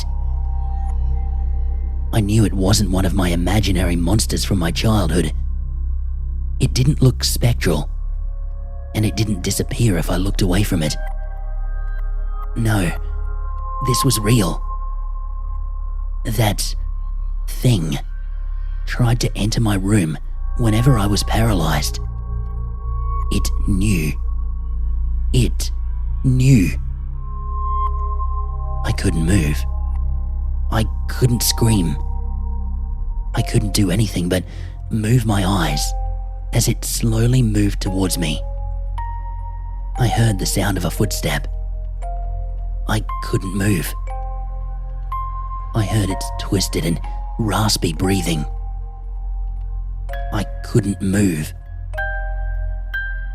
Its slim silhouette had long arms and skinny fingers, and it shriveled side to side in sudden spasms, almost as if it was laughing, but making no sound other than the breathing and the ever so discreet footsteps. It smelled like old sweat, sewer rot, and it was coming towards me. Wiggle your big toe. I could hear my own voice inside my head. I tried, with all my might, to move my body, to get up, to run as fast as I could, to scream, to do anything. But my body simply refused to do anything but stay still. It was right beside my bed, and I could tell that it wasn't anything remotely human by just how the foldings of its skin wrapped around it. It stuck out its head right next to my face, and I could feel its disgustingly warm breath caressing my face as it closely watched me, making that terrible sound that I can only describe as a saw cutting through wood. It just stared at me as if it were fascinated, waiting for me to do something, waiting anxiously for a single reaction to its disturbing presence. And then, just as suddenly as this thing would have its spasms, my toe moved ever so slightly. I felt its breath hit a wider area of my face, almost as if it was smiling. The horror, the true horror began when I realized all this time my body had been protecting me by not responding.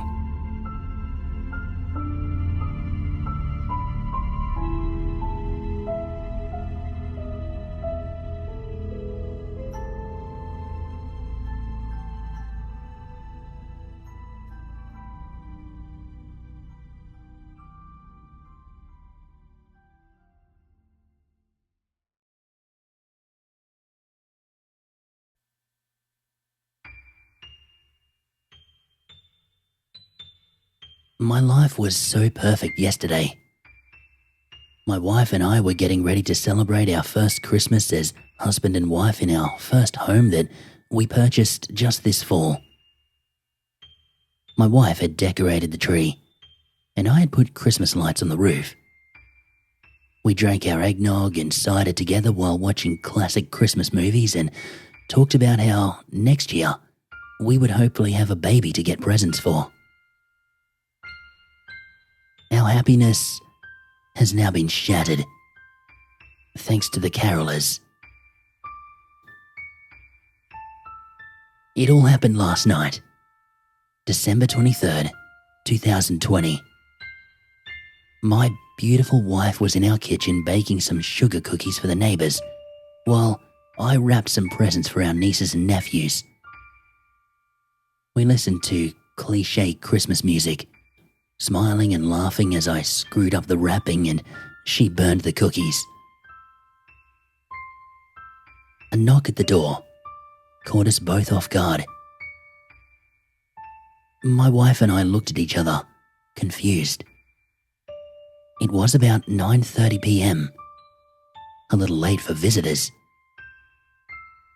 Perhaps it was another plate of baked goods from one of our generous neighbours. My wife opened up the door, and we found 5 people, 3 female and 2 male, all dressed identically. They wore plaid red shirts with a green shawl and a red scarf. The men had bow ties that matched the shirts, and all 5 of them wore green top hats and white gloves. Something about the way they smiled was just, well, off-putting.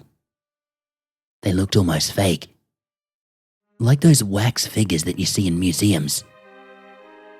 They were all smiling, which really didn't necessarily seem like such a bad thing, but they were smiling just a little too big. It seemed unnatural. "Merry Christmas," one of the women said enthusiastically. "We'd like to sing you a couple of Christmas carols." I felt a bit uneasy about this. It was getting really late, and I just had a weird feeling about these people. I was about to politely decline, but my wife beat me to it. "Sure, we'd love to hear it," she said with a smile on her face.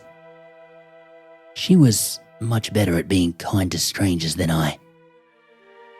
"1, 2, 3, the woman said, with that ridiculous smile still glued on her face. Immediately after 3, the 5 people started singing an excellent rendition of "We Wish You a Merry Christmas" in unison. Honestly, the quality was amazing. Too amazing. Although there were only 5 people, it sounded as if there were a 15-person choir at our doorstep. My wife and I politely listened, impressed, until they finished. "Bravo," my wife said cheerfully. "Thank you so much for singing to us." "Oh, we actually have one more song we'd like to sing you," the Christmas caroler said. Only something about the way she said it was incredibly creepy. Instead of her cheerful tone from before, she spoke in a creepy, monotonous tone. That's when I noticed their eyes. They were changing. All 5 of them were undergoing the same eyeball transformation in unison. Their pupils began to dilate, and they didn't stop until the black covered their entire eyes, including the whites. "Babe," I said, "close the door." Only she did not close the door.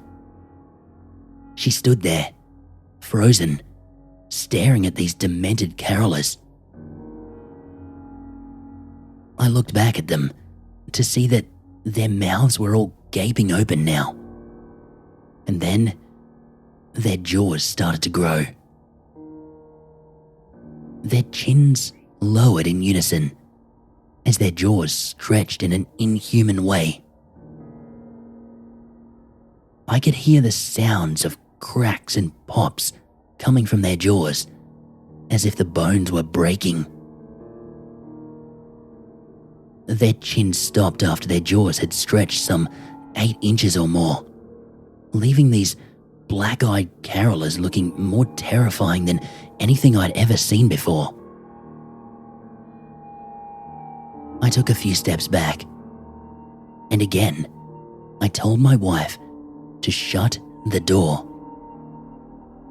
Again, she didn't move. That's when the horrifying sound started. It started quietly, in a high-pitched noise, but it quickly rose in volume. I instinctively put my hands to my ears as the noise grew louder. Even with my ears plugged, the sound was horrifying and terribly painful. "Close the door," I yelled at my wife, but she just stood there, as if hypnotized by the Christmas carolers from hell.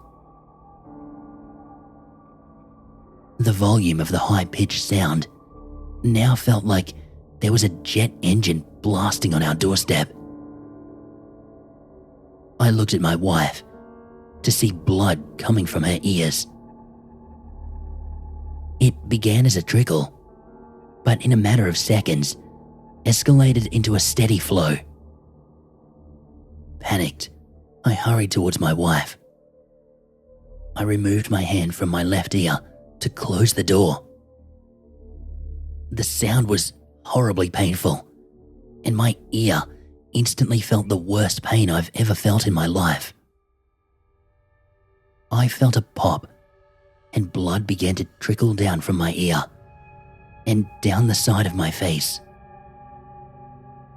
Those wide-mouthed, black-eyed, screaming things still stood there like statues, emitting that same supersonic noise. I slammed the door shut and pulled my unmoving wife away from the door, still keeping my right hand over my ear. I pulled her downstairs as the windows on the front of the house shattered. Even in the basement, behind closed doors, it was still painfully loud. After another 30 or so seconds, it stopped abruptly. I looked down at my beloved wife to see that her eyes were open, but she didn't move nor speak a word. Blood was flowing freely from her ears, soaking into her white knitted sweater. I immediately dialed emergency, but quickly realized that I could hear nothing from my bleeding left ear. I tried to describe to the operator what happened, but all I could manage was that my wife was hurt and her ears were bleeding. Even as the paramedics loaded her onto the stretcher, she remained completely catatonic, with her eyes wide open, as if frozen in that horrifying moment.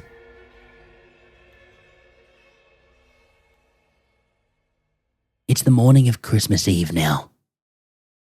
We're still here in the hospital, and will be for some time.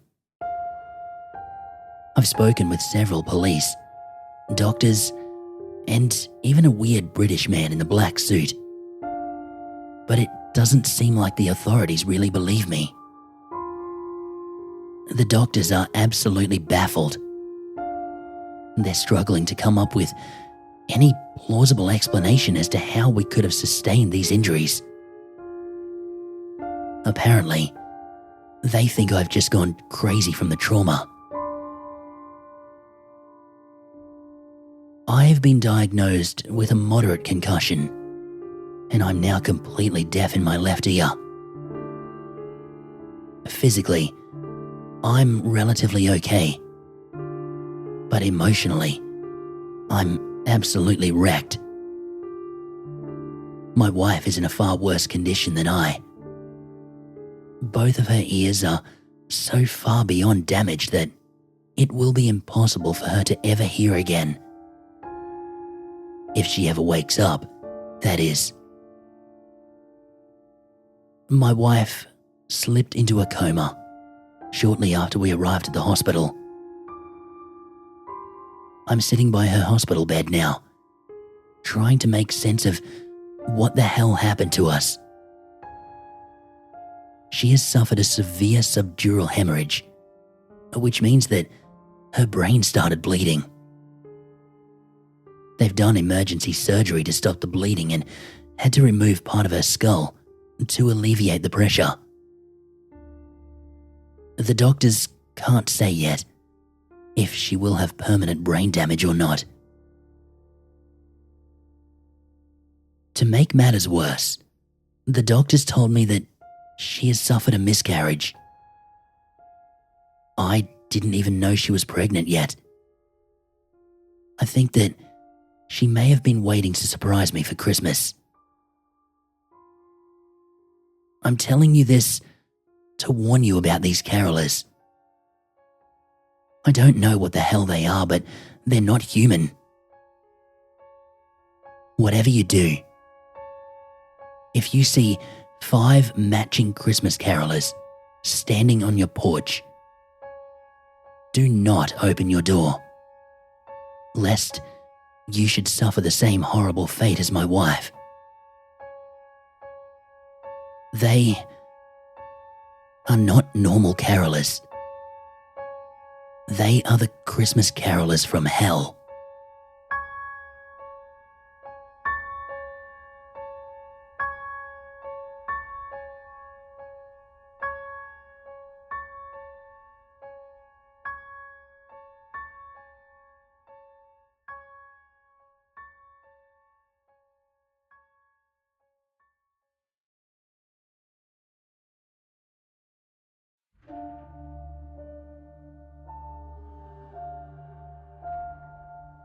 If ever you visit Brisbane City during the holiday season, there's something you need to be aware of. I'm still not exactly sure what these things are. I don't think anybody is. There are, of course, things that exist in this world which escape any traditional explanation. I'm certain that none of us who frequent these corners of the internet would object to that concept. Anyway, I'm drifting a little off track. I guess you all came here to read a story, yeah? As the title may suggest, I sure do have one for you.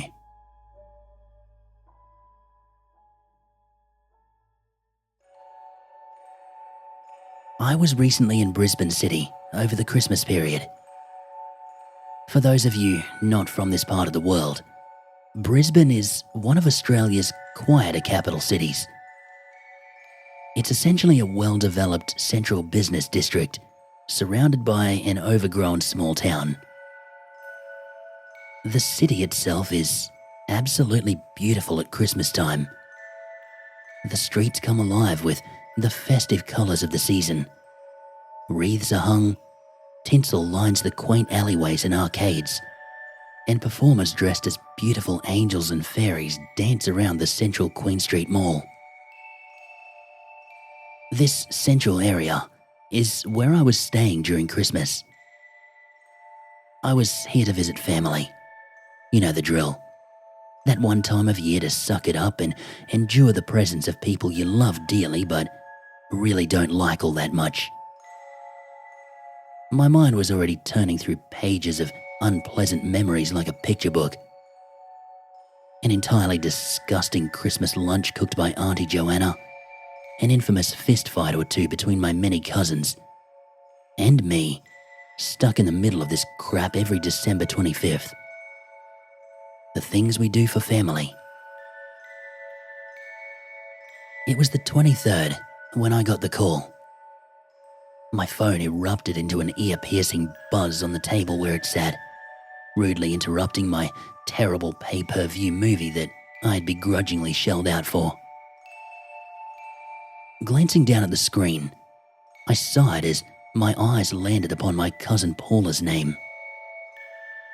She was hard work at the best of times, forever entertaining the most unwilling participants with one-sided conversations about her latest cat or some other nonsense which had exited my mind no sooner had she forced it into my ears. "Yeah? Hello?" I grumbled into the handset, trying to give the impression that I was on the cusp of sleep. A futile attempt to hurry the conversation along. "Jake, it's Paula. How are you?" she excitedly sang back at me.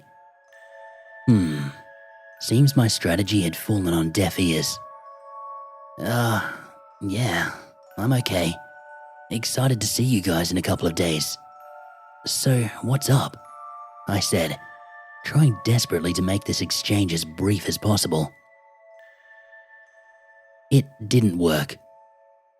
I was graced with tales of literal tales for a good half hour or so before she finally got to the point, letting me know that she would be bringing her newest love interest and his 2 children to Christmas lunch, and it would be nice if everybody could bring a small gift for the 2 little girls so they don't feel left out.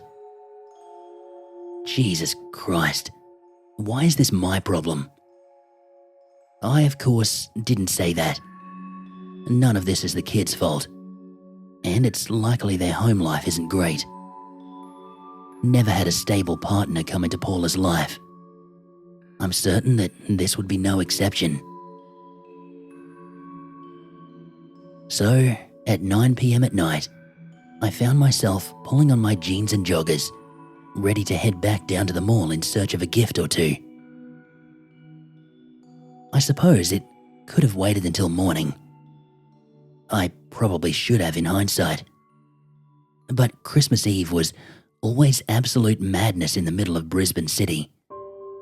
People heading out at the last minute to buy Christmas gifts that they'd made zero plans for the rest of the 363 days of the year. And of course, that is entirely your fault should you dare to get in their way. As if to test me, the second I stepped foot out of my hotel and breathed in a big gulp of crisp River City air, I was accosted by a homeless guy shouting in my face. I simply tried to walk away, but he followed, screaming at me, "Please, please."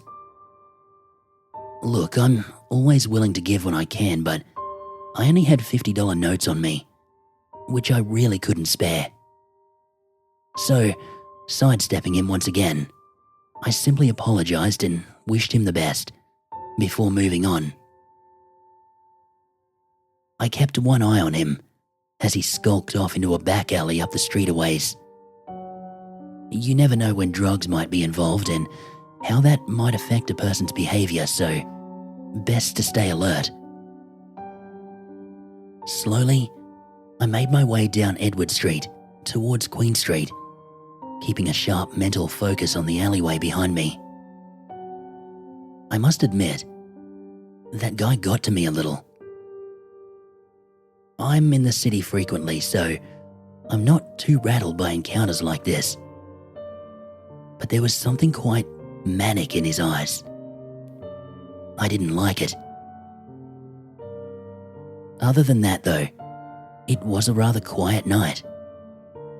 The promise of rain seemed to hang just out of reach, the cloud cover darkening the streets, making for a scene eerily similar to something straight out of Gotham. I always loved the city.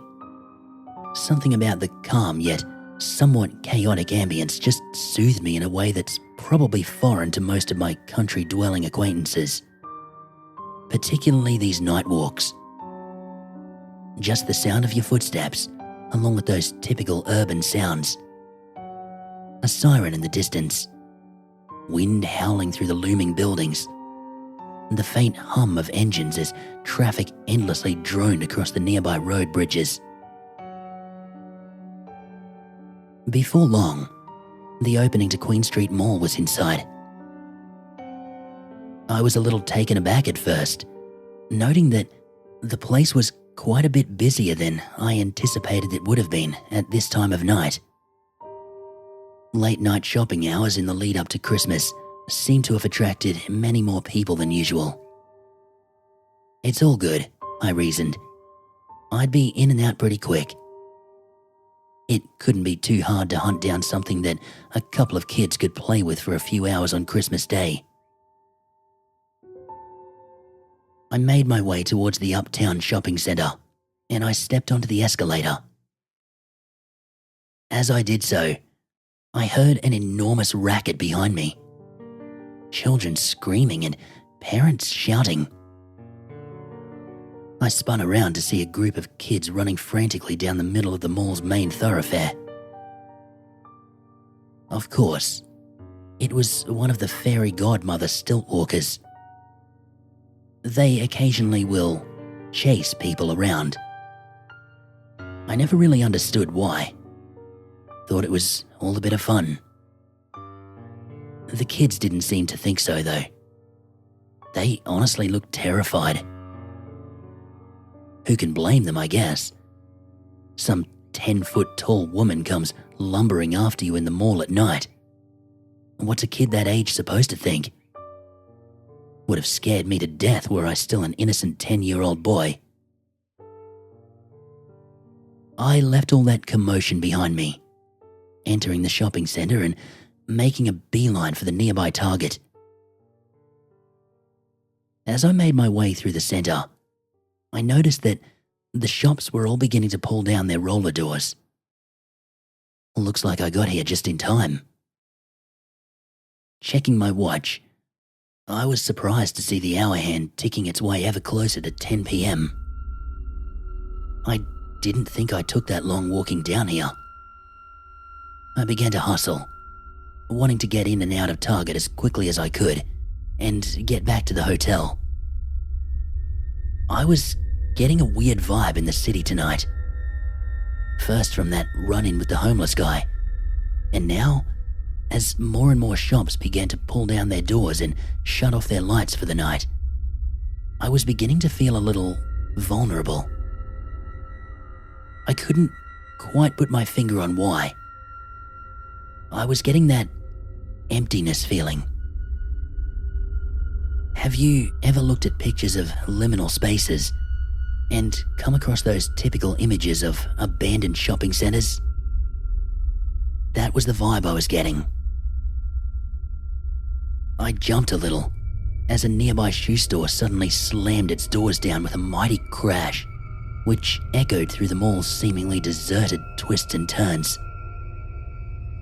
I quickened my pace. I was starting to feel trapped, and it was making me very uncomfortable. I couldn't shake this feeling that I might somehow get stuck in here. Finally, after what felt like forever, traipsing through those dimly lit halls, I found the Target, an oasis of bright lights among these quickly darkening passageways. I made my way inside and ran through to the kids section. It was just a couple of minutes until closing time now, so I didn't waste any time tossing up options. I grabbed a few books that looked like they might be interesting to kids, and I picked up a little princess toy set on my way back to the front of the store. Hearing the sounds of yet more roller doors squeaking their way down, I headed straight for the checkouts. I walked a bit faster now, as the lights in the store began shutting off one by one. It gave me that weird feeling again. It made me feel so very small, like a mouse trying to make his way out of a maze. What was particularly odd is the place really did feel like it was deserted. There were a few other people here and there, but nothing like the crowds I had anticipated. Every so often, I'd catch sight of a fellow shopper darting their way between the aisles. So, I wasn't the only one here, but still, it felt like I was. Boom. A dull, electrical impact from above me as another of the store's overhead fluorescent lights shut off behind me. Boom. And another. I was practically running to the checkouts now, sweat forming on my face. Something wasn't right. Boom. Darkness. I was standing in absolute darkness, entirely alone, in the middle of a Target store in the busiest shopping centre in Brisbane City. No way. This was wrong. This was very, very wrong. As if reading my mind, I heard a crackle coming from the tiny speakers in the ceiling above me, as a soft-spoken, cheery voice came across the store's intercom system. Good evening, shoppers. The store is now closed. We hope you have had a wonderful shopping experience with us tonight. Please bring any remaining purchases to the checkouts so we may complete your transactions. We pray you get home safely. Okay, that was odd. Well, this entire situation was odd, but pray you get home safely? It almost sounded threatening. Anyway, I was done with this. Absolutely and totally done. I made my way to the checkouts area, which were also now in complete darkness, save for a tiny flickering blue light above. They really don't mess around about closing time, I thought. I approached the one remaining open checkout, a small self-serve unit, and I began scanning my items. The sound echoed through the looming halls outside.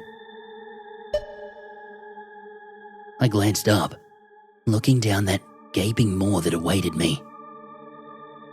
I had this feeling I couldn't shake, like something might crawl out of there, trying to get me. Around a corner, the faint rattle of a door came rolling around through the darkness. My anxiety was heightening with every beep that rang out. I couldn't take this anymore.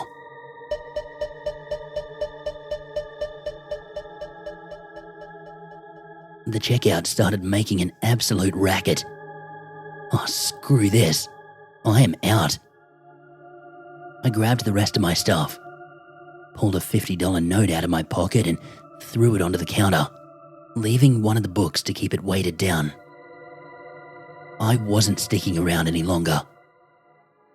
I shoved my things into a bag and I got the hell out of there, breaking into a swift power walk towards the exit.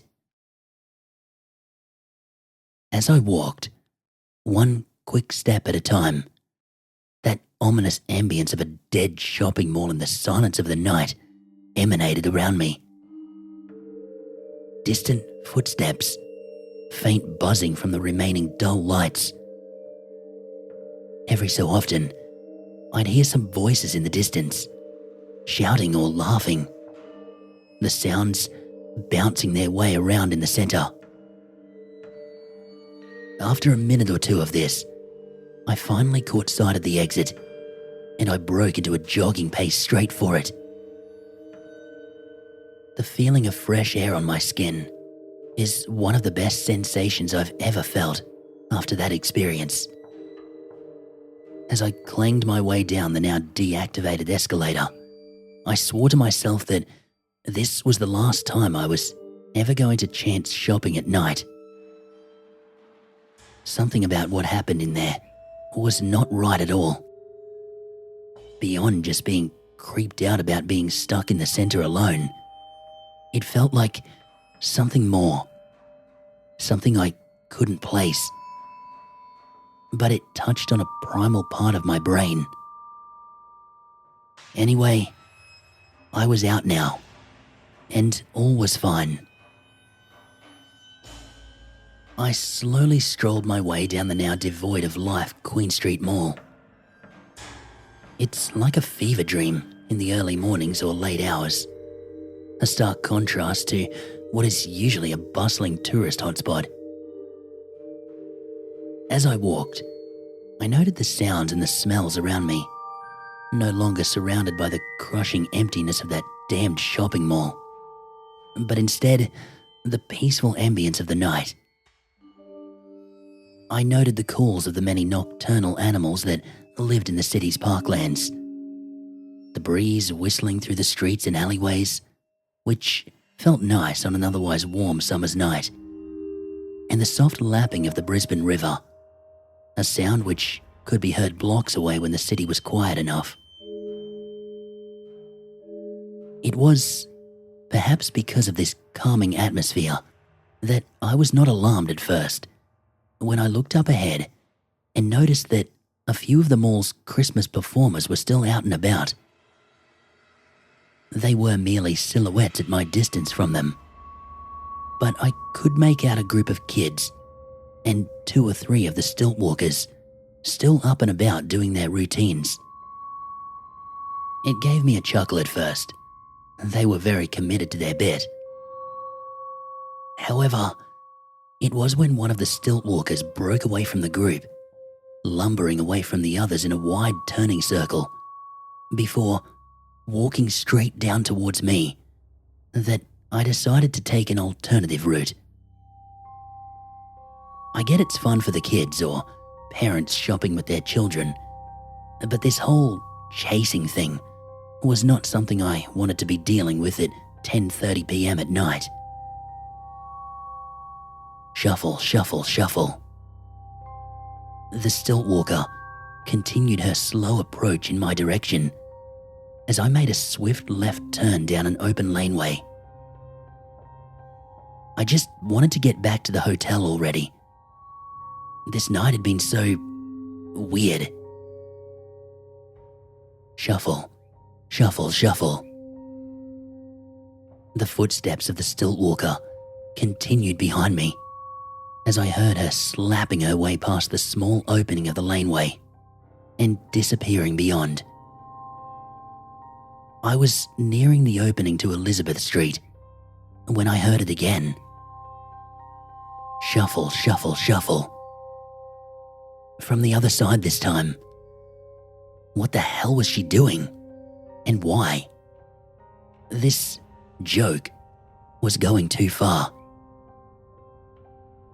I doubled back, making my way back towards the mall. As I passed by a little ramen joint about halfway through the laneway, I noticed the owner was still there. He was just standing there, staring out at me from behind the closed shutter. There was a look in his eyes, similar to that homeless man that I had encountered earlier in the night.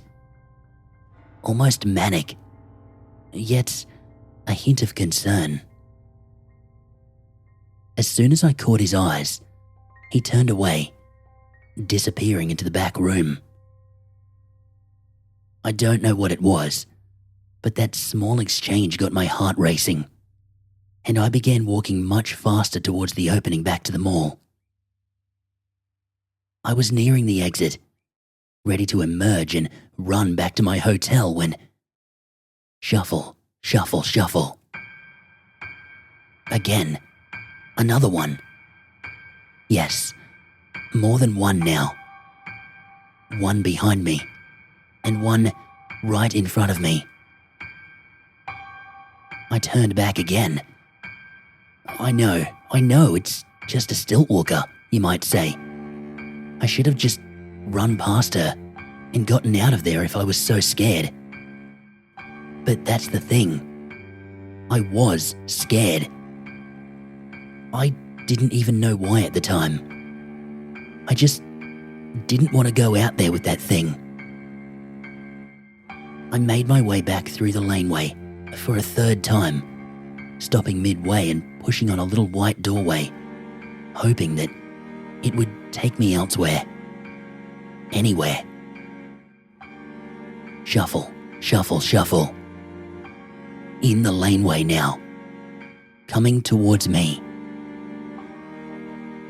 I pushed the door open and I shoved my way inside, not caring exactly where this would lead. As I entered into what I now saw was a narrow stairwell, I caught a glimpse in my peripheral of the stilt walker wobbling side to side as she slowly made her way towards me. Why? Why can't they just stop? I thought to myself. I slammed the door and I began climbing up the stairwell. No idea where I was headed, but just happy that it was away from those things. Slap, slap, slap. A different sound now, equally as unsettling though. I made my way to the top of the stairs and I opened another door, one that led into a small office-style room. The truth is, I was equally nervous about whose space I might be trespassing upon. But in that moment, it just felt like the lesser of two dangers. Feeling my way around the room in the darkness, carefully ensuring that I didn't trip over anything, I made my way to the far wall and I took a peek out of the small glass window. I cracked it open a little and poked my head out just enough to get a good look up and down Elizabeth Street. Nothing. The streets were empty. Just the distant hum of traffic elsewhere in the city and the pitter-patter of the rain that had been teasing me earlier in the night. It smelled nice, and the calming sounds of little droplets hitting the pavement had me almost relaxed again. Slap, slap, slap, slap, slap, slap, slap, slap. That sound, this time much faster. I pulled away from the window and I squeezed myself into a corner of the room, wedged between the side of a locker and the concrete wall it stood by. I planned to just wait it out. Honestly, even if I had to wait all night, I didn't care. I wasn't taking another step outside with those stilt walkers. They were acting crazy now, and I had no idea why.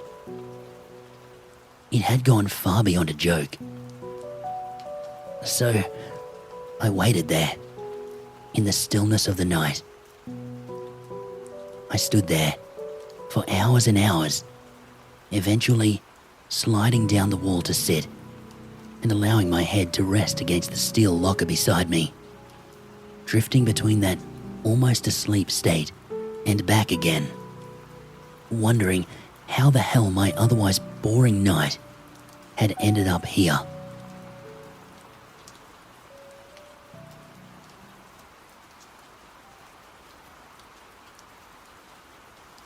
It must have been the early hours of the morning when I was pulled from my sleepy state.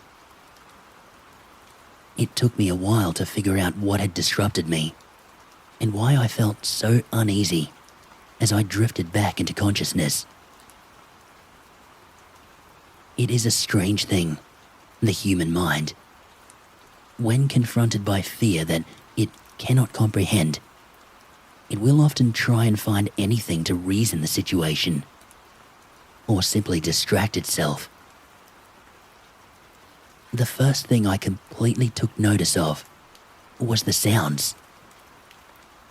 The rain still gently fell outside, and I noted the drops trickling down the windows, pooling into little puddles at the base. I registered the sound of the wind, picking up in strength as it blew back and forth down the dark and wet city streets. Still in a sleepy daze, my grip loosened on the bag I was holding, the one containing the little princess playset, and the sound of the many components clattered across the floor, startling me into full consciousness. I suppose it was not until that very moment that I snapped into full awareness of my surroundings. It was staring right at me. Just me and it in this little room, not 2 meters between each other's faces. Outside, it was hunched. A lumbering form bent over, disappearing into the darkness below. Its neck was sliding part-way in through the glass window I had opened earlier, to the point that its head was now partly inside with me. These were not stilt walkers. Here I sat, at least 3 stories up, in total silence, as this thing silently stared at me, its neck swaying back and forth in the wind outside, causing subtle squeaking sounds on the glass. I tried to close my eyes, but I could not keep them closed. Every second that my eyes were shut, I would imagine this thing sliding its neck further in through the window. Squeak, squeak. The glass groaned as its filthy neck slid back and forth against it. I began to slowly slide my way across the floor, trying to make my way to the door. The problem was, the massive office desk sat between me and the door, with a hardwood divider right behind it. I would need to move closer to the window in order to make my way out. Slide, drag, slide, drag. Inch by inch, with every subtle movement I made, its eyes stayed locked on me, and it released these awful, deep laughing sounds. Not loud and booming, like you may expect, but rather quiet, almost like a child's laughter, if you recorded it and pitched it down a few semitones. With every slide towards the door, I came a little closer to the window, closer to it. Its neck would spasm as I inched closer, like it was trying to reach its face just a little bit nearer to me. Slide, drag, squeak, squeak. At this point, I felt like bursting into tears. I was midway across the room now, in front of that huge desk, and our faces were mere inches apart. The glass squeaked louder now, as its neck slid back and forth against the thin barrier between us. With every brush, the glass began to groan a little more, threatening to crack. Slide, drag, squeak, squeak. I was less than half a meter away from the doorway when the first visible crack started to appear in the glass window as its neck shook and vibrated. The rain continued to fall outside, and the wind continued to howl. The world so peaceful, in a terrifying contrast to what was happening in front of me. It laughed again, an almost silent little chuckle, as it snapped its head backwards, realizing that the glass was giving out. My hand reached the doorknob and turned it open just as the glass broke away, a stray shard piercing into that twisted neck with an audible squish. Just as I opened the door and slipped through, slamming it shut behind me, I heard this thing begin to cry, almost as though it was sobbing and laughing simultaneously. Again, childlike in nature, but deep and guttural. As I made my way down the stairs, quickly, but being careful not to make more noise than I needed to, I heard a strange brushing sound against the door behind me, like scratching, but damp and wet. I shuddered as I imagined a tongue stretching out from that awful mouth. This time, I did not hesitate. Emerging from that alleyway, I ran out into the dark, rainy streets. There was no relief in my flight.